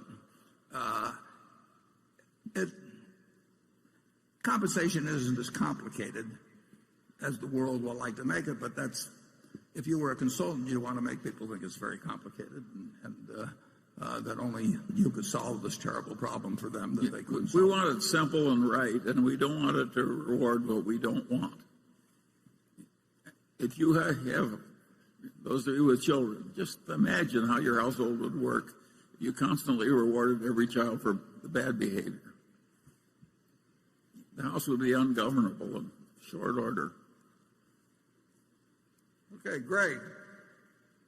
During the past several years, Burlington Northern has spent more than just about every railroad on capital expenditures. While the company reduced its CapEx budget from $5.7 billion during 2015 to $4.3 billion this year, it still represents around 20% of annual revenue, which we believe is at least a bare minimum for most railroads to continue to invest indefinitely. Other than maintenance CapEx, which is likely to account for around 60% of that total, what do you believe are the most likely additional investment opportunities for BNSF, realizing that the secular decline in coal, which has accelerated of late, and the complicated nature of crude oil shipments, where BNSF has already invested heavily the past few years, are likely to push it more towards other parts of the business? Now, as I mentioned in the annual report, in the case of all railroads, merely spending their depreciation expense will not keep them in the same place. So depreciation is an inadequate measure of the actual steady state capital expenditure needs of a railroad, even in these fairly non-inflationary ways. And that's an important consideration in buying the business. We knew that going in, and it's been reinforced since. We spent a lot of money in 2015 because we had a lot of problems to correct, and that was when we spent the $5.7 billion. I would say that the true maintenance capex, if you're looking at $4.3 billion, is higher than 60% of that number when you really evaluate keeping the railroad in competitive shape to do just the same volume as it would be doing the year before. So there is an additional expense at BNSF that is not reflected in the figures.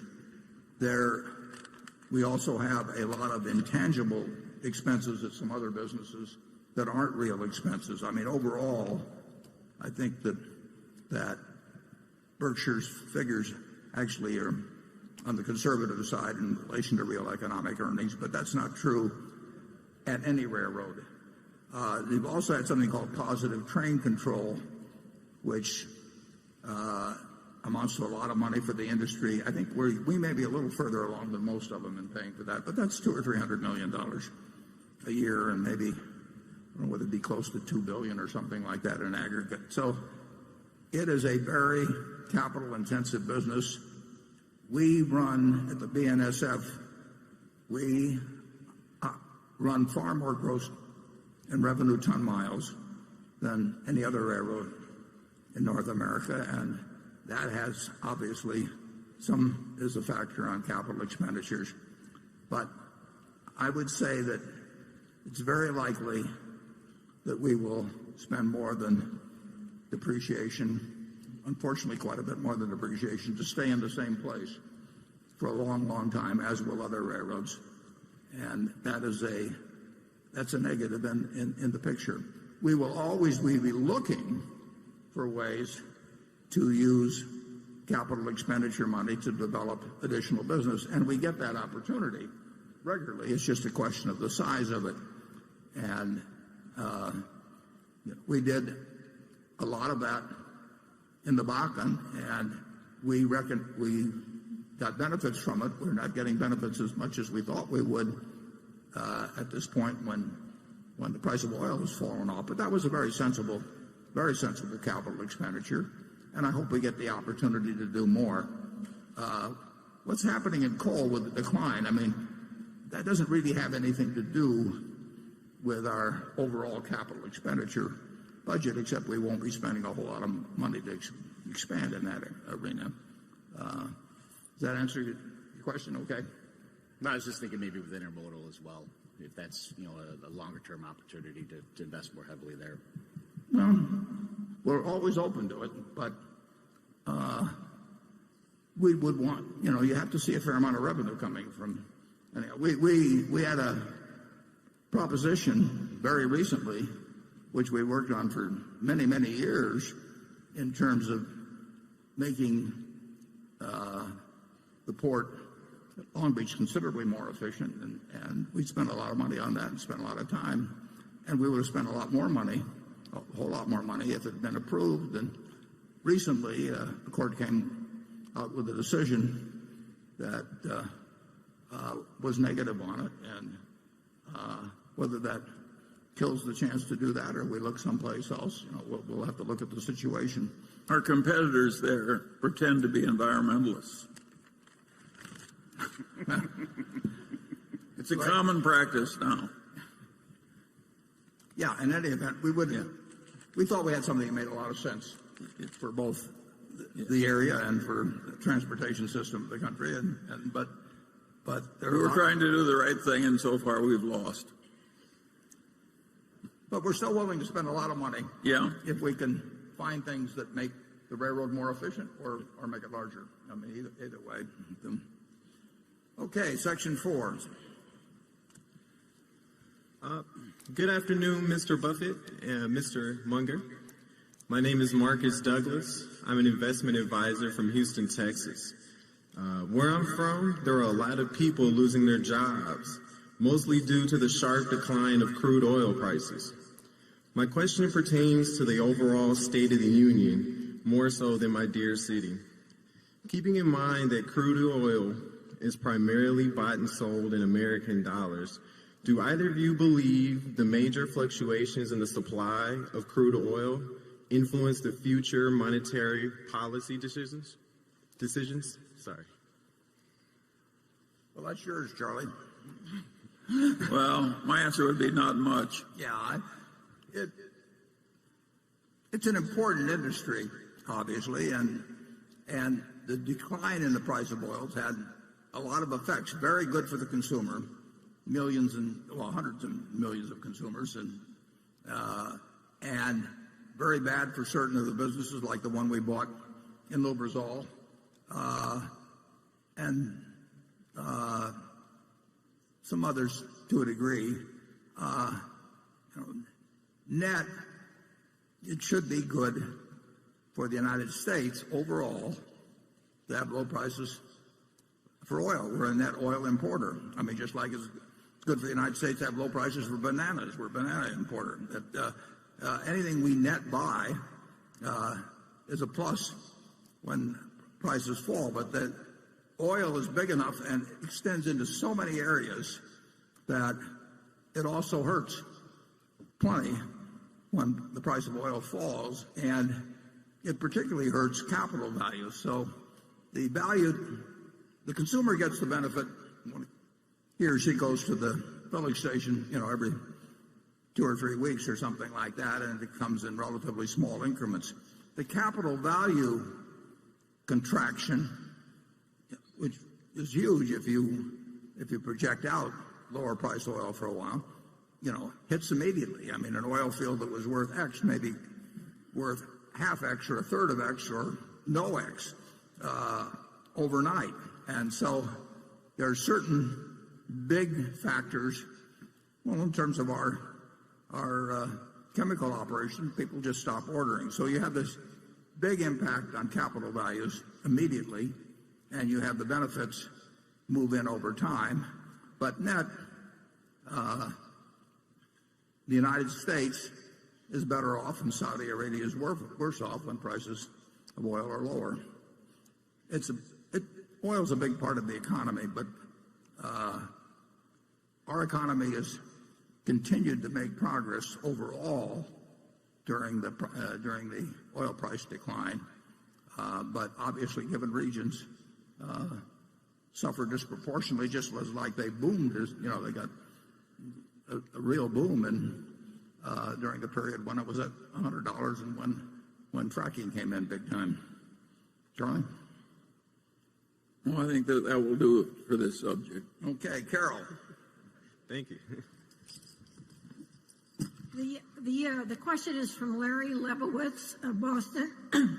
The year-end balance sheet for our manufacturing, service, and retailing operations shows total current assets of $28.6 billion, of which cash and equivalents are $6.8 billion.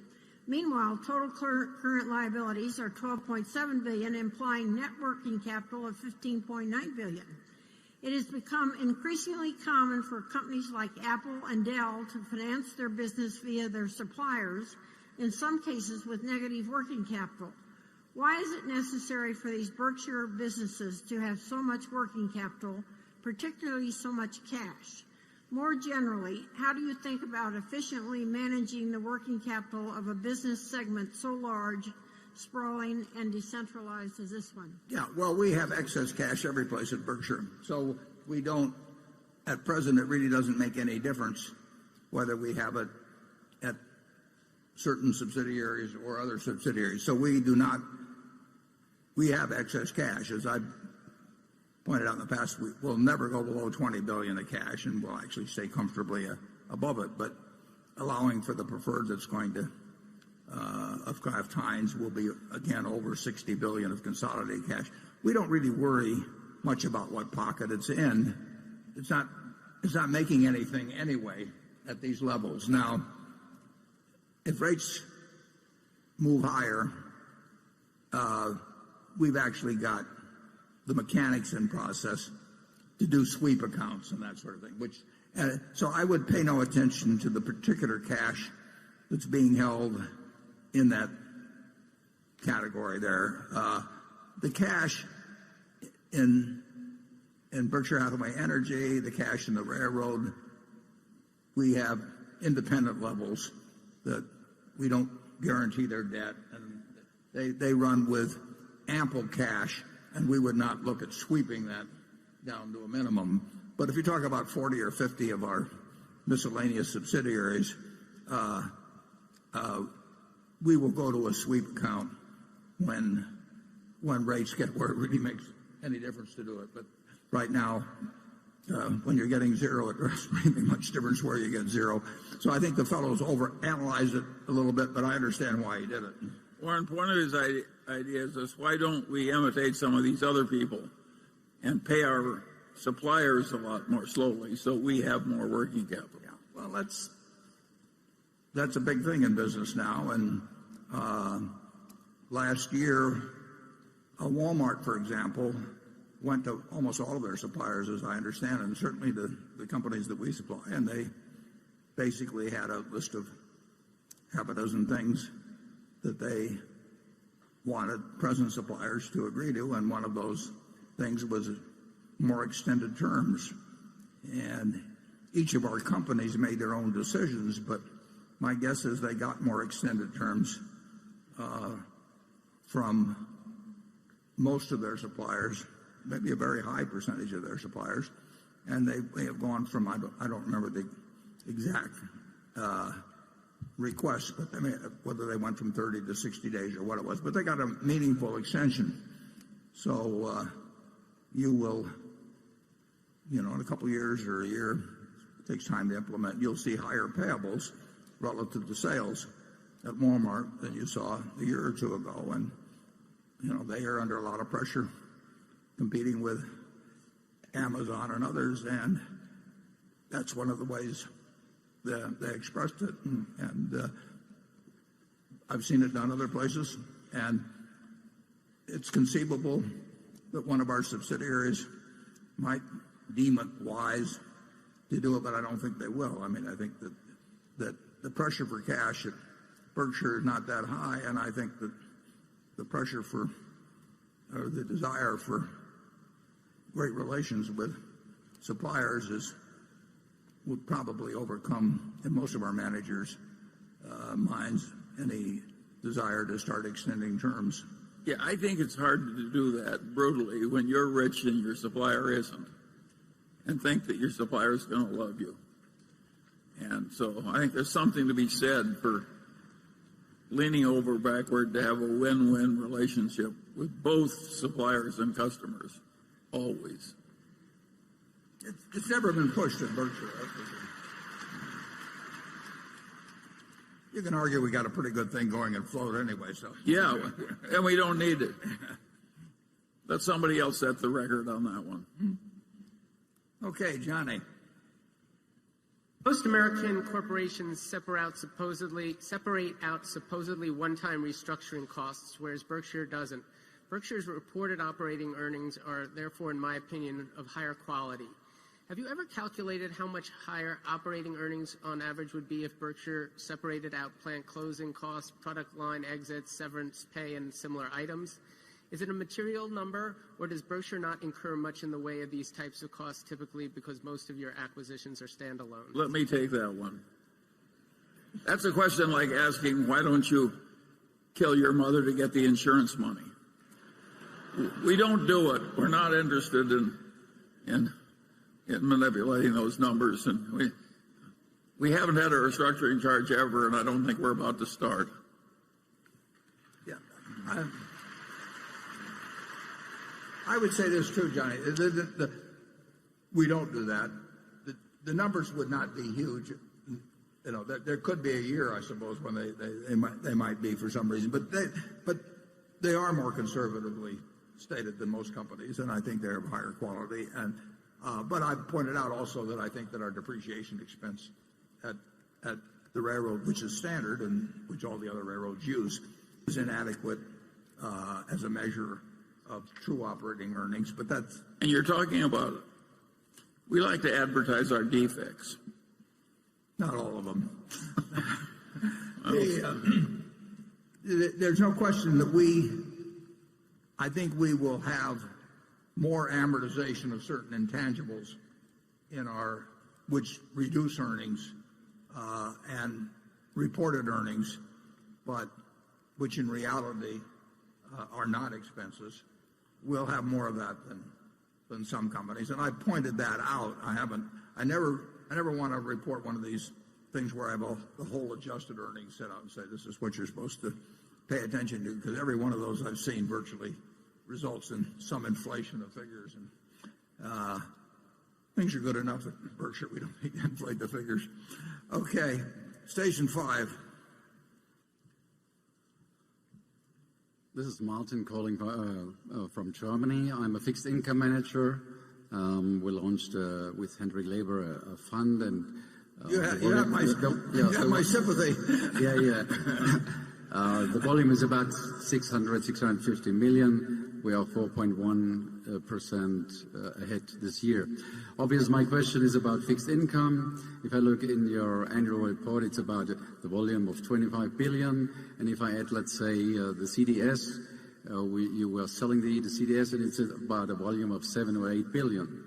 So my concrete question is, the premium on your CDS is about 31 basis points at the end of the year. So mark to market, it's probably at the high teens or 20s. So would you consider to unwind this position? Are you allowed to do it? In the annual report you say no, but probably you can make exactly the contrary trade on it. That means you are buying protection. Is that a philosophy which you stand behind? Could you do that from the ethic point of view when the premium are extremely low, which is at the case that the spreads are, as I said, between 15 and 20 basis points? Can you give me Charlie, that sounds like it was designed for you. I think it was referring to, we have one position left over from 6 or 7 years ago or thereabouts that involves us selling protection on zero coupon municipal bonds with a nominal value, maturity value, which is, since they're zero coupons, is far off and not present value at all.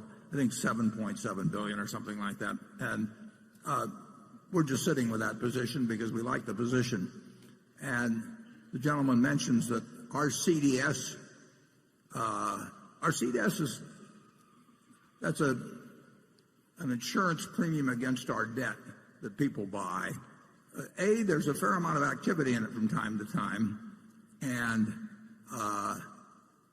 I think that's partially caused by the fact that we neither collateralize that municipal contract that he refers to, but we don't collateralize, with minor exceptions, the equity puts that are still out there. So the counterparties have to buy.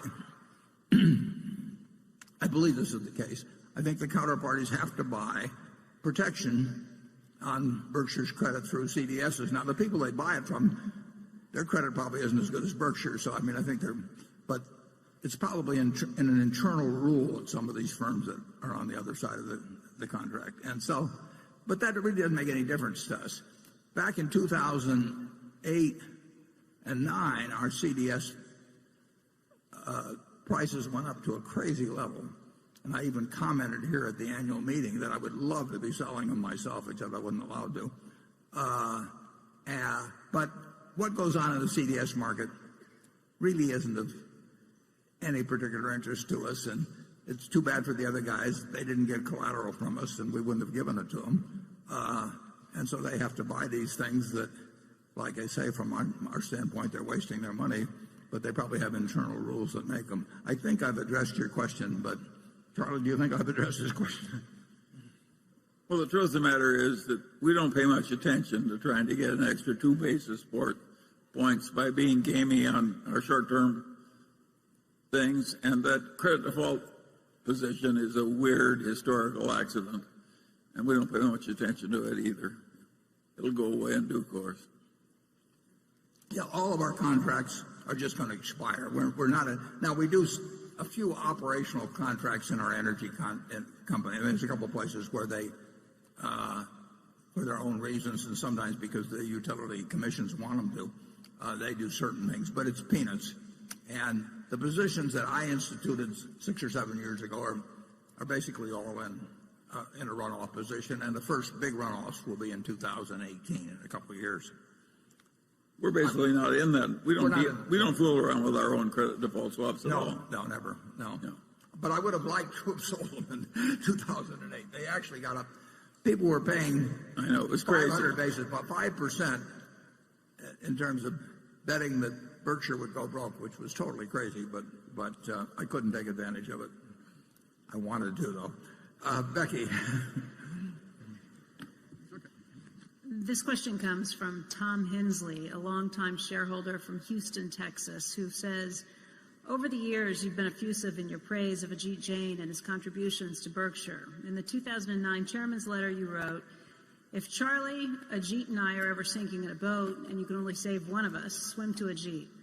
My question is, what if we don't get to Ajit in time? Please comment on the impact on national indemnity in Berkshire and whether or not there's another Ajit in the house. There's not another Ajit in the house. I didn't hear the part immediately before when you were, but there's not another Ajit in the house. The impact on national indemnity, I guess the impact on the insurance companies as a result. If we lost him, yeah, it would be very significant, and that would be true of some other managers at some other subsidiaries. But it's quite dramatic with Ajit's operation, because literally there were a few years when we had like 25 or so, or 30 people where that operation, it was an unusual period to be in, but where its earning potential under Ajit was fantastic. That probably won't happen to that degree again, and wish it would, but he's done a tremendous amount for Berkshire. But I could, start with Tony. You go to there have been a lot of managers that have created billions and billions of dollars of value for Berkshire. I mean, and maybe you can get into the tens of billions. It's having a fantastic manager that has a large potential business available to them, and who makes the most of it. It's huge over time. You don't see it necessarily in a week or a month or anything of the sort. But when you're building capital value, I mean, think of the value of Jeff Bezos to Amazon. I mean, that it wouldn't have happened without him. And you're looking at huge values, and I could name other situations. The value of Tom Murphy and Dan Burke was the difference between zero and what they ended up with. I mean, they built that thing from a bankrupt UHF station in Albany. It wasn't that they didn't invent television or anything of the sort. They just managed it so well. So really outstanding managers, they're invaluable, and we want to align. Charlie and I can't do it ourselves, but we want to align ourselves with them, and then have them feel about Berkshire the way we feel about it. And if we do that, we have an enormous asset, and we do have in Ajit and a number of the other managers. Charlie? Yes, and Ajit has a longer shelf life than we do. He'd be particularly missed. Well, let's not give up here, Charlie.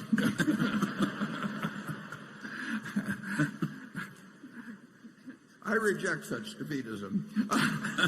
Cliff. Thank you.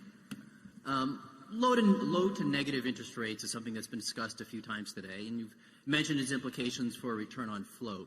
I was wondering, how should shareholders value the 25% of the float that's been created by retrocessional reinsurance, where the business is booked at an underwriting loss and at times has adversely developed? Cliff brings up some of our business in the insurance business.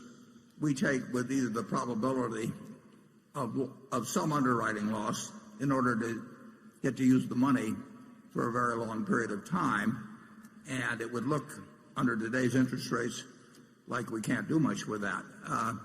There's two answers to that. We don't think it will, for the duration of the kind of contracts we have, we don't expect these rates, but we could be wrong.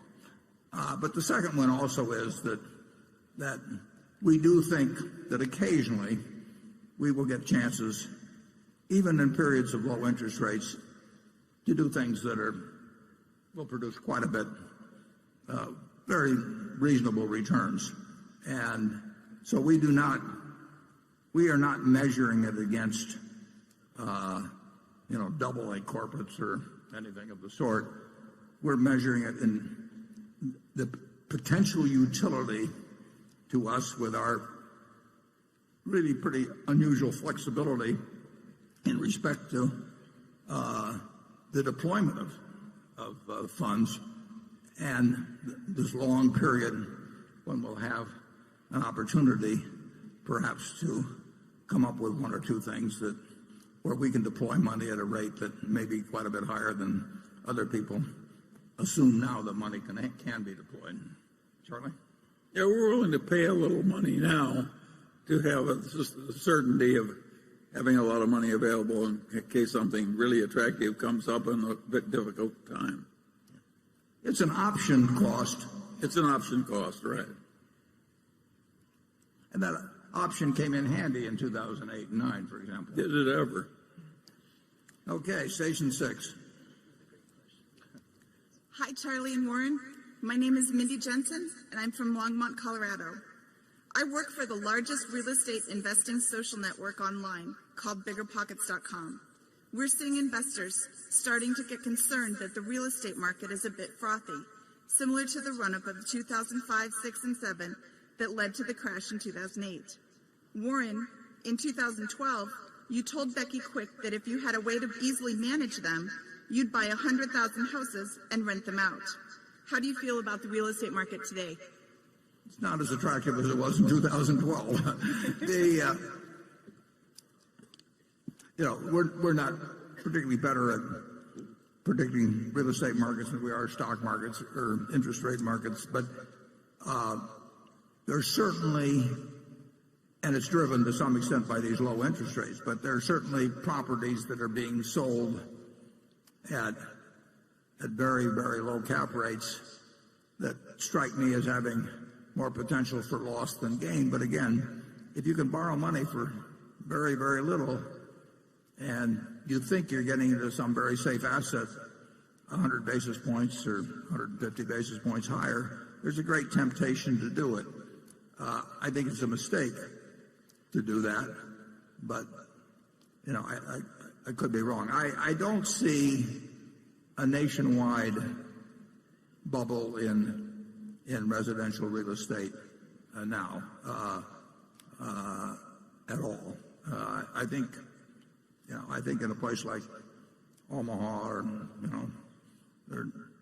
most of the country, you are not paying bubble prices for residential real estate, but it's quite different than it was in 2012, and I don't think the next time around the problem is going to be a real estate bubble. I think that it certainly was the cause in a very large part of what happened in 2008 and 9, but I don't think it will be a replica of that. Charlie? Nothing to add. Okay. Andrew? Warren, Todd and Ted now have been at Berkshire for several years. What have been their biggest hits and failures, specifically? And what have they learned from Charlie and Warren? And what are the biggest differences between you and them? Well, I'll answer the last part, the easiest. I am trying to think of very big deals that we can do something in investments or in business, preferably just in operating businesses. I mean, they still are. Their primary job is working on each has a $9 billion portfolio, and one of them has, I don't know, perhaps 7 or 8 positions, and the other one has maybe 13 or 14. But they have a very similar approach to investing. They've both been enormously helpful in doing several things, including important things for which they don't get paid a dime, and which they're just as happy working on the things as they are when they're working on things that do pay off for them financially. They're perfect cultural fits for Berkshire. They're smart at what they do, and they're a big addition to Berkshire. Charlie? Again, I've got nothing to add. And did I cover the whole thing, Andrew, or was there a part I missed there? Biggest hits and failures. I think they specifically wanted to know in terms of investments and trying to understand the way you think. Perhaps I think the question was more focused. I think the implication was the way they think and the way you think. Are there differences? Yeah, I would say they have a bigger universe to work with, because they can look at ideas in which they can put $500 million, and I'm trying to think of ways to put nut sums into billions. And they certainly have a more extensive knowledge of certain industries and activities in business that have developed in the last 10 or 15 years. They'd be smarter on that than I am. But their approach to investing, I mean, they're looking for businesses that they understand and that are going to, and through the stocks of those businesses, that they can buy at a sensible price and that they think will be earning significantly more money 5 or 10 years from now. So it's very similar to what I'm thinking about, except I probably add another 0 to it. And we don't want to talk about specific hits and failures. No. Okay, Greg? Yeah, we will never get into disclosing. I mean, we file reports every 90 days that show what Berkshire does in marketable securities, but we don't identify. I may identify whether it's mine or theirs, but we don't get into identifying what they do individually. Looking at Berkshire's finance and financial products segment, there was a fairly significant increase in the amount of cash carried on the group's books last year.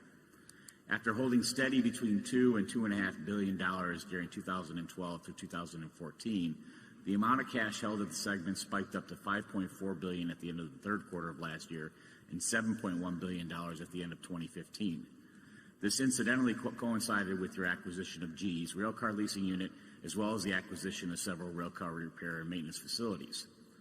Sales and profitability were fairly solid last year, but don't really seem to account for the magnitude of the change in cash. And investments, debt, and other liabilities do not look to have changed significantly enough to account for the difference, perhaps accounting for about $1 billion of the increase. Just wondering where the additional $3.5 billion in cash came from, and whether or not the elevated level of cash at the end of last year is excess to the business or a new required level of cash for the operations. Well, I can't tell you where it came from. You'd think I would, $3.5 billion, but I can tell you why we were funneling money into the parent company and into the finance company. That money was basically dedicated to making the $22 billion portion of the precision cash parts purchase that was accounted for by cash. We actually borrowed $12 billion, but $10 billion was what was of the borrowing was there. And we pushed money from various sources, depending on who owned what and that sort of thing. We pushed money into those two entities and eventually into the parent company to take care of the $22 billion that was coming due. Turned out to be at the end of January when the precision cash parts closed. There's really no significance to it other than that. Okay, station 7. Good afternoon, Mr. Buffett and Mr. Munger. My name is Jeffrey Eastup from Cranford, New Jersey. I just have a simple question for you. How would you explain IBM's moat? I'm not sure that's a simple question. No, I'm not either. Well, it has certain strengths and certain weaknesses, and I don't think we want to get into giving an investment analysis of any of the portfolio companies that we own. I think I'd probably better leave it there. Charlie? Yeah, it's obviously coping with a considerable change in the computing world, and it's attempting something that's big and interesting, and God knows whether it's going to work modestly or very well. Yeah. I don't think Warren knows either. No, we'll find out whether the strengths are strengths. Yeah. But it's a field that a lot of intelligent people are trying to get big in. Okay, we're going to go to section 8, and then we will adjourn for 15 minutes prior to the formal meeting of the company. Are you ready? Section 8. Hello, everybody. Good afternoon. My name is Christian Campos. I'm from New York City. I'm a senior accounting major at Baruch College, part of the City University of New York. And Mr. Buffett, in your annual shareholder letters and during interviews, and even today, your sense of humor always shines through. Where does your sense of humor come from? Please tell us. Thank you. That's just the way I see the world. It's a very interesting and sometimes very humorous place. And actually, I think Charlie has a better sense of humor than I have, so I'll let him answer where he got his. I think if you see the world accurately, it's bound to be humorous because it's ridiculous.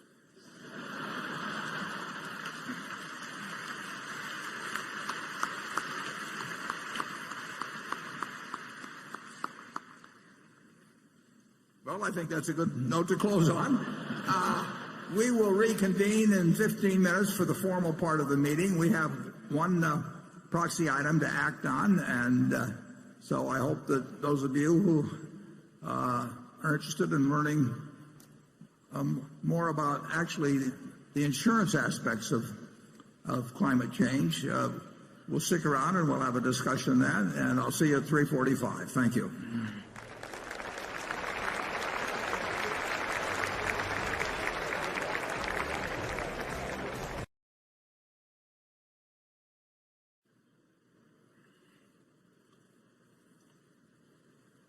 How old is Hansen, do you know? Yeah, I think the feeling is around 60. Yeah, I think he's been around a long time. He's a professor at Columbia. Came from Denison, Iowa, University of Iowa.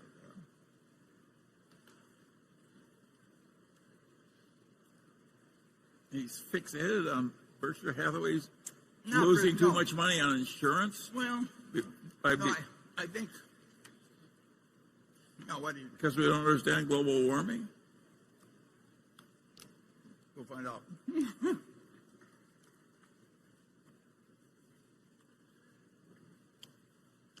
Somewhere here. Here we are.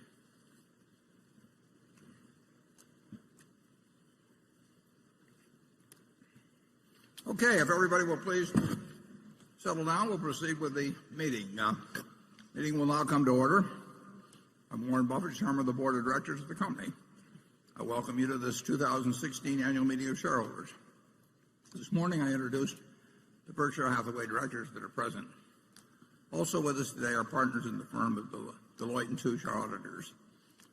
They are available to respond to appropriate questions you might have concerning their firm's audit of the accounts of Berkshire. Sharon Heck is Secretary of Berkshire Hathaway, and she will make a written record of the proceedings. Becky Amick has been appointed Inspector of Elections at this meeting. She will certify to the count of votes cast in the election for directors and the motion be voted upon at this meeting. The named proxy holders for this meeting are Walter Scott and Mark Hamburg.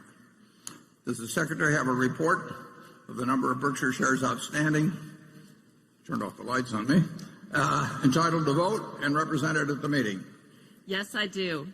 As indicated in the proxy statement that accompanied the notice of this meeting that was sent to all shareholders of record on March 2nd, 2016, the record date for this meeting, there were 807,242 shares of Class A Berkshire Hathaway common stock outstanding, with each share entitled to one vote on motions considered at the meeting, and 1,254,393,030 shares of Class B Berkshire Hathaway common stock outstanding, with each share entitled to 1/10,000th of one vote on motions considered at the meeting.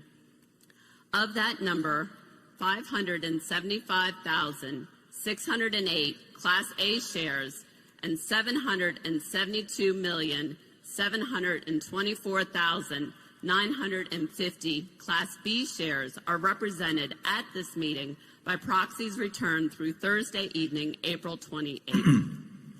Thank you. That number represents a quorum, and we will therefore directly proceed with the meeting. The first order of business will be a reading of the minutes of the last meeting of shareholders. I recognize Mr. Walter Scott, who will place a motion before the meeting.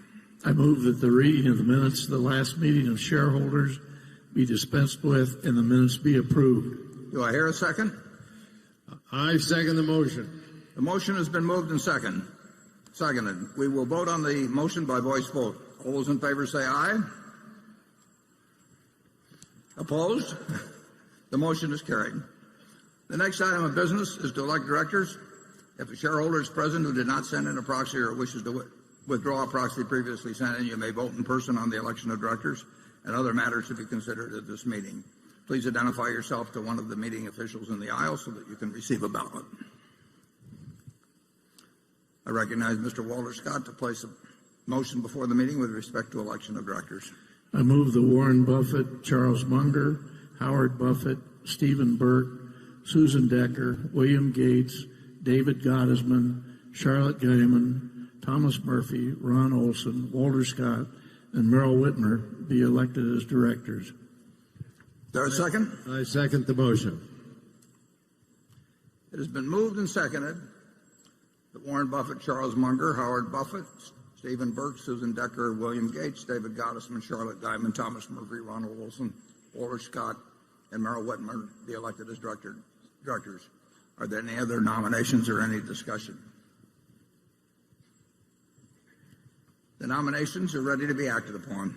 If there are any shareholders voting in person, they should now mark their ballot on the election of directors and deliver their ballot to one of the meeting officials in the aisles. Ms. Amick, when you are ready, you may give your report. My report is ready. The ballot of the proxy holders, in response to proxies that were received through last Thursday evening, cast not less than 643,789 votes for each nominee. That number far exceeds a majority of the number of the total votes of all Class A and Class B shares outstanding. The certification required by Delaware law of the precise count of the votes will be given to the Secretary to be placed with the minutes of this meeting. Thank you, Ms. Amick. Warren Buffett, Charles Munger, Howard Buffett, Stephen Burke, Susan Decker, William Gates, David Gottesman, Charlotte Guyman, Thomas Murphy, Ronald Olson, Walter Scott, and Merrill Whitmer have been elected as directors.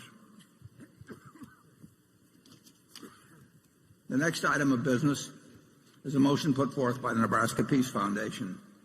The motion is set forth in the proxy statement, and will the projectionist please put up number 9. Here we are. The motion requests that our insurance business issue a report describing their response to the risks posed by climate change, including specific initiatives and goals relating to each risk issue identified. The directors have recommended that the shareholders vote against the proposal. I will now recognize, and I think it'll be up in Area 1, I will now recognize Dr. James Hansen to present the motion, but I believe maybe the gentleman from the Nebraska Peace Foundation may be introducing it, and he may introduce Dr. Hansen. To allow all interested shareholders to present their views, I ask the initial speaker to limit his remarks to 5 minutes, and then the microphone at Zone 1 is available for those wishing to speak for or against the motion. Subsequently, Zone 1 is the only microphone station in operation.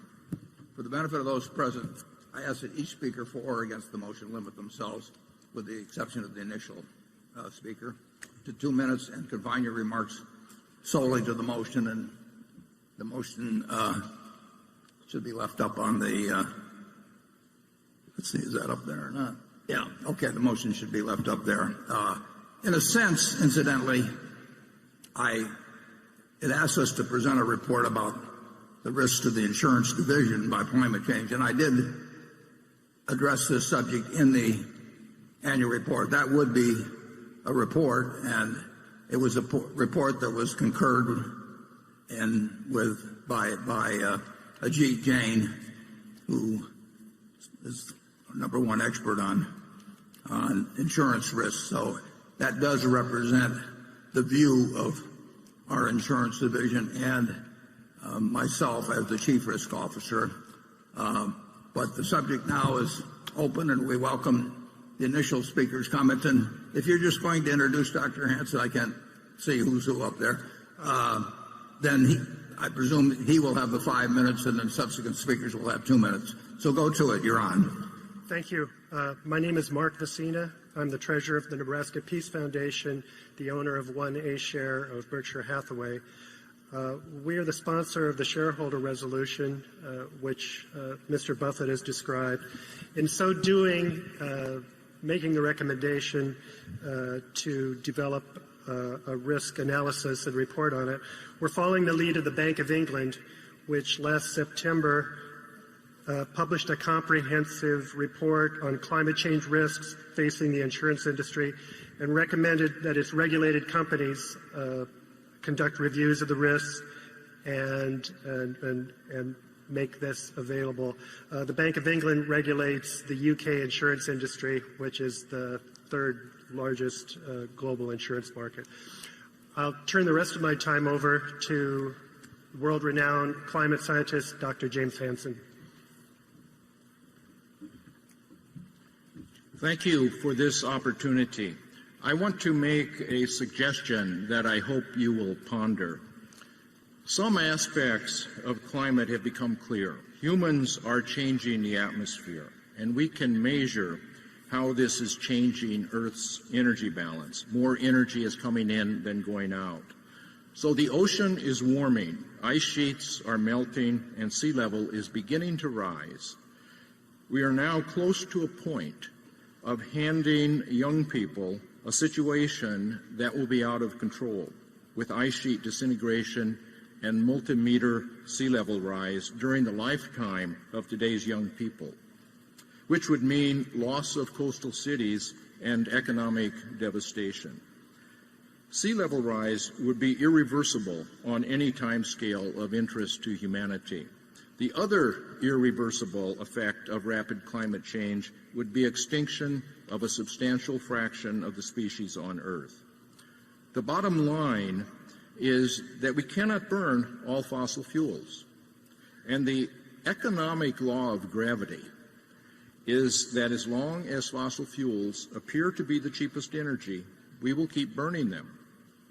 So my request, given the respect and the trust the public has in you, is that you reflect upon the possibility of a public statement in favor of a revenue-neutral, gradually rising carbon fee.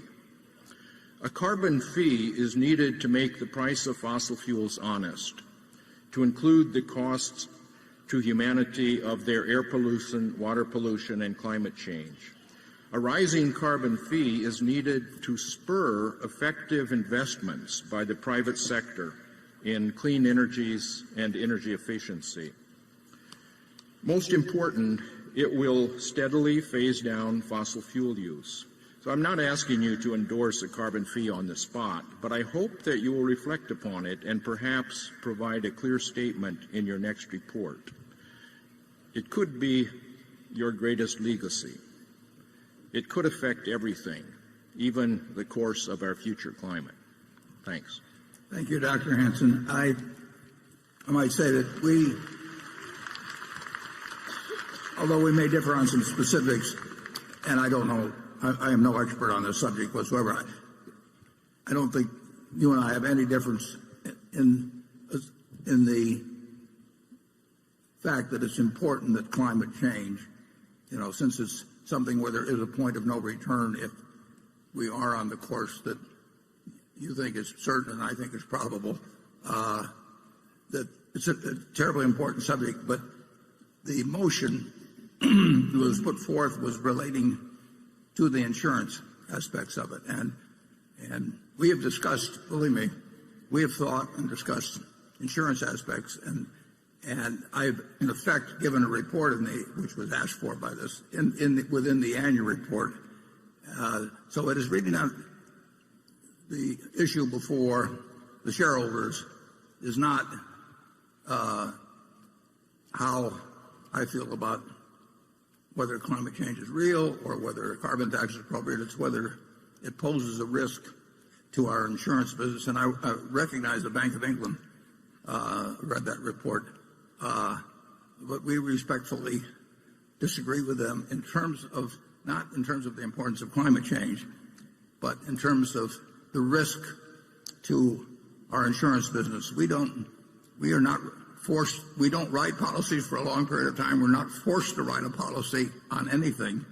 So our judgment is made as propositions are presented to us, usually as to whether for 1 year we are willing to accept a given risk for a given price. And that obviously climate is enormously important in our activities, hurricanes being the most important probably, although we also get involved in earthquakes. But that is what the proposal is about, and we've given a response to that.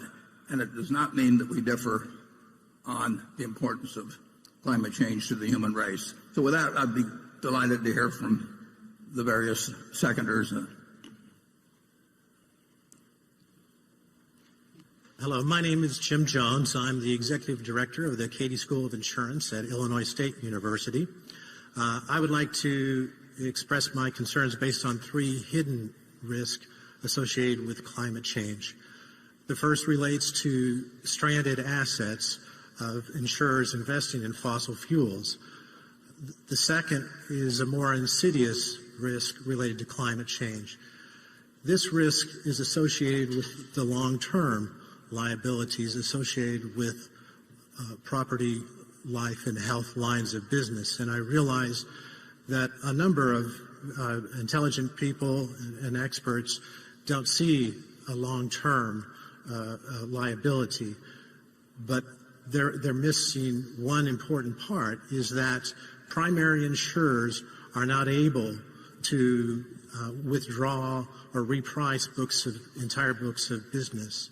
Following hurricanes Katrina, Rita, and Wilma, new hurricane models were developed in Florida, and they attempted to get the recommended rate approvals for that.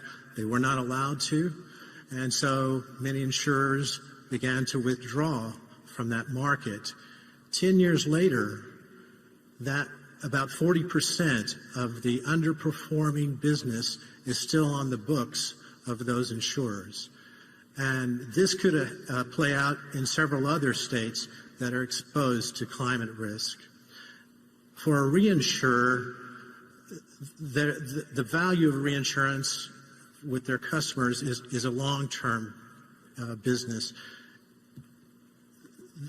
The reason why this is so important is because, according to my count, 156 of your reinsurance customers have filed climate change disclosures. And these customers are looking for long-term interest being protected by their reinsurer.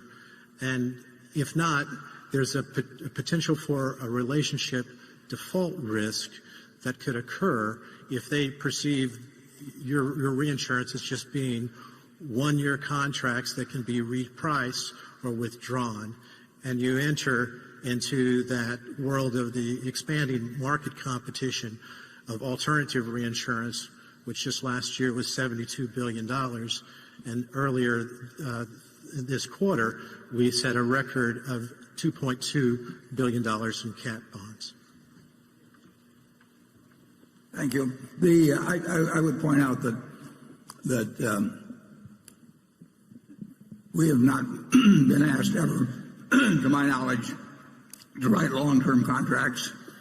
Our primary insurers know that we look at it 1 year at a time, and we will not write business that we think has a major negative probability, and they don't expect us to.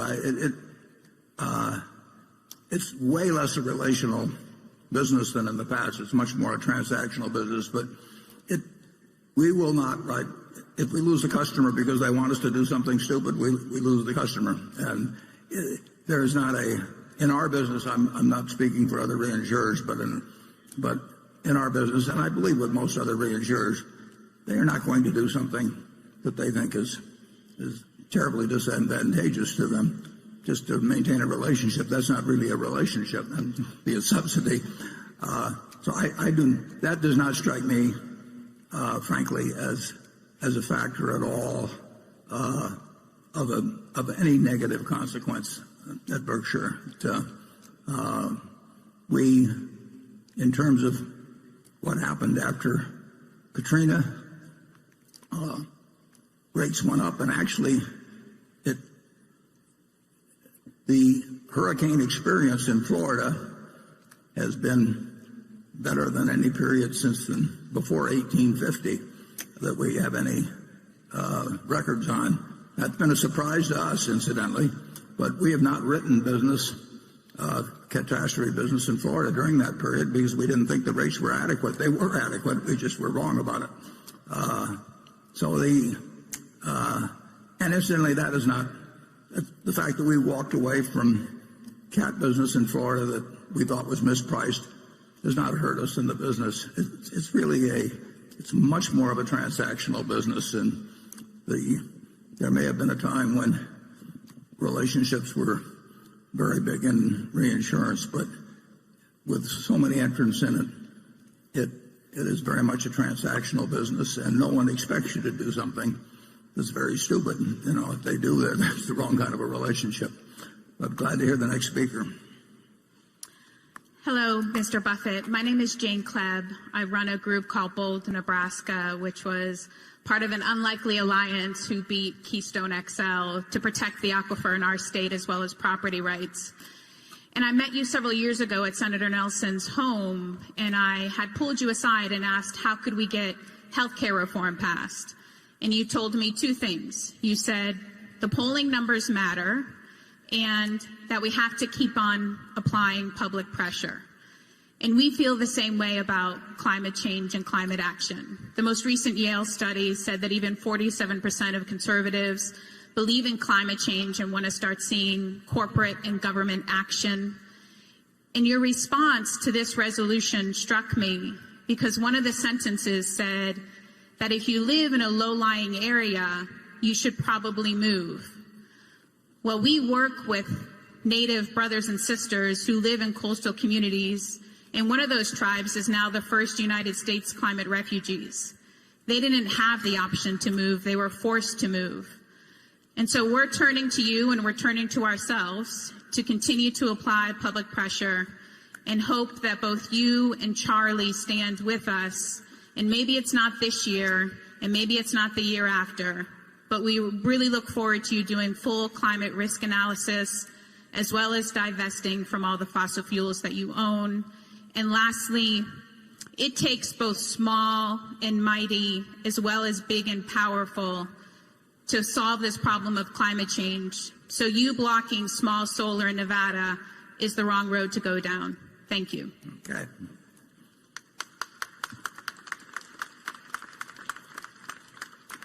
I think you'll have a reasonable time to move, but I would say if you're making a 50-year investment in low-lying property, it's probably a mistake. I actually said you may, as a homeowner in a low-lying area, you may wish to consider moving. And I would say that if you expect to be there for 10 years or so, I don't think I would consider moving. But if I thought I was making a 100-year investment, I don't think I would make it. I think it gets to the question, we have a shareholder proposal that says what are the risks to the insurance division from climate change. We're not denying climate change is an incredibly important subject. We're not denying its existence, but it will not hurt our insurance business, and it's immaterial compared to other things that couldn't affect our insurance business. And that is the issue before the meeting. I'll be glad to hear from the next speaker. Good afternoon, Mr. Buffett. My name is Kay Karn. I've been a shareholder for more than a decade, basically my investing life. Today, someone said that you think ahead of the crowd. With regards to this resolution, you're saying that the Berkshire insurance business will just raise rates the next time the policy is renewed, and that makes sense. But you agree that climate change poses a major problem for our planet. I would say that climate change poses a major problem for the stability of our global financial markets if the political action continues at its current pace with regards to this issue.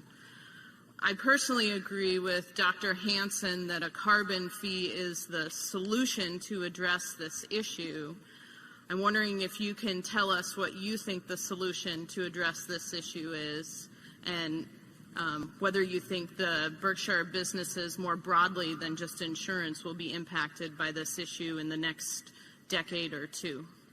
Yeah, I would doubt if it's affected in the next decade or two, but I won't argue with you at all that it's likely, not certain, that unless various techniques are designed for reducing, for sequestration, different things of that sort, that plenty of people will be working on, or unless the emissions, greenhouse gas emissions are reduced significantly, that it's a terribly important problem for civilization. And there have been there's certainly going to be some very smart people working on ways to change the balance in some way, either through less being released into the atmosphere or by various techniques that might diminish the impact. But no one here will deny that it's important. I don't think it will impact. I don't think it will impact in a serious way the climate or insurance, for that matter, in the next decade or two. But as I pointed out in the report, if you're dealing with something where you pass a point of no return, the time to do something isn't to wait till you get 10 minutes away from the point of no return. So that there are policies which we subscribe to very strongly in terms of renewables and that sort of thing. But I think there's also possibilities that within the scientific community that there will be solutions that are beyond my limited knowledge of physics to conjure up myself, but there are a whole lot of people out there that are a lot smarter, and I think that a basic problem on the reduction if those things don't come to pass is the fact that it's a planetary problem, and it requires cooperation by very important countries. And I think President Obama has made a good start in working with leaders of other countries, but it can't be solved by the United States alone, as you know better than I. Be glad to hear from the next speaker. Hello, my name is Nancy Meyer, and I've been a shareholder for 15 years with my husband. We have great faith in Berkshire Hathaway. That's why we invested. So I'm just here to say that as a shareholder, I'd like to ask my fellow shareholders to consider the economic costs of climate change and urge Berkshire Hathaway to adopt this resolution to show leadership in the insurance industry. Thank you. Thank you. I appreciate the fact you've been a shareholder, but I do think, for reasons that laid out, I don't really think that I think the resolution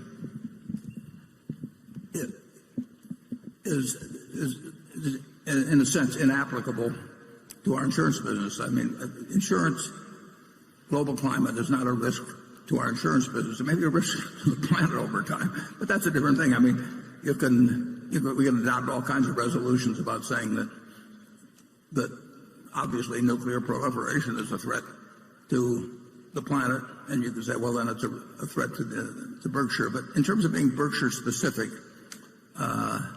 you can read the resolution, and like I say, our answer with the Jane is probably the smartest person I know in insurance, and I have 99% of my net worth in Berkshire that's all destined to go to philanthropic institutions, and I'm not eager to see that disappear. And I do regard myself as the chief risk officer of Berkshire, and I worry about things that can hurt Berkshire, and I do not see it in our insurance division in relation to climate change. But thank you.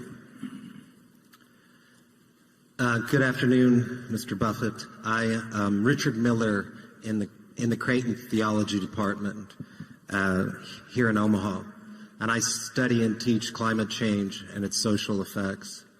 I just wanted to make you aware that Berkshire is operating within a larger economy, and that the most important climate analysis, economic analysis from Nicholas Stern indicates that on our current path, by the end of this century, 30% loss in global GDP is possible. The other issue is, when we talk about doing something about climate change, doing something means to avoid major sea level rise. We need to reduce emissions globally, starting today, 7% per year. The only time we've ever reduced emissions over a 10-year period in a growing economy was in the 1990s in England, and we reduced them 1% per year. So we're talking about a completely different thing than President Obama's gradual move, and we need to do something. No, we need to do massive transformation immediately.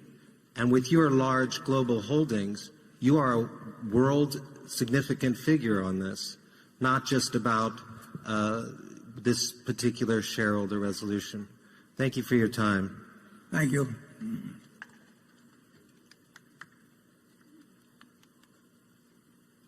Is that complete the speakers? Say that again? Are you the final speaker? Yes, I think those are all the speakers. Okay, well, thank you. Charlie, do you have anything you want to say? Well, yes. We're in Omaha, which is considerably above sea level, and we have no big economic interest in this subject. In our insurance companies, we don't write much of that catastrophic insurance we used to write many years ago. So we're asked as a corporation to take a public stance on a very complicated issues. We've got crime in the cities. We got 1,000 complicated issues that are very material to our civilization. And if we spent our time at the meeting taking public stands on all of them, I think it would be quite counterproductive. And I don't like the fact that the people that constantly present this issue never discuss any solution except reducing consumption of fossil fuels. So there are geoengineering possibilities that nobody's willing to talk about, and I think that's asinine. So you put me down as not welcoming.